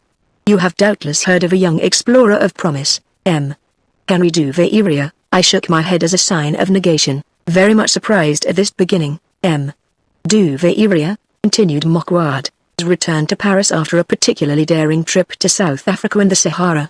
M. Vivian de Saint Martin, whom I have seen recently, has assured me that the Geographical Society intends to confer its great gold medal upon him. in recognition of these exploits. In the course of his trip, M. Duveyria has entered into negotiations with the chief of the people who always have been so rebellious to His Majesty's armies, the Teerk. I looked at the Emperor. My bewilderment was such that he began to laugh. Listen, he said. M. Duveyria, continued Mocquard, is able to arrange to have a delegation of these chiefs come to Paris to present their respects to His Majesty. Very important results may arise from this visit, and His Excellency the Colonial Minister does not despair of obtaining the signature of a treaty of commerce, reserving special advantages to our fellow countrymen. These chiefs, 5 of them, among them Sheikh Aminokol or Sultan of the Confederation of Adja, arrive tomorrow morning at the Gare de Lyon. M. Duveyria will meet them. But the Emperor has thought that besides, I thought, said Napoleon III. Delighted by my bewilderment, I thought that it was correct to have some one of the gentlemen of my chamber wait upon the arrival of these Mussulman dignitaries. That is why you are here, my poor Belowski. Don't be frightened, he added, laughing harder. You will have M. Duveyria with you. You are charged only with a special part of the reception, to accompany these princes to the lunch that I am giving them tomorrow at the Tuileries. Then, in the evening, discreetly on account of their religious scruples, to succeed in giving them a very high idea of Parisian civilization, with nothing exaggerated. Do not forget that in the Sahara they are very high religious dignitaries. In that respect, I have confidence in your tact and give you carte blanche. Mocquard, sire, you will apportion on the budget, half to foreign affairs, half to the colonies, the funds Count Belowski will need for the reception of the Teerk delegation. It seems to me that 100,000 francs, to begin. The Count has only to tell you if he is forced to exceed that figure. Clementine lived on the Rue Bocador, in a little Moorish pavilion that I had bought for her from M. de Lesseps. I found her in bed. When she saw me, she burst into tears. Great fools that we are. She murmured amidst her sobs, what have we done, Clementine, tell me, what have we done, what have we done? She repeated, and I felt against me, her floods of black hair, her warm cheek which was fragrant with oud and anon. What is it? What can it be? It is. And she murmured something in my ear. No. I said, stupefied. Are you quite sure? Am I quite sure? I was thunderstruck. You don't seem much pleased, she said sharply. I did not say that. Though, really, I am very much pleased, I assure you. Prove it to me. Let us spend the day together tomorrow. Tomorrow. I stammered. Impossible. Why? She demanded suspiciously. Because tomorrow, I have to pilot the Teerk mission about Paris. The Emperor's orders. What bluff is this? Asked Clementine. I admit that nothing so much resembles a lie as the truth. I retold Mocquard's story to Clementine, as well as I could. She listened to me with an expression that said, you can't fool me that way. Finally, furious, I burst out. You can see for yourself. I am dining with them, tomorrow, and I invite you. I shall be very pleased to come, said Clementine with great dignity. I admit that I lacked self-control at that minute. But think what a day it had been. 40,000 francs of bills as soon as I woke up. The ordeal of escorting the savages around Paris all the next day. And, quite unexpectedly, the announcement of an approaching irregular paternity. After all, I thought, as I returned to my house, these are the Emperor's orders. He has commanded me to give the Teerk an idea of Parisian civilization. Clementine comports herself very well in society and just now it would not do to aggravate her. I will engage a room for tomorrow at the Café de Paris, and tell Grammont Caderousse and Villecastel to bring their silly mistresses. It will be very French to enjoy the attitude of these children of the desert in the midst of this little party. The train from Marseille arrived at 10:20. On the platform I found M. Duveyria, a young man of 23 with blue eyes and a little blonde beard. The Teerk fell into his arms as they descended from the train. He had lived with them for 2 years, in their tents, the devil knows where. He presented me to their chief, Sheikh, and to 4 others, splendid fellows in their blue cotton draperies and their amulets of red leather. Fortunately, they all spoke a kind of Sabia 13, which helped things along. I only mention in passing the lunch at the Tuileries, the visits in the evening to the museum, to the Hotel de Ville, to the Imperial Printing Press. Each time, the Teerk inscribed their names in the registry of the place they were visiting. It was interminable. To give you an idea, here is the complete name of Sheikh Malone, Ben El Hajj El Bikri Ben El Hajj El Faki Ben Mohammed Biya Ben Si Ahmed Desuki Ben Mahmoud. 14, and there were 5 of them like that. I maintained my good humor, however, because on the boulevards, everywhere, our success was colossal. at the Café de Paris, at 6:30, it amounted to frenzy. The delegation, a little drunk, embraced me, Bono, Napoleon, Bono, Eugenie, Bono, Casimir, Bono, Christians. Gramont Caderousse and Vielcastel were already in booth number 8, with Anna Grimaldi, of the Folies Dramatiques, and Hortense Schneider, both beautiful enough to strike terror to the heart. But the palm was for my dear Clementine, when she entered. I must tell you how she was dressed, a gown of white tulle, over china blue tarlatan, with pleatings, and ruffles of tulle over the pleatings. The tulle skirt was caught up on each side by garlands of green leaves mingled with rose clusters. Thus it formed a valance which allowed the tarlatan skirt to show in front and on the sides. The garlands were caught up to the belt and, in the space between their branches, were knots of rose satin with long ends. The pointed bodice was draped with tulle, the billowy bertha of tulle was edged with lace. By way of headdress, she had placed upon her black locks a diadem crown of the same flowers. 2 long leafy tendrils were twined in her hair and fell on her neck. As cloak, she had a kind of scarf of blue cashmere embroidered in gold and lined with blue satin. So much beauty and splendor immediately moved the Ta'er and, especially, Clementine's right-hand neighbor, El Hajj Ben Gmima, brother of Shakem and Sultan of Al-Haga. By the time the soup arrived, a bouillon of wild game, seasoned with Taqi, he was already much smitten. When they served the compote of fruits Martinique la liqueured him. Amphou, he showed every indication of illimitable passion. The Cyprian wine de la commanderie made him quite sure of his sentiments. Hortense kicked my foot under the table. Gramont, intending to do the same to Anna, made a mistake and aroused the indignant protests of one of the Ta'er. I can safely say that when the time came to go to Mabille, we were enlightened as to the manner in which our visitors respected the prohibition decreed by the Prophet in respect the wine, at Mabille, while Clementine, Hortense, Anna, Ludovic and the 3 Ta'er gave themselves over to the wildest gallops. Shakem took me aside and confided to me, with visible emotion, a certain commission with which he had just been charged by his brother, Sheikh Ahmed. The next day, very early, I reached Clementine's house. My dear, I began, after having waked her, not without difficulty, listen to me.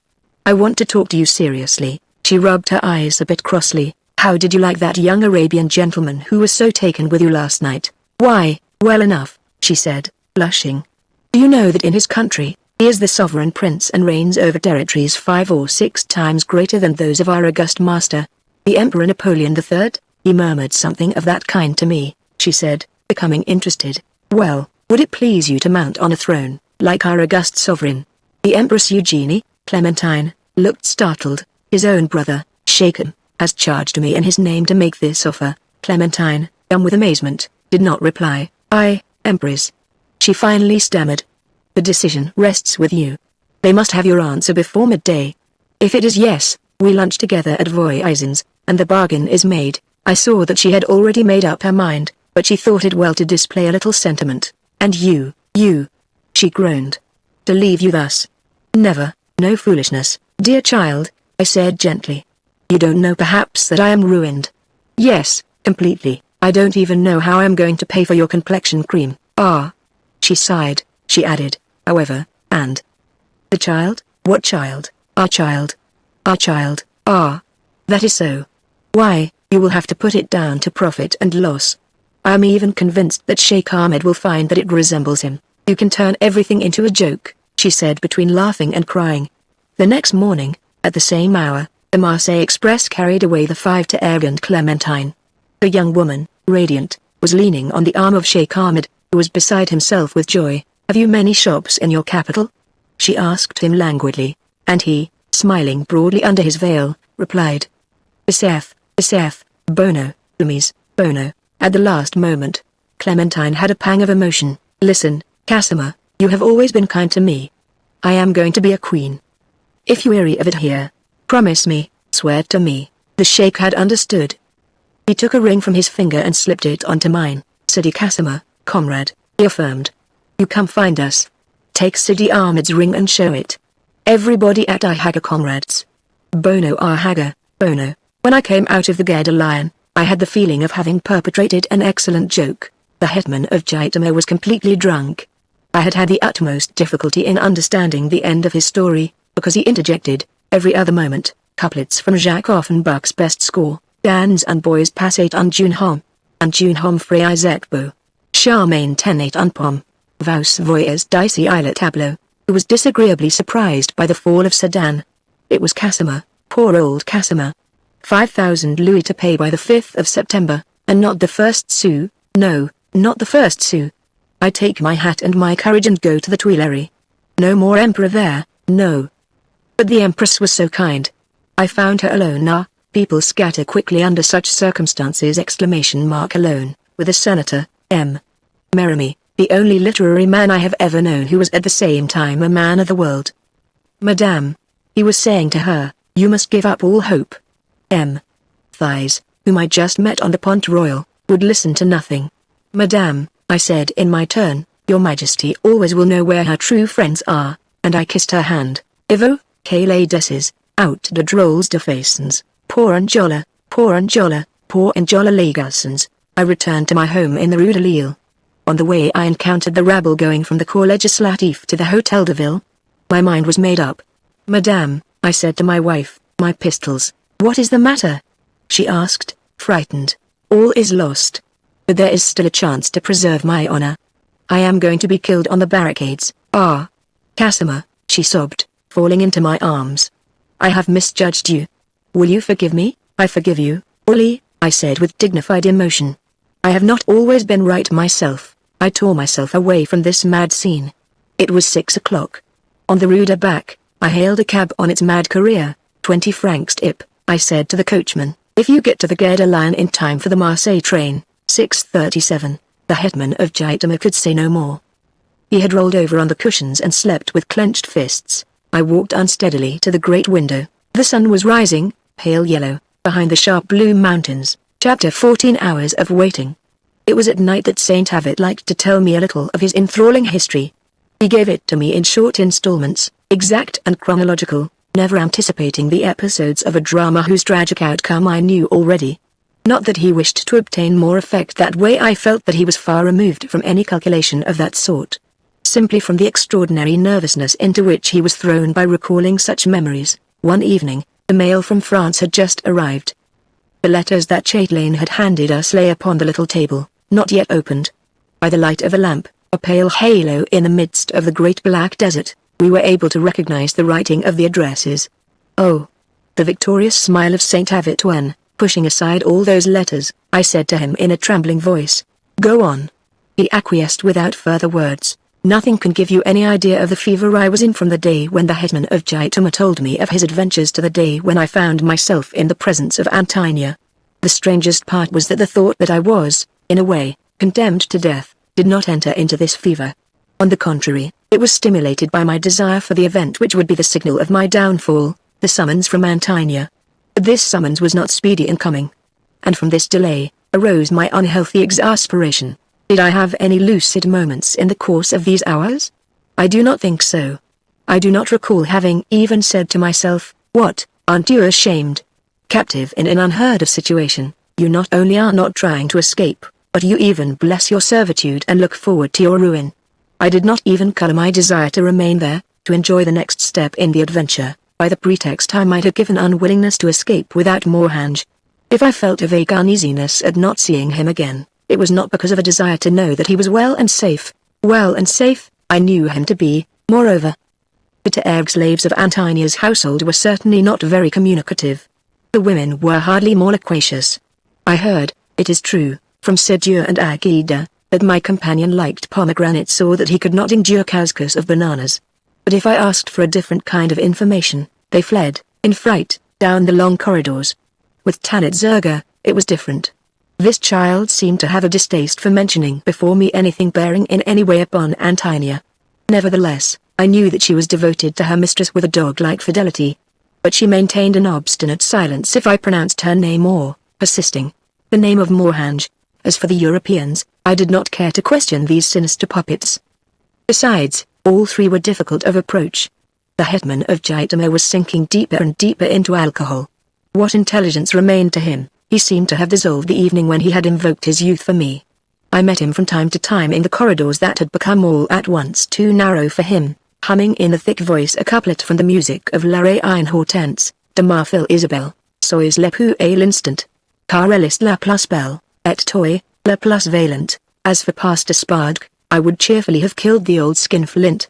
And the hideous little man with the decorations, the placid printer of labels for the red marble hall, how could I meet him without wanting to cry out in his face, Sir Professor, a very curious case of apocope, typhina word. Suppression of alpha, of tau and of lambda. I would like to direct your attention to another case as curious, typhina word, clementine. Apocope of kappa, of lambda, of epsilon and of mu. If Mohanj were with us, he would tell you many charming erudite things about it. But, alas, Mohanj does not deign to come among us any more. We never see Mohanj. My fever for information found a little more favorable reception from Rosita, the old negress manicure. Never have I had my nails polished so often as during those days of waiting. Now after 6 years she must be dead. I shall not wrong her memory by recording that she was very partial to the bottle.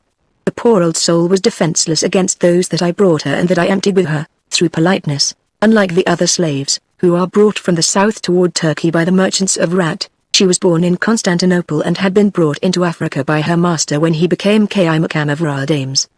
But don't let me complicate this already wandering history by the incantations of this manicure. Antonia, she said to me, is the daughter of El Hajj Ahmed Ben Gmima, Sultan of Ahaga, and Sheikh of the great and noble tribe of Kulrila.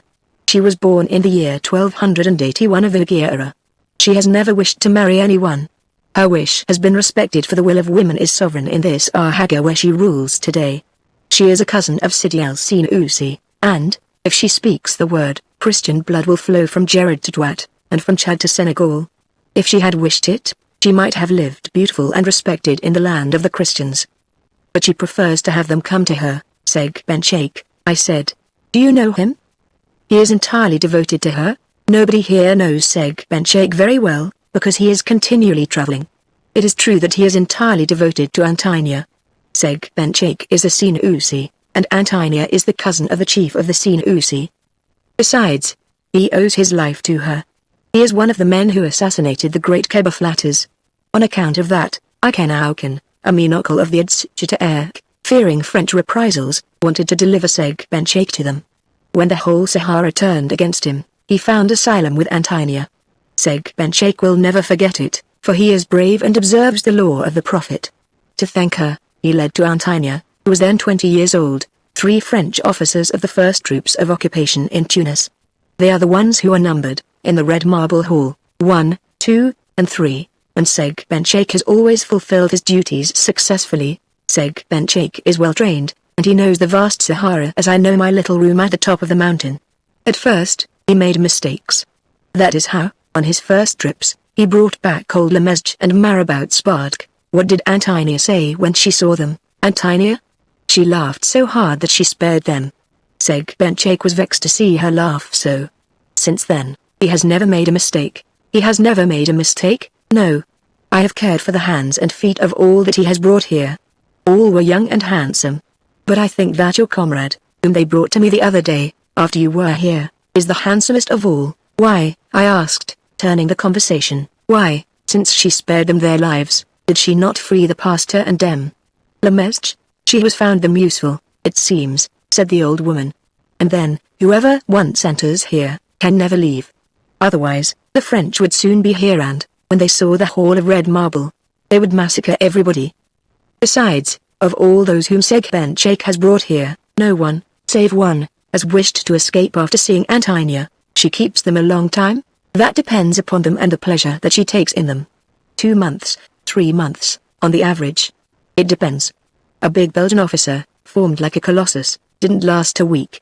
On the other hand, everyone here remembers little Douglas Kane, an English officer. She kept him almost a year, and then, he died, said the old woman as if astonished at my question. Of what did he die? She used the same phrase as Lemesge. Like all the others, of love, she continued. They all die of love when they see that their time is ended, and that Seg Ben Sheikh has gone to find others. Several have died quietly with tears in their great eyes. They neither ate nor slept any more. A French naval officer went mad. All night, he sang a sad song of his native country, a song which echoed through the whole mountain. Another, a Spaniard, was as if maddened. He tried to bite. It was necessary to kill him. Many have died of gif. A kiff that is more violent than opium. When they no longer have Antonia, they smoke. Most have died that way. The happiest. Little Cain died differently. How did little Cain die? In a way that pained us all very much. I told you that he stayed longer among us than anyone else. We had become used to him. In Antonia's room, on a little iron table, painted in blue and gold, there is a gong with a long silver hammer with an ebony handle, very heavy. Agida told me about it. When Antonia gave little Cain his dismissal, smiling as she always does, he stopped in front of her, mute, very pale. She struck the gong for someone to take him away.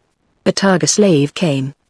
But little Cain had leapt for the hammer, and the Targa lay on the ground with his skull smashed. Antonia smiled all the time. They led little Cain to his room. The same night, eluding guards, he jumped out of his window at a height of 200 feet. The workmen in the embalming room told me that they had the greatest difficulty with his body. But they succeeded very well. You have only to go see for yourself. He occupies niche number 26 in the red marble hall. The old woman drowned her emotion in her glass. 2 days before, she continued, I had done his nails, here, for this was his room. On the wall, near the window, he had written something in the stone with his knife. See, it is still here. Was it not fate, that on this July midnight, at any other moment, that verse, traced in the stone of the window through which the English officer had hurled himself, would have killed me with overpowering emotion. But just then, another thought was in my heart. Tell me, I said, controlling my voice as well as I could. When Antonia holds one of us in her power, she shuts him up near her, does she not? Nobody sees him anymore? The old woman shook her head. She is not afraid that he will escape. The mountain is well guarded. Antonia has only to strike her silver gong, he will be brought back to her immediately. But my companion? I have not seen him since she sent for him. The negress smiled comprehendingly. If you have not seen him, it is because he prefers to remain near her. Antonia does not force him to. Neither does she prevent him. I struck my fist violently upon the table. Get along with you, old fool. And be quick about it. Rosita fled frightened, hardly taking time to collect her little instruments. Was it not fate, that on this July midnight, I obeyed the negress's suggestion? Following the corridors, losing my way, set on the right road again by the Reverend Spark, I pushed open the door of the red marble hall. I entered. The freshness of the perfumed crypt did me good. No place can be so sinister that it is not, as it were, purified by the murmur of running water. The cascade, gurgling in the middle hall, comforted me.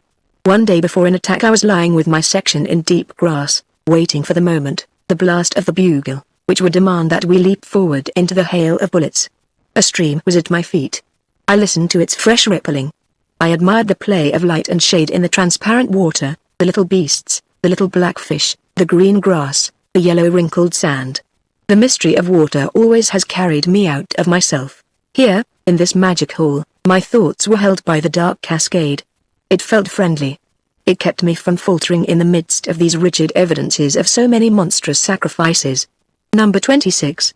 It was he all right. Lieutenant Douglas Cain, born at Edinburgh, September 21, 1862. Died at Arhaga, July 16, 1890. 28. He wasn't even 28. His face was thin under the coat of orangey. His mouth sad and passionate. It was certainly he. Poor youngster. Edinburgh, I knew Edinburgh, without ever having been there. From the wall of the castle you can see the Pentland Hills. Look a little lower down, said Stevenson's sweet Miss Flora to Anne of St. Eve. Look a little lower down and you will see, in the fold of the hill, a clump of trees and a curl of smoke that rises from among them. That is Swanston Cottage, where my brother and I live with my aunt. If it really pleases you to see it, I shall be glad. When he left for Dartford, Douglas Cain must surely have left in Edinburgh a Miss Flora, as blonde as St. Eve Flora. But what are these slips of girls beside Antonia? Cain, however sensible a mortal, however made for this kind of love, loved otherwise. He was dead. And here was number 27, on account of whom Cain dashed himself on the rocks of the Sahara, and who, in his turn, is dead also, to die, to love. How naturally the word resounded in the red marble hall. How Antonia seemed to tower above that circle of pale statues. Does love, then, need so much death in order that it may be multiplied? Other women, in other parts of the world, are doubtless as beautiful as Antonia, or beautiful perhaps.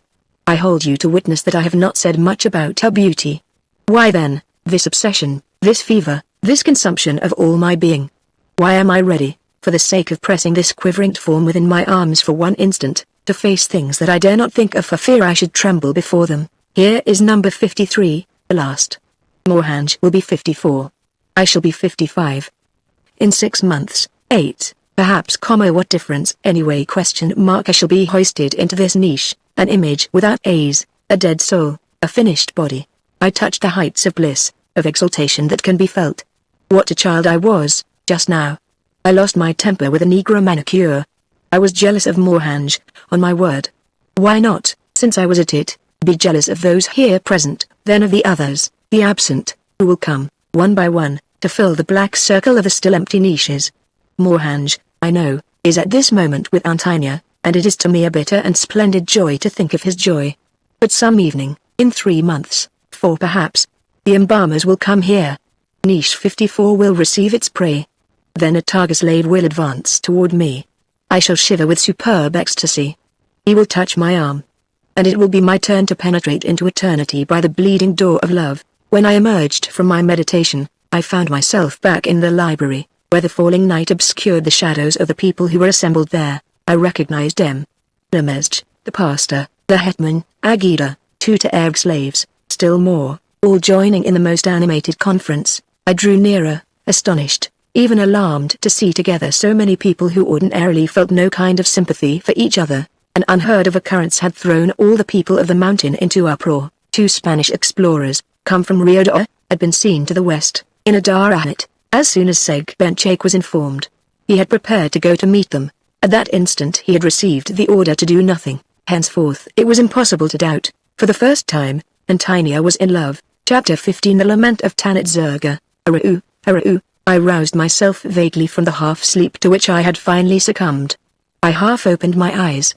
Immediately I flattened back. Arau, 2 feet from my face was the muscle of King Hiram, yellow with a tracery of black. The leopard was helping me to wake up, otherwise he took little interest, for he yawned, his dark red jaws, beautiful gleaming white fangs, opened and closed lazily. At the same moment I heard a burst of laughter. It was little Tanit Zerga. She was crouching on a cushion near the divan where I was stretched out, curiously watching my close interview with the leopard. King Hiram was bored. She felt obliged to explain to me. I brought him. How nice, I growled. Only tell me, could he not have gone somewhere else to be amused? He is all alone now, said the girl. They have sent him away. He made too much noise when he played. These words recalled me to the events of the previous evening. If you like, I will make him go away, said Tanit Zerga. No, let him alone. I looked at the leopard with sympathy. Our common misfortune brought us together. I even caressed his rounded forehead. King Hiram showed his contentment by stretching out at full length and uncurling his great amber claws. The mat on the floor had much to suffer. Gale is here, too, said the little girl. Gale. Who may he be? At the same time, I saw on Tanit Zerga's knees a strange animal, about the size of a big cat, with flat ears, and a long muzzle.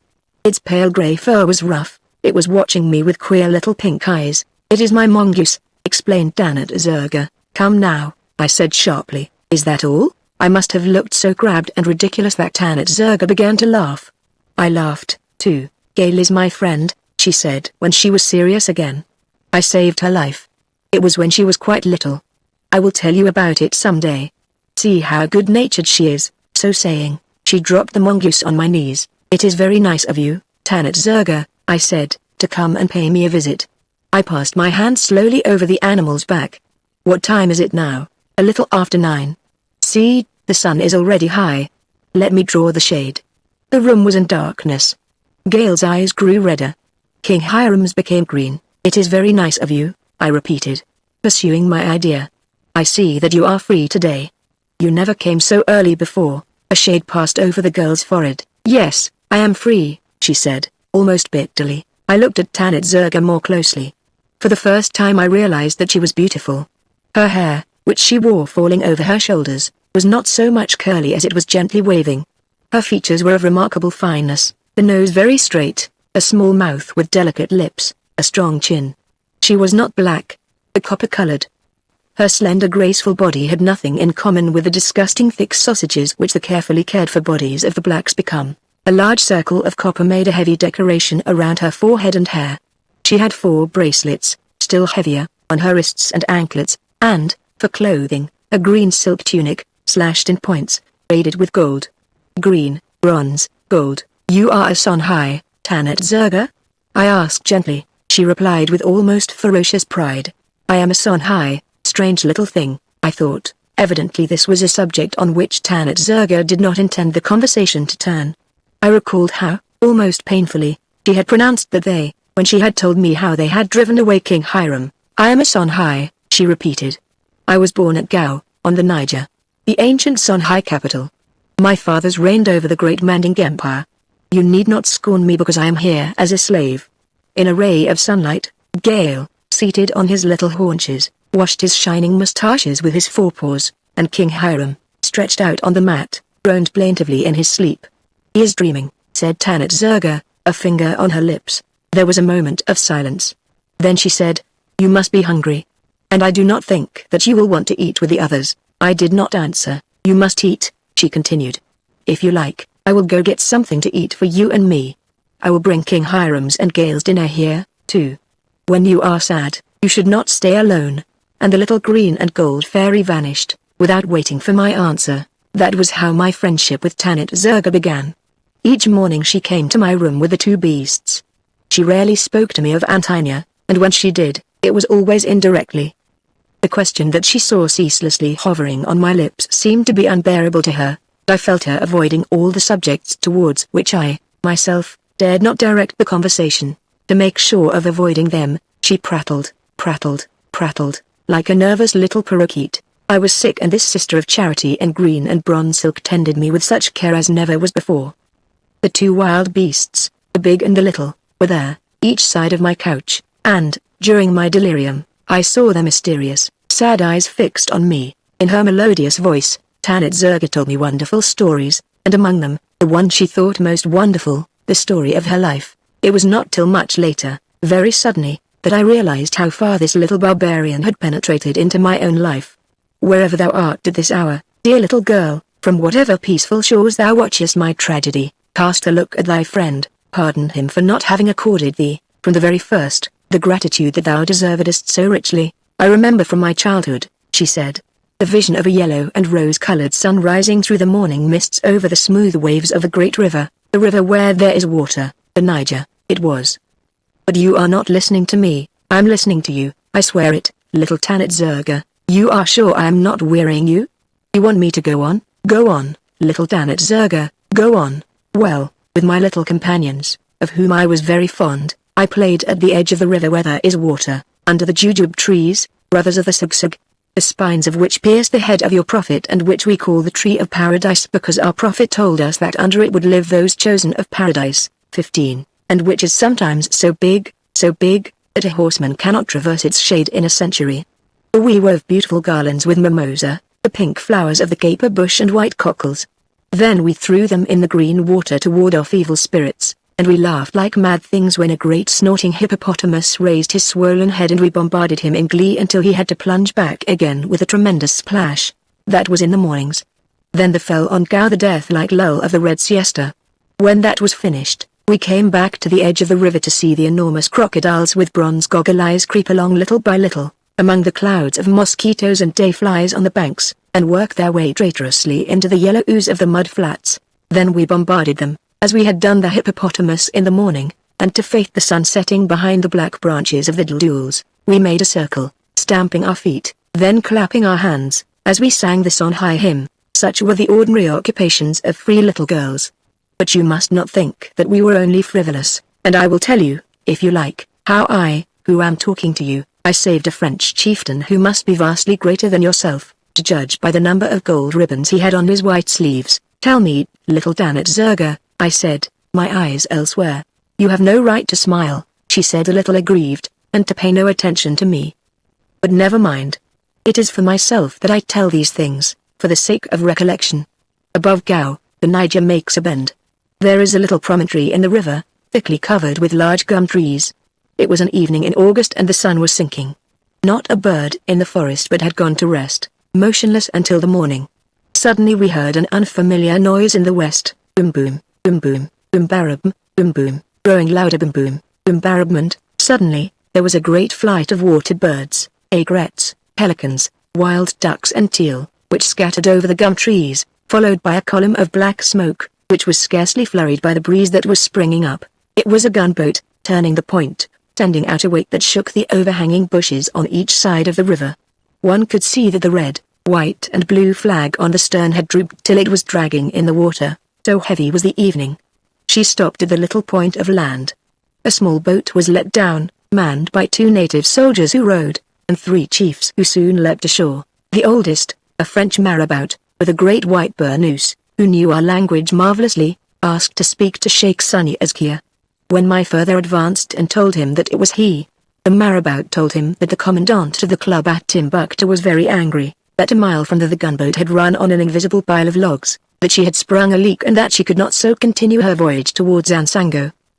My father replied that the French who protected the poor natives against the Te'er were welcome, that it was not from evil design, but for fish that they had built the barrage, and that he put all the resources of Gao, including the forge, at the disposition of the French chief, for repairing the gunboat. While they were talking, the French chief looked at me and I looked at him.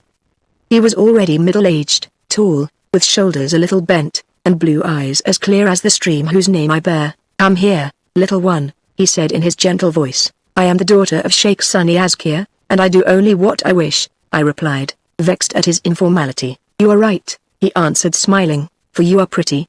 Will you give me the flowers that you have around your neck?" It was a great necklace of purple hibiscus. I held it out to him. He kissed me.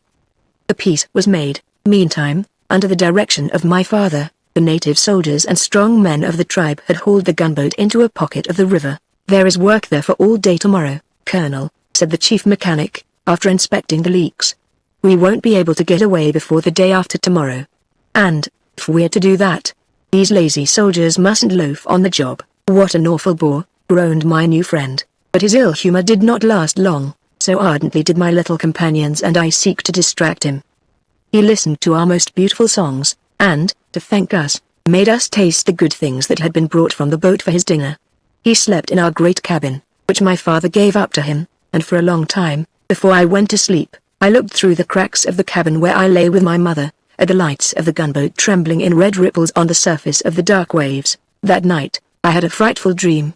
I saw my friend, a French officer, sleeping in peace, while a great crow hung croaking above his head. Caw, the shade of the gum trees of Gao Caw will avail nothing tomorrow night. Caw to the white chief nor to his escort. Dawn had scarcely begun, when I went to find the native soldiers. They were stretched out on the bridge of the gunboat, taking advantage of the fact that the whites were still sleeping, to do nothing. I approached the oldest one and spoke to him with authority. "Listen, I saw the black crow in a dream last night. He told me that the shade of the gum trees of Gao would be fatal to your chief in the coming night," and, as they all remained motionless, stretched out, gazing at the sky, without even seeming to have heard, I added, "and to his escort." It was the hour when the sun was highest, and the colonel was eating in the cabin with the other Frenchmen, when the chief mechanic entered. "I don't know what has come over the natives. They are working like angels. If they keep on this way, Colonel, we shall be able to leave this evening." "Very good," said the colonel, "but don't let them spoil the job by too much haste. We don't have to be at Ansango before the end of the week. It will be better to start in the morning." I trembled. Suppliantly I approached and told him the story of my dream.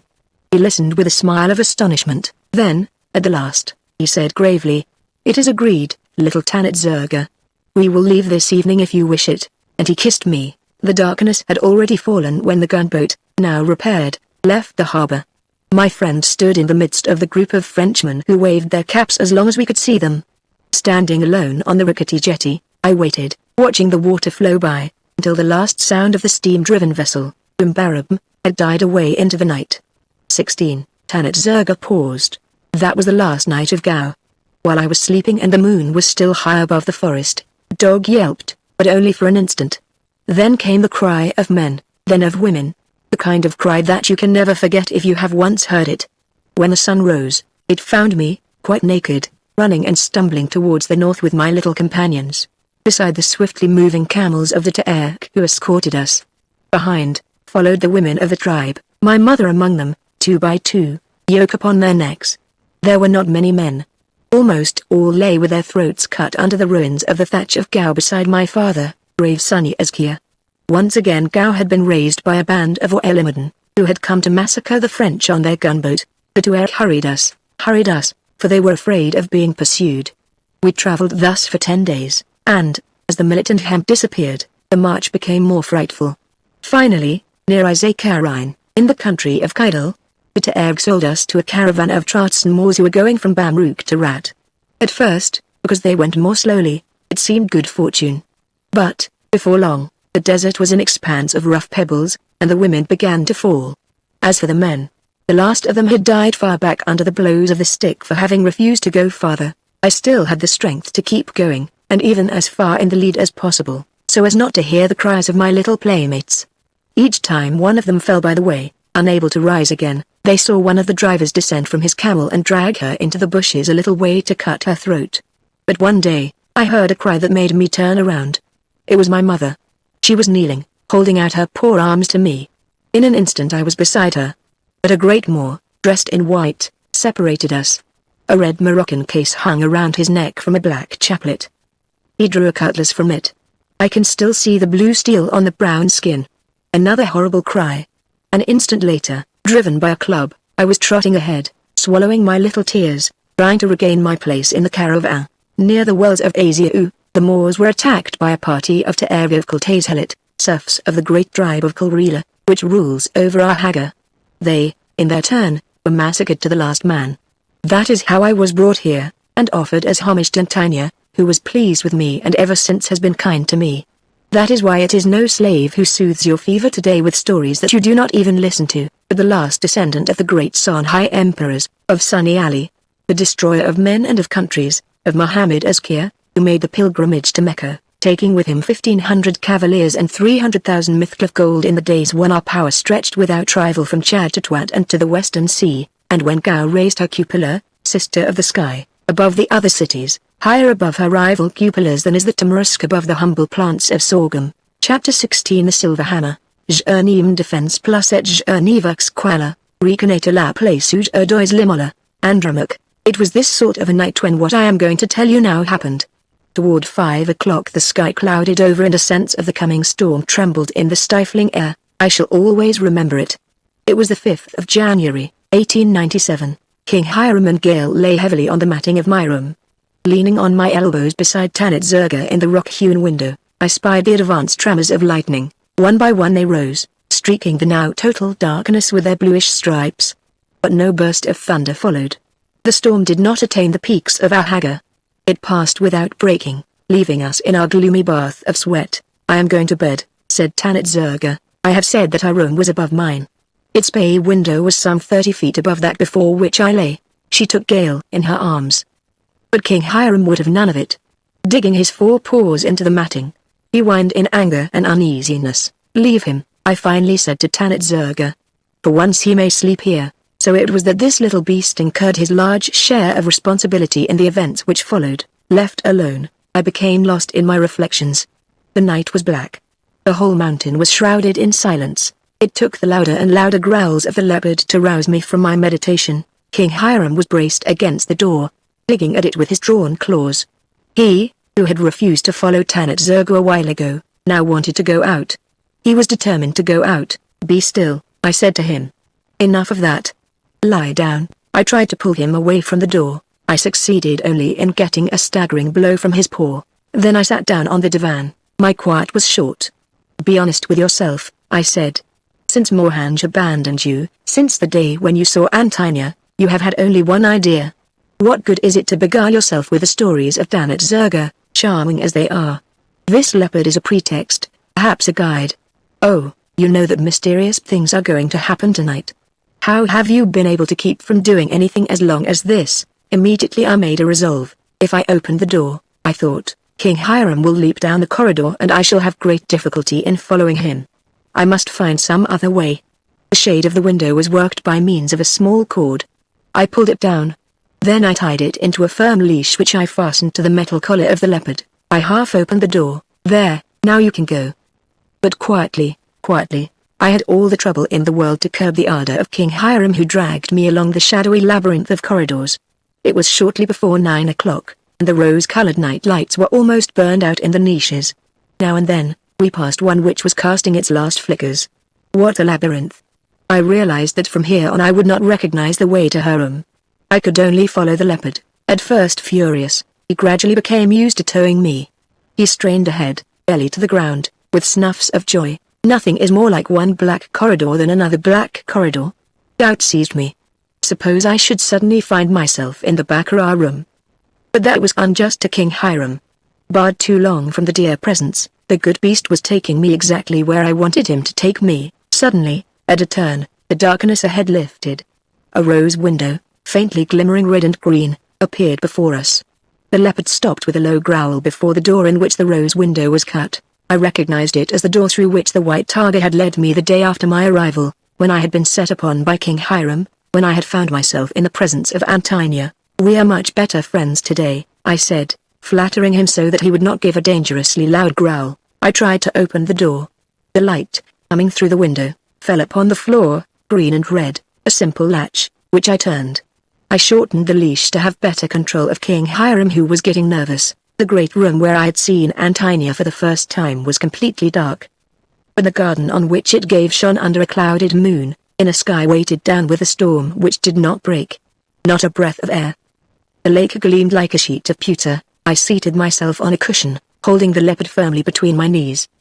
He was purring with impatience. I was thinking. Not about my goal. For a long time that had been fixed. But about the means. Then, I seemed to hear a distant murmur, a faint sound of voices. King Hiram growled louder, struggled. I gave him a little more leash. He began to rub along the dark walls on the sides whence the voices seemed to come. I followed him, stumbling as quietly as I could among the scattered cushions. My eyes, become accustomed to the darkness, could see the pyramid of cushions on which Antonia had first appeared to me. Suddenly I stumbled. The leopard had stopped. I realized that I had stepped on his tail. Brave beast, he did not make a sound. Groping along the wall, I felt a second door. Quietly, very quietly, I opened it as I had opened the preceding one. The leopard whimpered feebly. "King Hiram," I murmured, "be quiet," and I put my arms about his powerful neck. I felt his warm wet tongue on my hands. His flanks quivered. He shook with happiness. In front of us, lighted in the center, another room opened up. In the middle 6 men were squatting on a matting, playing dice and drinking coffee from tiny copper coffee cups with long stems. They were the white Pierre. A lamp, hung from the ceiling, threw a circle of light over them. Everything outside that circle was in deep shadow. The black faces, the copper cups, the white robes, the moving light and shadow, made a strange etching. They played with a reserved dignity, announcing the throws in raucous voices. Then, slowly, very slowly, I slipped the leash from the collar of the impatient little beast. "Go, boy." He leapt with a sharp yelp, and what I had foreseen happened. The first bound of King Hiram carried him into the midst of the white Pierre, sowing confusion in the bodyguard. Another leap carried him into the shadow again. I made out vaguely the shaded opening of another corridor on the side of the room opposite where I was standing. There, I thought. The confusion in the room was indescribable, but noiseless. One realized the restraint which nearness to a great presence imposed upon the exasperated guards. The stakes and the dice boxes had rolled in one direction, the copper cups, in the other. 2 of the Pierre, doubled up with pain, were rubbing their ribs with low oaths. I need not say that I profited by this silent confusion to glide into the room. I was now flattened against the wall of the second corridor, down which King Hiram had just disappeared. At that moment a clear gong echoed in the silence. The trembling which seized the Pierre assured me that I had chosen the right way. One of the 6 men got up. He passed me and I fell in behind him. I was perfectly calm. My least movement was perfectly calculated. All that I risk here now, I said to myself, is being led back politely to my room. The tiger lifted a curtain. I followed on his heels into the chamber of Antonia. The room was huge and at once well lighted and very dark. While the right half, where Antonia was, gleamed under shaded lamps. The left was dim. Those who have penetrated into a Mussulman home know what a giggle is, a kind of square niche in the wall, 4 feet from the floor, its opening covered by a curtain. One mounts to it by wooden steps. I noticed such a giggle at my left. I crept into it. My pulses beat in the shadow. But I was calm, quite calm. There I could see and hear everything. I was in Antonia's chamber. There was nothing singular about the room, except the great luxury of the hangings. The ceiling was in shadow. but multicolored lanterns cast a vague and gentle light over gleaming stuffs and furs.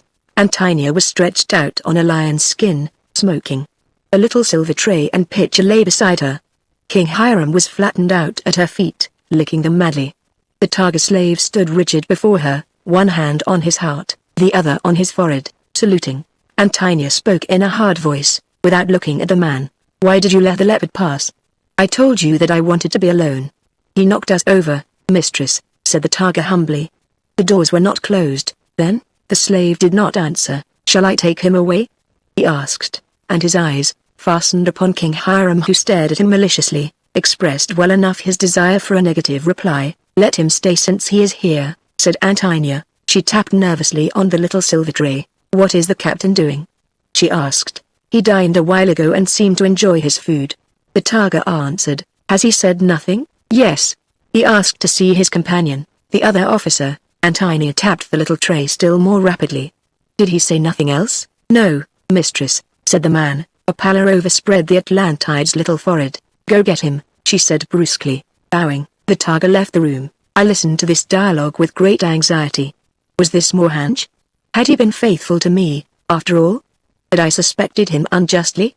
He had wanted to see me and been unable to. My eyes never left Antonia's. She was no longer the haughty, mocking princess of our first interview. She no longer wore the golden circlet on her forehead. Not a bracelet, not a ring. She was dressed only in a full-flowing tunic. Her black hair, unbound, lay in masses of ebony over her slight shoulders and her bare arms. Her beautiful eyes were deep-circled. A divine mouth drooped. I did not know whether I was glad or sorry to see this new quivering Cleopatra, flattened at her feet. King Hiram gazed submissively at her. An immense oracle mirror with golden reflections was set into the wall at the right. Suddenly she raised herself erect before it. I saw her nude. A splendid and bitter sight! A woman who thinks herself alone, standing before her mirror in expectation of the man she wishes to subdue. The 6 incense burners scattered about the room sent up invisible columns of perfume. The balsam spices of Arabia wore floating webs in which my shameless senses were entangled. And, back toward me, standing straight as a lily, Antonia smiled into her mirror. Low steps sounded in the corridor. Antonia immediately fell back into the nonchalant pose in which I had first seen her. One had to see such a transformation to believe it possible. Mohanj entered the room, preceded by a white Targa. He, too, seemed rather pale. But I was most struck by the expression of serene peace on that face which I thought I knew so well. I felt that I never had understood what manner of man Mohanj was. Never. He stood erect before Antonia without seeming to notice her gesture inviting him to be seated. She smiled at him. "You are surprised, perhaps," she said finally, "that I should send for you at so late an hour." Mohanj did not move an eyelash. "Have you considered it well?" she demanded. Mohanj smiled gravely, but did not reply. I could read in Antonia's face the effort it cost her to continue smiling. I admired the self-control of these two beings. "I sent for you," she continued. "You do not guess why? Well, it is to tell you something that you do not expect. It will be no surprise to you if I say that I never met a man like you. During your captivity, you have expressed only one wish. Do you recall it? I asked your permission to see my friend before I died," said Mohanj simply. I do not know what stirred me more on hearing these words. Delight at Mohanj's formal tone in speaking to Antonia, or emotion at hearing the one wish he had expressed, but Antonia continued calmly. "That is why I sent for you, to tell you that you are going to see him again. And I am going to do something else. You will perhaps scorn me even more when you realize that you had only to oppose me to bend me to your will. I, who have bent all other wills to mine. But, however that may be, it is decided. I give you both your liberty. Tomorrow Shake will lead you past the 5th enclosure. Are you satisfied?" "I am," said Mohanj with a mocking smile. "That will give me a chance," he continued, "to make better plans for the next trip I intend to make this way. For you need not doubt that I shall feel bound to return to express my gratitude. Only, next time, to render so great a queen the honors due her, I shall ask my government to furnish me with 200 or 300 European soldiers and several cannon." Antonia was standing up, very pale. "What are you saying?" "I am saying," said Mohanj coldly, "that I foresaw this. First threats, then promises." Antonia stepped toward him. He had folded his arms. He looked at her with a sort of grave pity. "I will make you die in the most atrocious agonies," she said finally. "I'm your prisoner," Mohanj replied. You shall suffer things that you cannot even imagine. I am your prisoner, repeated Mohanj in the same sad calm. Antonia paced the room like a beast in a cage. She advanced toward my companion and, no longer mistress of herself, struck him in the face. He smiled and caught hold of her, drawing her little wrists together with a strange mixture of force and gentleness. King Hiram growled. I thought he was about to leap. But the cold eyes of Mohanj held him fascinated. I will have your comrade killed before your eyes, gasped Antonia. It seemed to me that Mohanj paled, but only for a second. I was overcome by the nobility and insight of his reply. My companion is brave. He does not fear death. And, in any case, he would prefer death to life purchased at the price you name. So saying, he let go Antonia's wrists. Her pallor was terrible. From the expression of her mouth I felt that this would be her last word to him. Listen, she said. How beautiful she was, in her scorned majesty, her beauty powerless for the first time. Listen, she continued. Listen. For the last time. Remember that I hold the gates of this palace, that I have supreme power over your life. Remember that you breathe only at my pleasure. Remember. I have remembered all that, said Mohanj. The last time, she repeated. The serenity of Mohanj's face was so powerful that I scarcely noticed his opponent. In that transfigured countenance, no trace of worldliness remained. The last time, came Antonia's voice, almost breaking. Mohanj was not even looking at her. As you will, she said. Her gong resounded. She had struck the silver disc. The white tiger appeared. Leave the room, Mohanj, his head held high, went out. Now Antonia is in my arms. This is no haughty, voluptuous woman whom I am pressing to my heart. It is only an unhappy, scorned little girl. So great was her trouble that she showed no surprise when I stepped out beside her. Her head is on my shoulder. Like the crescent moon in the black clouds, I see her clear little bird-like profile amid her mass of hair. Her warm arms hold me convulsively. O tremblant cur humane, who could resist such an embrace, amid the soft perfumes, in the languorous night? I feel myself a being without will. Is this my voice, the voice which is murmuring? Ask me what you will, and I will do it, I will do it. My senses are sharpened, tenfold keen. My head rests against a soft, nervous little knee. Clouds of odors whirl about me. Suddenly it seems as if the golden lanterns are waving from the ceiling like giant censers. Is this my voice, the voice repeating in a dream? Ask me what you will, and I will do it. I will do it. Antonia's face is almost touching mine. A strange light flickers in her great eyes. Beyond, I see the gleaming eyes of King Hiram. Beside him, there is a little table of iron, blue and gold. On that table I see the gong with which Antonia summons the slaves. I see the hammer with which she struck it just now, a hammer with a long ebony handle, a heavy silver head. The hammer with which little Lieutenant Kane dealt death. I see nothing more. Chapter 17 The Maidens of the Rocks. I awakened in my room. The sun, already at its zenith, filled the place with unbearable light and heat. The first thing I saw, on opening my eyes, was the shade, ripped down, lying in the middle of the floor. Then, confusedly, the night's events began to come back to me. My head felt stupid and heavy. My mind wandered. My memory seemed blocked. I went out with the leopard, it is certain. That red mark on my forefinger shows how he strained at the leash. My knees are still dusty. I remember creeping along the wall in the room where the white Pierre were playing at dice. That was the minute after King Hiram had leapt past them. After that, oh, Mohanj and Antonia. And then, I recalled nothing more. I recalled nothing more. But something must have happened, something which I could not remember. I was uneasy. I wanted to go back, yet it seemed as if I were afraid to go. I have never felt anything more painful than those conflicting emotions. It is a long way from here to Antonia's apartments. I must have been very sound asleep not to have noticed when they brought me back, for they have brought me back. I stopped trying to think it out. My head ached too much. I must have air, I murmured. I am roasting here. It will drive me mad. I had to see someone, no matter whom. Mechanically, I walked toward the library. I found Lemesge in a transport of delirious joy.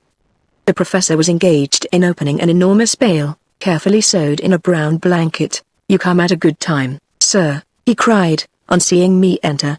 The magazines have just arrived. He dashed about in feverish haste. Presently a stream of pamphlets and magazines, blue, green, yellow and salmon, was bursting from an opening in the bale. Splendid, splendid, he cried, dancing with joy. Not too late, either, Here are the numbers for October 15th. We must give a vote of thanks to Goodham. His good spirits were contagious. There is a good Turkish merchant who subscribes to all the interesting magazines of the 2 continents. He sends them on by raw dames to a destination which he little suspects. Ah, here are the French ones. Lemesge ran feverishly over the tables of contents, internal politics, articles by Francis Charmes, Anatole Leroy Bewley, Townsendville on the Tsar's trip to Paris. Look, a study by Vinlove Wages in the Middle Ages. And verses of the young poets, Fernand Gregg, Edmund Haraucourt. Ah, the resume of a book by Henry de Castries on Islam. That may be interesting. Take what you please. Joy makes people amiable and Lemesge was really delirious with it. A puff of breeze came from the window.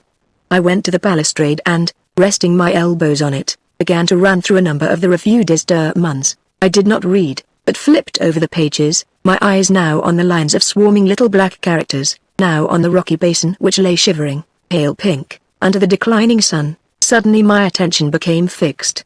There was a strange coincidence between the text and the landscape. In the sky overhead were only light shreds of cloud, like bits of white ash floating up from burnt-out logs. The sun fell over a circle of rocky peaks, silhouetting their severe lines against the azure sky.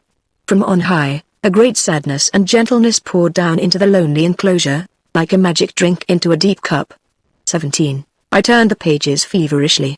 My mind seemed to be clearing. Behind me, Lemesge, deep in an article, voiced his opinions in indignant growls. I continued reading. On all sides a magnificent view spread out before us in the raw light. The chain of rocks, clearly visible in their barren desolation which stretched to the very summit, lay stretched out like some great heap of gigantic, unformed things left by some primordial race of titans to stupefy human beings. Overturned towers, it is shameful, downright shameful. The professor was repeating. Overturned towers, crumbling citadels, cupolas fallen in, broken pillars, mutilated colossi, prows of vessels, thighs of monsters, bones of titans. This mass, impassable with its ridges and gullies, seemed the embodiment of everything huge and tragic.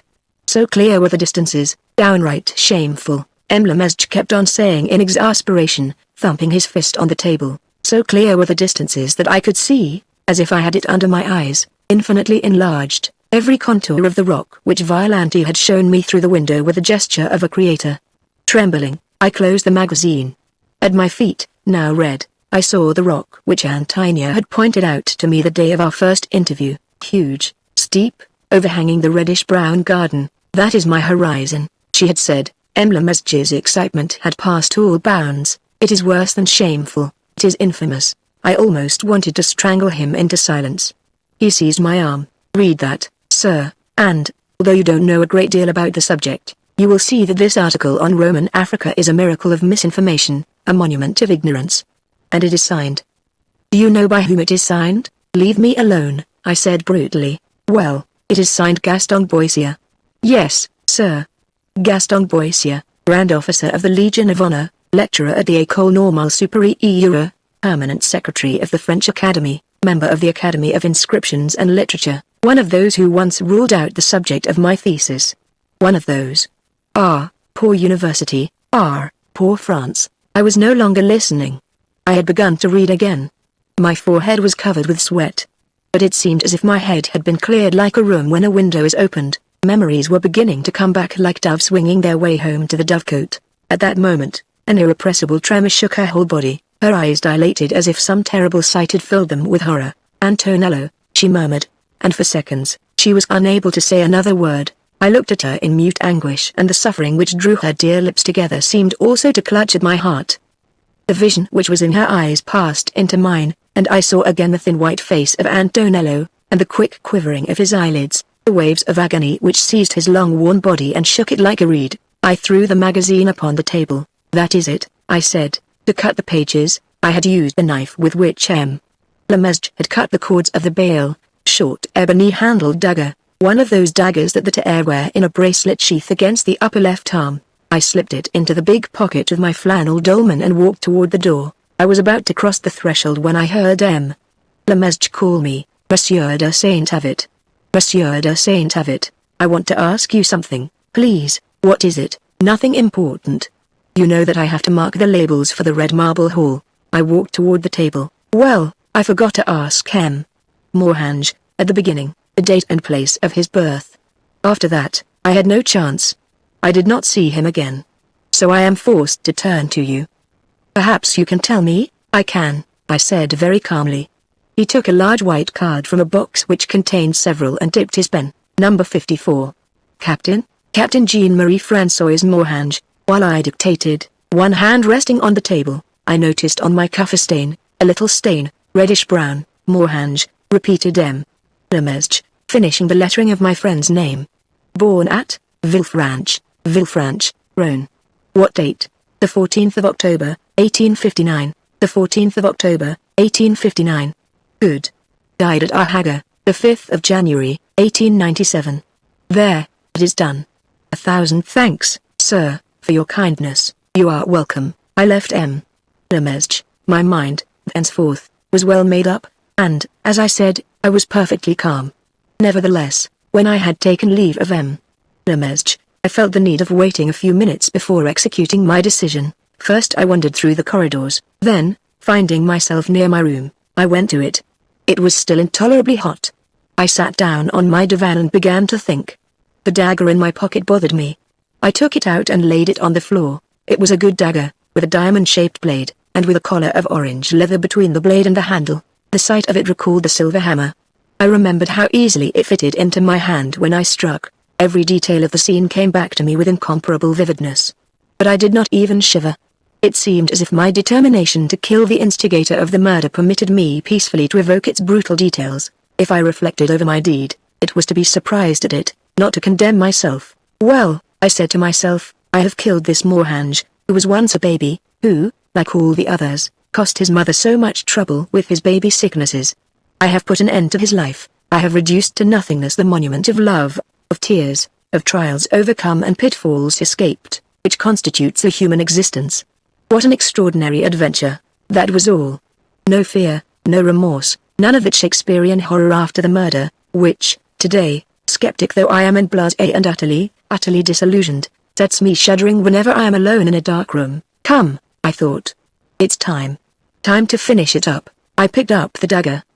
Before putting it in my pocket, I went through the motion of striking. All was well. The dagger fitted into my hand. I had been through Aunt Heine's apartment only when guided, the first time by the white dagger, the second time, by the leopard. Yet I found the way again without trouble. Just before coming to the door with the rose window, I met Tataga. Let me pass, I ordered. Your mistress has sent for me. The man obeyed, stepping back. Soon a dim melody came to my ears. I recognized the sound of a rebeza, the violin with a single string, played by the Tairg women. It was Agida playing, squatting as usual at the feet of her mistress. The three other women were also squatted about her. Tanit Zerga was not there. Oh. Since that was the last time I saw her, let me tell you of Aunt Heine, how she looked in that supreme moment. Did she feel the danger hovering over her, and did she wish to brave it by her surest artifices? I had in mind the slender, unadorned body, without rings, without jewels, which I had pressed to my heart the night before. And now I started in surprise at seeing before me, adorned like an idol, not a woman, but a queen. The heavy splendor of the pharaohs weighted down her slender body. On her head was the great gold schent of Egyptian gods and kings, emeralds, the national stone of the Tairg, was set in it, tracing and retracing her name in Taifina characters. A red satin senti, embroidered in golden lotus, enveloped her like the casket of a jewel. At her feet, lay an ebony scepter, headed with a trident. Her bare arms were encircled by two serpents whose fangs touched her armpits as if to bury themselves there. From the earpieces of the schent streamed a necklace of emeralds. Its first strand passed under her determined chin, the others lay in circles against her bare throat. She smiled as I entered. I was expecting you, she said simply. I advanced till I was 4 steps from the throne, then stopped before her. She looked at me ironically. What is that? She asked with perfect calm. I followed her gesture.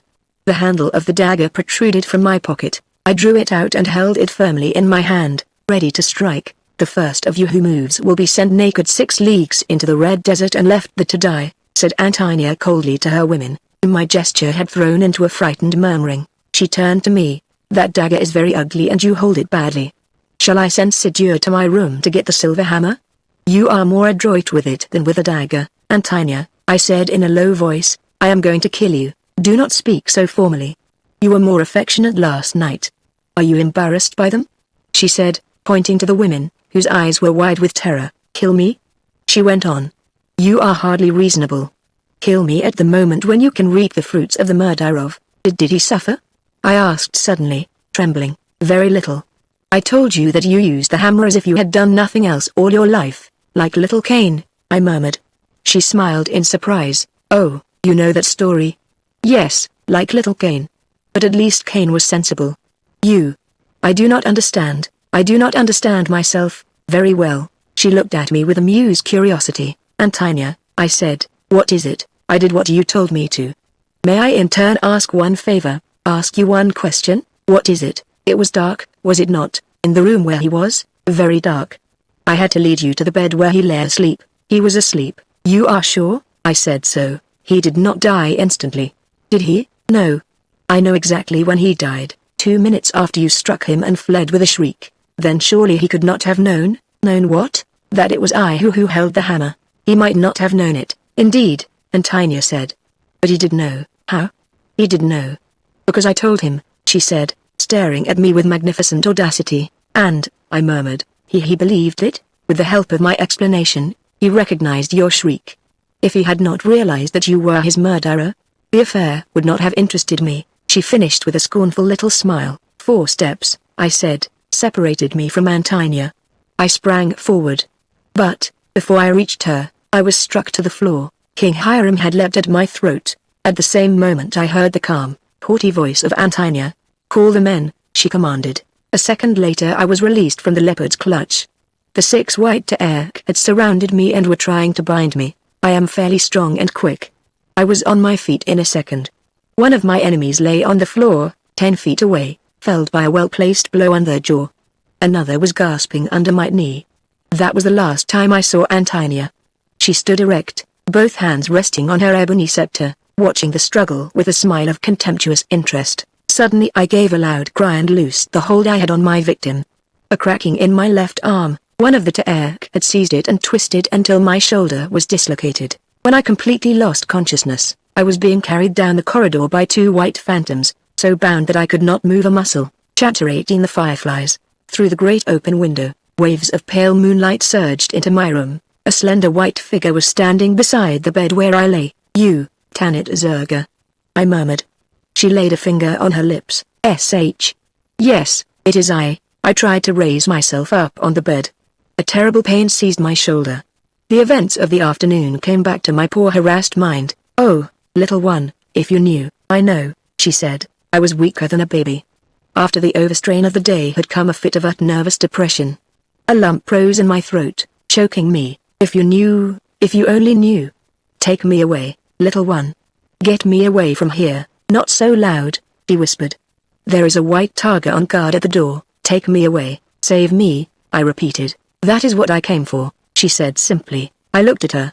She no longer was wearing her beautiful red silk tunic. A plain white hake was wrapped about her, and she had drawn one corner of it over her head. I want to go away, too, she said in a smothered voice. For a long time, I have wanted to go away. I want to see Gao, the village on the bank of the river, and the blue gum trees, and the green water. Ever since I came here, I have wanted to get away, she repeated, but I am too little to go alone into the Great Sahara. I never dared speak to the others who came here before you. They all thought only of her. But you wanted to kill her. I gave a low moan. You are suffering, she said. They broke your arm. Dislocated it anyhow, let me see. With infinite gentleness, she passed her smooth little hands over my shoulder. You tell me that there is a white tiger on guard before my door, Tanit Zerga, I said. Then how did you get in? That way, she said, pointing to the window. A dark perpendicular line halved its blue opening. Tanit Zerga went to the window. I saw her standing erect on the sill. A knife shone in her hands. She cut the rope at the top of the opening. It slipped down to the stone with a dry sound. She came back to me. How can we escape? I asked. That way, she repeated, and she pointed again at the window. I leaned out.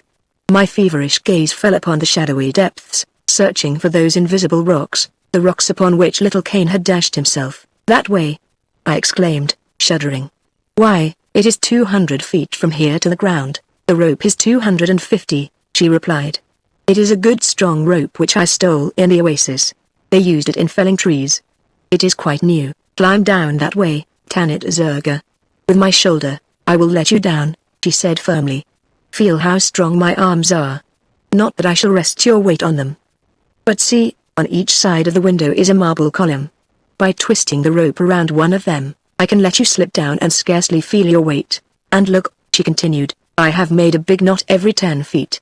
I can stop the rope with them, every now and then, if I want to rest. And you? I asked. When you are down, I shall tie the rope to one of the columns and follow. There are the knots on which to rest if the rope cuts my hands too much. But don't be afraid, I am very agile. At Gao, when I was just a child, I used to climb almost as high as this in the gum trees to take the little toucans out of their nests. It is even easier to climb down, and when we are down, how will we get out? Do you know the way through the barriers? No one knows the way through the barriers, she said, except Seg Ben Sheikh, and perhaps Antinia. Then, there are the camels of Seg Ben Sheikh, those which he uses on his forays. I untethered the strongest one and let him out, just below us, and gave him lots of hay so that he will not make a sound and will be well fed when we start. But I still protested. She stamped her foot. But what? Stay if you wish, if you are afraid. I'm going. I want to see Gao once again, Gao with its blue gum trees and its green water. I felt myself blushing. I will go, Tanit Zerga.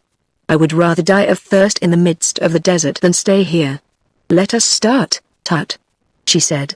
Not yet. She showed me that the dizzy descent was in brilliant moonlight. Not yet. We must wait. They would see us. In an hour, the moon will have circled behind the mountain. That will be the time. She sat silent, her hake wrapped completely about her dark little figure. Was she praying? Perhaps. Suddenly I no longer saw her. Darkness had crept in the window. The moon had turned. Tanit Zerga's hand was on my arm. She drew me toward the abyss. I tried not to tremble. Everything below us was in shadow. In a low, firm voice, Tanit Zerga began to speak. Everything is ready. I have twisted the rope about the pillar. Here is the slip knot. Put it under your arms. Take this cushion. Keep it pressed against your hurt shoulder. A leather cushion. It is tightly stuffed. Keep face to the wall. It will protect you against the bumping and scraping. I was now master of myself, very calm. I sat down on the sill of the window, my feet in the void. A breath of cool air from the peaks refreshed me. I felt little Tanit Zerga's hand in my vest pocket. Here is a box. I must know when you are down, so I can follow. You will open the box.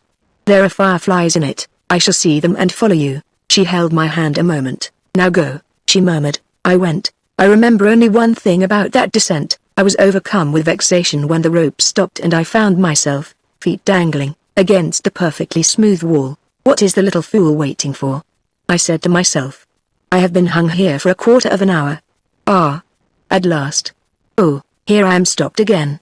Once or twice I thought I was reaching the ground, but it was only a projection from the rock. I had to give a quick shove with my foot. Then, suddenly, I found myself seated on the ground. I stretched out my hands. Bushes. A thorn pricked my finger. I was down. Immediately I began to get nervous again. I pulled out the cushion and slipped off the noose. With my good hand, I pulled the rope, holding it out 5 or 6 feet from the face of the mountain, and put my foot on it. Then I took the little cardboard box from my pocket and opened it. One after the other, 3 little luminous circles rose in the inky night. I saw them rise higher and higher against the rocky wall. Their pale rose aureoles gleamed faintly. Then, one by one, they turned, disappeared. You are tired, City Lieutenant. Let me hold the rope. Seg Ben Sheikh rose up at my side. I looked at his tall black silhouette. I shuddered, but I did not let go of the rope on which I began to feel distant jerks. Give it to me, he repeated with authority, and he took it from my hands. I don't know what possessed me then. I was standing beside that great dark phantom. And I ask you, what could I, with a dislocated shoulder, do against that man whose agile strength I already knew? What was there to do? I saw him buttressed against the wall, holding the rope with both hands, with both feet, with all his body, much better than I had been able to do, a rustling above our heads. A little shadowy form, there, said Seg Ben Sheikh, seizing the little shadow in his powerful arms and placing her on the ground, while the rope, let slack, slapped back against the rock. Tanit Zerga recognized the target and groaned. He put his hand roughly over her mouth. Shut up, camel thief, Wretched little fly, he seized her arm. Then he turned to me. Come, he said in an imperious tone. I obeyed.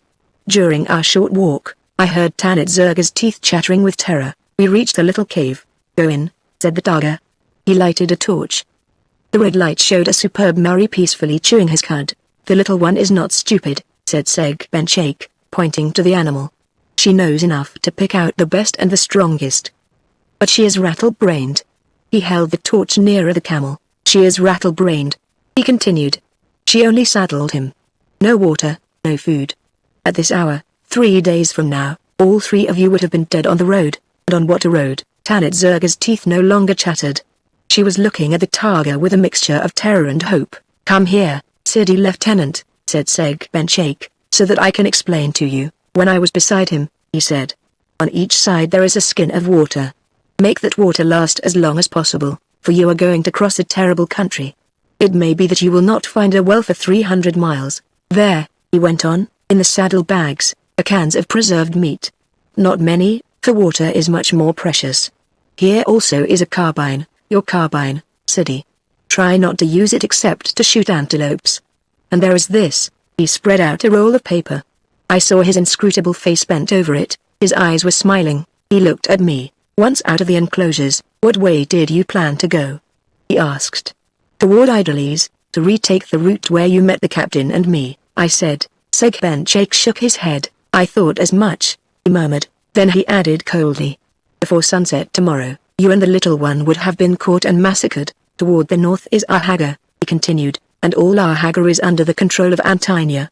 You must go south, and we shall go south. By what route? Why, by Silet and Temissau. The tiger again shook his head. They will look for you on that road also, he said. It is a good road with the wells. They know that you are familiar with it. The Taerg would not fail to wait at the wells. Well, then, said Segbenchake, you must not rejoin the road from Temissau to Timbuktu until you are 400 miles from here toward Ifawan, or better still, at the spring of Telemsi. That is the boundary between the Taerg of Ahaga and the Orelimadan Taerg. The little voice of Tanit Zerga broke in. It was the Orelimadan Taerg who massacred my people and carried me into slavery. I do not want to pass through the country of the Orelimadan. Be still, miserable little fly, said Segbenchake. Then addressing me, he continued. I have said what I have said. The little one is not wrong. The Orelimadan are a savage people. But they are afraid of the French. Many of them trade with the stations north of the Niger. On the other hand, they are at war with the people of Ahaga, who will not follow you into their country. What I have said, is said. You must rejoin the Timbuktu road near where it enters the borders of the Orelimadan. Their country is wooded and rich in springs. If you reach the springs at Telemsi, you will finish your journey beneath a canopy of blossoming mimosa. On the other hand, the road from here to Telemsi is shorter than by way of Temissau.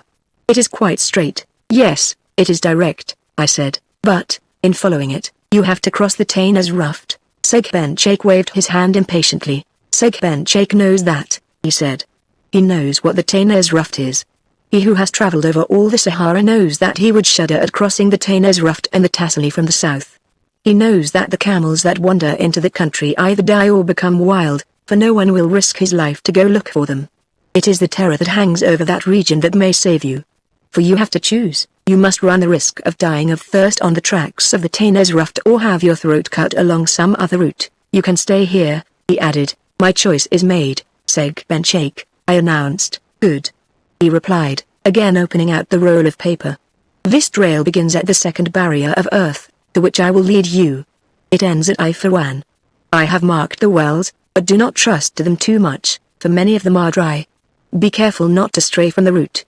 If you lose it, it is death. Now mount the camel with the little one. 2 make less noise than 4. We went a long way in silence. Segbenchake walked ahead and his camel followed meekly. We crossed, first, a dark passage, then, a deep gorge, then another passage. The entrance to each was hidden by a thick tangle of rocks and briars. Suddenly a burning breath touched our faces. A dull reddish light filtered in through the end of the passage. The desert lay before us. Segbenchake had stopped. Get down, he said. A spring gurgled out of the rock. The tiger went to it and filled a copper cup with the water. Drink, he said, holding it out to each of us in turn. We obeyed. Drink again, he ordered. You will save just so much of the contents of your water skins. Now try not to be thirsty before sunset. He looked over the saddle girths. That's all right, he murmured. Now go. In 2 hours the dawn will be here. You must be out of sight. I was filled with emotion at this last moment. I went to the Targa and took his hand. Seg-Ben-Shake, I asked in a low voice, why are you doing this? He stepped back and I saw his dark eyes gleam. Why? He said. Yes, why? He replied with dignity. The Prophet permits every just man, once in his lifetime, to let pity take the place of duty. Seg-Ben-Shake is turning this permission to the advantage of one who saved his life. And you are not afraid, I asked, that I will disclose the secret of Antonia if I return among Frenchmen? He shook his head. I am not afraid of that, he said, and his voice was full of irony. It is not to your interest that Frenchmen should know how the captain met his death. I was horrified at this logical reply. Perhaps I am doing wrong, the Targa went on, in not killing the little one. But she loves you. She will not talk. Now go. Day is coming. I tried to press the hand of this strange rescuer, but he again drew back. Do not thank me. What I am doing, I do to acquire merit in the eyes of God. You may be sure that I shall never do it again, neither for you nor for anyone else, and, as I made a gesture to reassure him on that point, do not protest, he said in a tone the mockery of which still sounds in my ears. Do not protest. What I am doing is of value to me, but not to you. I looked at him uncomprehendingly. Not to you, city lieutenant, not to you, his grave voice continued. For you will come back, and when that day comes, do not count on the help of Seg-Ben-Shake. I will come back? I asked, shuddering. You will come back, the Targa replied. He was standing erect, a black statue against the wall of grey rock. You will come back, he repeated with emphasis. You are fleeing now, but you are mistaken if you think that you will look at the world with the same eyes as before. Henceforth, one idea will follow you everywhere you go, and in 1 year, 5, perhaps 10 years, you will pass again through the corridor through which you have just come. Be still, Seg-Ben-Shake, said the trembling voice of Tanit Zerga. Be still yourself, miserable little fly, said Seg-Ben-Shake. He sneered. The little one is afraid because she knows that I tell the truth. She knows the story of Lieutenant Guybety. Lieutenant Guybety? I said, the sweat standing out on my forehead. He was an Italian officer whom I met between Rat and Radames 8 years ago. He did not believe that love of Antonia could make him forget all else that life contained. He tried to escape, and he succeeded. I do not know how, for I did not help him. He went back to his country. But hear what happened. 2 years later, to the very day, when I was leaving the lookout, I discovered a miserable tattered creature, half dead from hunger and fatigue, searching in vain for the entrance to the northern barrier. It was Lieutenant Guybety. I'm back. He fills niche number 39 in the red marble hall. The Targa smiled slightly. That is the story of Lieutenant Guybety which you wished to hear. But enough of this. Mount your camel. I obeyed without saying a word. Tanit Zerga, seated behind me, put her little arms around me. Seg-Ben-Shake was still holding the bridle. One word more, he said, pointing to a black spot against the violet sky of the southern horizon. You see the gore there? That is your way. It is 18 miles from here. You should reach it by sunrise. Then consult your map. The next point is marked. If you do not stray from the line, you should be at the springs of Tlemcen in 8 days. The camel's neck was stretched toward the dark wind coming from the south. The Targa released the bridle with a sweep of his hand. Now go. Thank you, I called to him, turning back in the saddle. Thank you, Seg-Ben-Shake, and farewell, I heard his voice replying in the distance. Au revoir, Lieutenant de Saint-Avit. Chapter 19. The Tainas Ruffed. During the first hour of our flight, the Great Murray of Seg-Ben-Shake carried us at a mad pace. We covered at least 5 leagues. With fixed A's, I guided the beast toward the gore which the Targa had pointed out, its ridge becoming higher and higher against the paling sky. The speed caused a little breeze to whistle in our ears. Great tufts of retum, like fleshless skeletons, tossed to right and left. I heard the voice of Tanit Zerga whispering. Stop the camel. At first I did not understand. Stop him, she repeated. Her hand pulled sharply at my right arm. I obeyed. The camel slackened his pace with very bad grace. Listen, she said. At first I heard nothing. Then a very slight noise, a dry rustling behind us. Stop the camel, Tanit Zerga commanded. It is not worthwhile to make him kneel. A little grey creature bounded on the camel. The Murray set out again at his best speed. Let him go, said Tanit Zerga. Gale has jumped on. I felt a tuft of bristly hair under my arm. The mongoose had followed our footsteps and rejoined us. I heard the quick panting of the brave little creature becoming gradually slower and slower. "I am happy," murmured Tanit Zerga. Seg Benchake had not been mistaken. We reached the gore as the sun rose. I looked back. The Attica was nothing more than a monstrous chaos amid the night mists which trailed the dawn. It was no longer possible to pick out from among the nameless peaks the one on which Antinia was still weaving her passionate plots. You know what the Danes Ruft is, the plain of plains, abandoned, uninhabitable, the country of hunger and thirst. We were then starting on the part of the desert which Duvaeria calls the Tassili of the South, and which figures on the maps of the Minister of Public Works under this attractive title: Rocky Plateau, without water, without vegetation, inhospitable for man and beast. Nothing, unless parts of the Kalahari, is more frightful than this rocky desert. Oh, Seg Benchake did not exaggerate in saying that no one would dream of following us into that country. Great patches of oblivion still refused to clear away. Memories chased each other incoherently about my head. A sentence came back to me textually. It seemed to Dick that he had never, since the beginning of original darkness, done anything at all save jolt through the air. I gave a little laugh. In the last few hours, I thought, I have been heaping up literary situations. A while ago, 100 feet above the ground, I was Fabrice of La Chartreuse de Parme beside his Italian dungeon. Now, here on my camel, I am Dick of the Light That Failed, crossing the desert to meet his companions in arms. I chuckled again, then shuddered. I thought of the preceding night, of the Orestes of Andromache who agreed to sacrifice Pius. A literary situation indeed. Seg Benchake had reckoned 8 days to get to the wooded country of the Orelimadan, forerunners of the grassy steppes of the Soudan. He knew well the worth of his beast. Tanit Zerga had suddenly given him a name, El Melon, the White One, for the magnificent Murray had an almost spotless coat. Once he went 2 days without eating, merely picking up here and there a branch of an acacia tree whose hideous white spines, 4 inches long, filled me with fear for our friend's esophagus. The wells marked out by Seg Benchake were indeed at the indicated spots, but we found nothing in them but a burning yellow mud. It was enough for the camel, enough so that at the end of the 5th day, thanks to prodigious self-control, we had used up only one of our 2 water skins. Then we believed ourselves safe. Near one of these muddy puddles, I succeeded that day in shooting down a little straight-horned desert gazelle. Tanit Zerga skinned the beast and we regaled ourselves with a delicious haunch. Meantime, little Gale, who never ceased prying about the cracks in the rocks during our midday halts in the heat, discovered in our inn, a sand crocodile, 5 feet long, and made short work of breaking his neck. She ate so much she could not budge. It cost us a pint of water to help her digestion. We gave it with good grace, for we were happy. Tanit Zerga did not say so, but her joy at knowing that I was thinking no more of the woman in the gold diadem and the emeralds was apparent. And really, during those days, I hardly thought of her. I thought only of the torrid heat to be avoided, of the water skins which, if you wished to drink fresh water, had to be left for an hour in a cleft in the rocks, of the intense joy which seized you when you raised to your lips a leather goblet brimming with that life-saving water. I can say this with authority, with good authority. Indeed, passion, spiritual or physical, is a thing for those who have eaten and drunk and rested. It was 5 o'clock in the afternoon. The frightful heat was slackening. We had left a kind of rocky crevice where we had had a little nap. Seated on a huge rock, we were watching the reddening west. I spread out the roll of paper on which Seg Benchake had marked the stages of our journey as far as the road from the Soudan.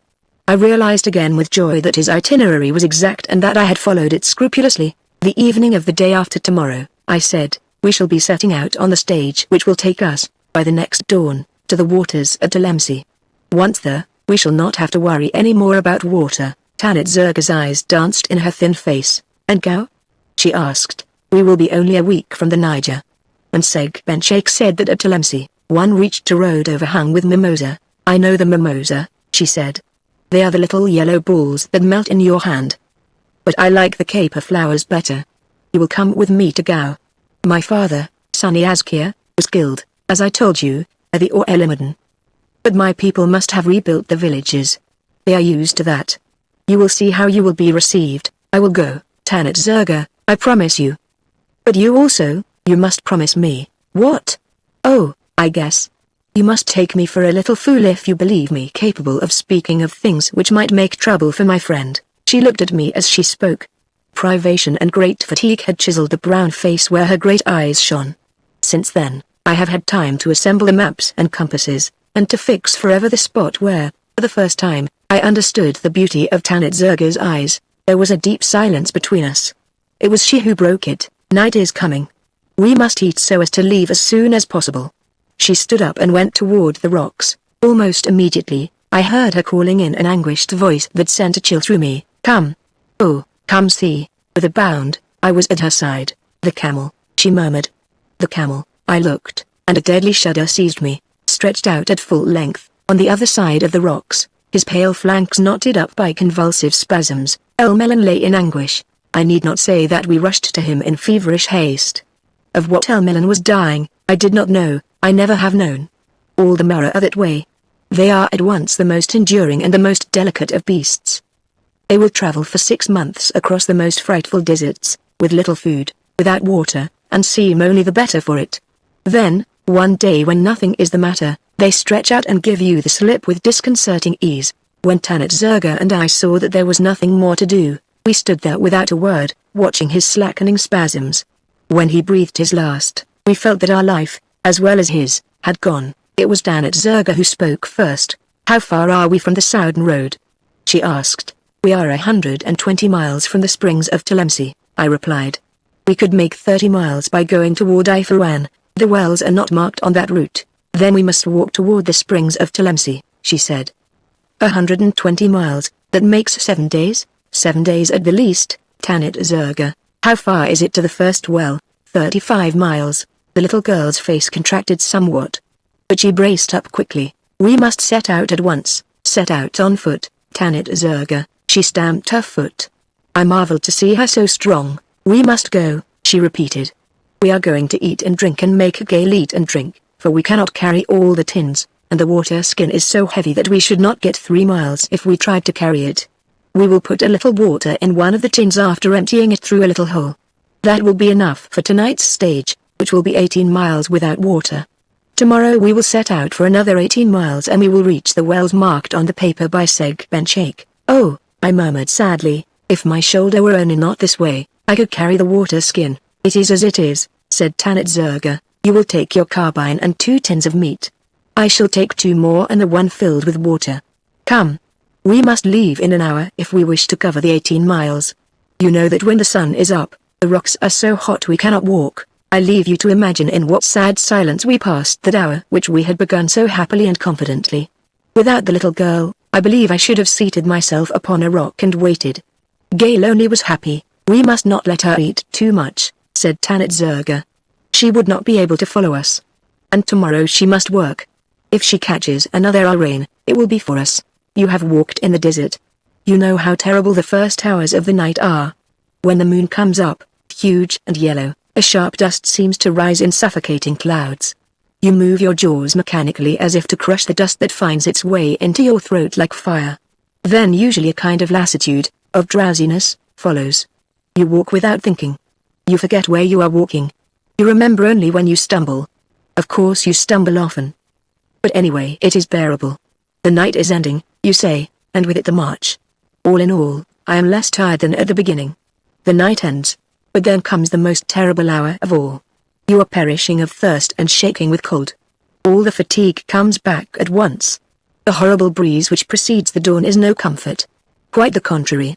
Every time you stumble, you say, the next misstep will be the last. That is what people feel and say even when they know that in a few hours they will have a good rest with food and water. I was suffering terribly. Every step jolted my poor shoulder. At one time, I wanted to stop, to sit down. Then I looked at Tanit Zerga. She was walking ahead with her eyes almost closed. Her expression was an indefinable one of mingled suffering and determination. I closed my own eyes and went on. Such was the first stage. At dawn we stopped in a hollow in the rocks. Soon the heat forced us to rise to seek a deeper one. Tanit Zerga did not eat. Instead, she swallowed a little of her half-can of water. She lay drowsy all day. Gale ran about our rock giving plaintive little cries. I am not going to tell you about the second march. It was more horrible than anything you can imagine. I suffered all that it is humanly possible to suffer in the desert. But already I began to observe with infinite pity that my man's strength was outlasting the nervous force of my little companion. The poor child walked on without saying a word, chewing feebly one corner of her hake which she had drawn over her face. Gale followed. The well toward which we were dragging ourselves was indicated on Segbenchak's paper by the one word Tissaririn. Tissaririn is the plural of Tissaert and means two isolated trees. Day was dawning when finally I saw the two trees, two gum trees. Hardly a league separated us from them. I gave a cry of joy. Courage, Tanit Zerga, there is the well. She drew her veil aside and I saw the poor anguished little face. So much the better, she murmured, because otherwise, she could not even finish the sentence. We finished the last half-mile almost at a run. We already saw the hole, the opening of the well. Finally we reached it. It was empty. It is a strange sensation to be dying of thirst. At first the suffering is terrible. Then, gradually, it becomes less. You become partly unconscious. Ridiculous little things about your life occur to you, fly about you like mosquitoes. I began to remember my history composition for the entrance examination of Saint Cyr, the campaign of Ingo.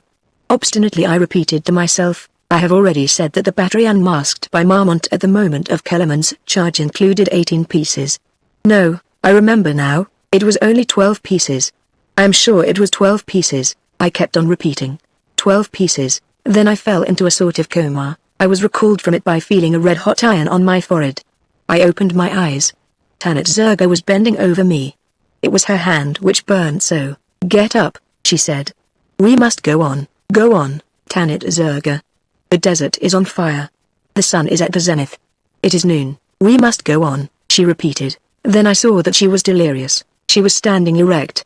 Her hat had fallen to the ground and little Gale, rolled up in a ball, was asleep on it, bareheaded, indifferent to the frightful sunlight. She kept repeating, we must go on. A little sense came back to me. Cover your head, Tanit Zerga, cover your head. Come, she repeated. Let's go. Gao is over there, not far away. I can feel it. I want to see Gao again. I made her sit down beside me in the shadow of a rock. I realized that all strength had left her. A wave of pity that swept over me, brought back my senses. Gao is just over there, isn't it? She asked. Her gleaming eyes became imploring. Yes, dear little girl. Gao is there. But for God's sake lie down. The sun is fearful. Oh, Gao, Gao. She repeated. I know very well that I shall see Gao again. She sat up. Her fiery little hands gripped mine. Listen. I must tell you so you can understand how I know I shall see Gao again. Tanit Zerga, be quiet, my little girl, be quiet. No, I must tell you.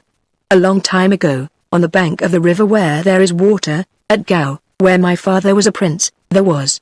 Well, one day, one feast day, there came from the interior of the country an old magician, dressed in skins and feathers, the mask and a pointed headdress, with castanets, and 2 serpents in a bag. On the village square, where all our people formed in a circle, he danced the Bausadia. I was in the first row, and because I had a necklace of pink tulle, he quickly saw that I was the daughter of a chief. So he spoke to me of the past, of the great Manding Empire over which my grandfathers had ruled, of our enemies, the fierce counters, of everything, and finally he said, have no fear, little girl. Then he said again, do not be afraid. Evil days may be in store for you, but what does that matter?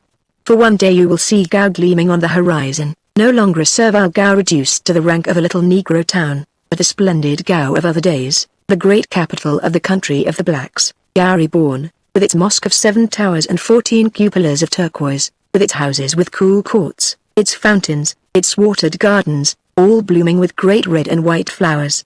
That will be for you the hour of deliverance and of royalty. Tanit Zerga was standing up. All about us, on our heads, the sun blazed on the Hamada, burning it white. Suddenly the child stretched out her arms. She gave a terrible cry. Gao. There is Gao. I looked at her. Gao, she repeated. Oh, I know it well. There are the trees and the fountains, the cupolas and the towers, the palm trees, the great red and white flowers. Gao, indeed, along the shimmering horizon rose a fantastic city with mighty buildings that towered, tier on tier, until they formed a rainbow. Wide-eyed, we stood and watched the terrible mirage quiver feverishly before us. Gao. I cried. Gao.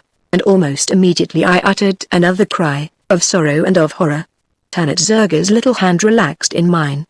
I had just time to catch the child in my arms and hear her murmur as in a whisper. And then that will be the day of deliverance. The day of deliverance and of royalty. Several hours later I took the knife with which we had skinned the desert gazelle, in the sand at the foot of the rock where Tanit Zerga had given up her spirit, I made a little hollow where she was to rest. When everything was ready, I wanted to look once more at that dear little face. Courage failed me for a moment. Then I quickly drew the hake over the brown face and laid the body of the child in the hollow. I had reckoned without Gale. The eyes of the mongoose had not left me during the whole time that I was about my sad duty. When she heard the first handfuls of sand fall on the hake, she gave a sharp cry. I looked at her and saw her ready to spring, her eyes daring fire. "Gale!" I implored, and I tried to stroke her. She bit my hand and then leapt into the grave and began to dig, throwing the sand furiously aside. I tried 3 times to chase her away. I felt that I should never finish my task and that, even if I did, Gale would stay there and disinter the body. My carbine lay at my feet. A shot drew echoes from the immense empty desert. A moment later, Gale also slept her last sleep, curled up, as I so often had seen her, against the neck of her mistress. When the surface showed nothing more than a little mound of trampled sand, I rose staggering and started off aimlessly into the desert, toward the south. Chapter 20. The circle is complete. At the foot of the valley of the Mere, at the place where the jackal had cried the night Saint Avit told me he had killed Morhange, another jackal, or perhaps the same one, howled again. Immediately I had a feeling that this night would see the irremediable fulfilled. We were seated that evening, as before, on the poor veranda improvised outside our dining room. The floor was of plaster, a balustrade of twisted branches, 4 posts supported a thatched roof. I have already said that from the veranda one could look far out over the desert. As he finished speaking, Saint Avit rose and stood leaning his elbows on the railing. I followed him, and then, I said. He looked at me. And then what? Surely you know what all the newspapers told, how, in the country of the Orelimadan, I was found dying of hunger and thirst by an expedition under the command of Captain Ahmad, and taken to Timbuktu. I was delirious for a month afterward. I have never known what I may have said during those spells of burning fever. You may be sure the officers of the Timbuktu Club did not feel it incumbent upon them to tell me. When I told them of my adventures, as they are related in the report of the Morhange Saint Avit expedition, I could see well enough from the cold politeness with which they received my explanations, that the official version which I gave them differed at certain points from the fragments which had escaped me in my delirium. They did not press the matter. It remains understood that Captain Morhange died from a sunstroke and that I buried him on the border of the Tahit watercourse, 3 marches from Temesau. Everybody can detect that there are things missing in my story. Doubtless they guess at some mysterious drama. But proofs are another matter. Because of the impossibility of collecting them, they prefer to smother what could only become a silly scandal. But now you know all the details as well as I, and she? I asked timidly. He smiled triumphantly. It was triumph at having led me to think no longer of Morhange, or of his crime. The triumph of feeling that he had succeeded in imbuing me with his own madness. Yes, he said. She. For 6 years I have learned nothing more about her. But I see her, I talk with her. I am thinking now how I shall re-enter her presence. I shall throw myself at her feet and say simply, "Forgive me. I rebelled against your law. I did not know. But now I know, and you see that, like Lieutenant Guy Buty, I have come back. Family, honor, country," said old Lemesge, "you will forget all for her." Old Lemesge is a stupid man, but he speaks from experience. He knows. He who has seen broken before Antinia the wills of the 50 ghosts in the Red Marble Hall. And now, will you, in your turn, ask me what is this woman? Do I know myself? And besides, what difference does it make? What does her past and the mystery of her origin matter to me? What does it matter whether she is the true descendant of the god of the sea and the sublime Lagids or the bastard of a polished drunkard and a harlot of the Marbeuf quarter? At the time when I was foolish enough to be jealous of Morhange, these questions might have made some difference to the ridiculous self-esteem that civilized people mix up with passion. But I have held Antinia's body in my arms. I no longer wish to know any other, nor if the fields are in blossom, nor what will become of the human spirit. I do not wish to know. Or, rather, it is because I have too exact a vision of that future, that I pretend to destroy myself in the only destiny that is worthwhile, a nature unfathomed and virgin, a mysterious love, a nature unfathomed and virgin. I must explain myself. One winter day, in a large city all streaked with the soot that falls from black chimneys of factories and of those horrible houses in the suburbs, I attended a funeral. We followed the hearse in the mud. The church was new, damp and poor. Aside from 2 or 3 people, relatives struck down by a dull sorrow, everyone had just one idea, to find some pretext to get away. Those who went as far as the cemetery were those who did not find an excuse.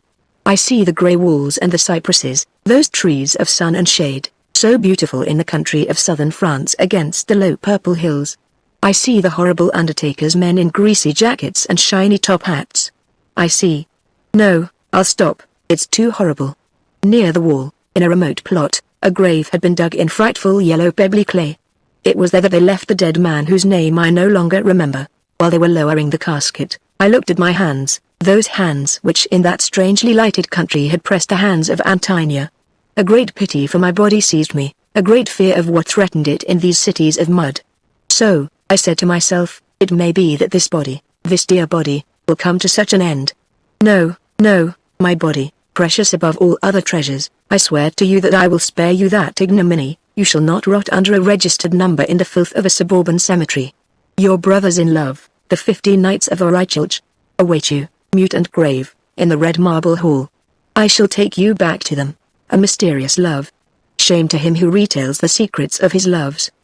The Sahara lays its impassable barrier about Antonia. That is why the most unreasonable requirements of this woman are, in reality, more modest and chaste than your marriage will be, with its vulgar public show, the bans, the invitations, the announcements telling an evil-minded and joking people that after such and such an hour, on such and such a day, you will have the right to violate your little twopenny virgin. I think that is all I have to tell you. No, there is still one thing more. I told you a while ago about the red marble hall. South of Chichel, to the west of the Mazafran River, on a hill which in the early morning, emerges from the mists of the Mitida, there is a mysterious stone pyramid. The natives call it the tomb of the Christian. That is where the body of Antonia's ancestress, that Cleopatra Selene, daughter of Mark Antony and Cleopatra, was laid to rest. Though it is placed in the path of invasions, this tomb has kept its treasure. No one has ever been able to discover the painted room where the beautiful body reposes in a glass casket. All that the ancestress has been able to do, the descendant will be able to surpass in grim magnificence. In the center of the red marble hall, on the rock whence comes the plaint of the gloomy fountain, a platform is reserved. It is there, on an Aurichalch throne, with the Egyptian headdress and the golden serpent on her brow and the trident of Neptune in her hand, that the marvelous woman I have told you about will be ensconced on that day when the 120 niches, hollowed out in a circle around her throne, shall each have received its willing prey. When I left Ihaga, you remember that it was niche number 55 that was to be mine. Since then, I have never stopped calculating and I conclude that it is in number 80 or 85 that I shall repose. But any calculations based upon so fragile a foundation as a woman's whim may be erroneous.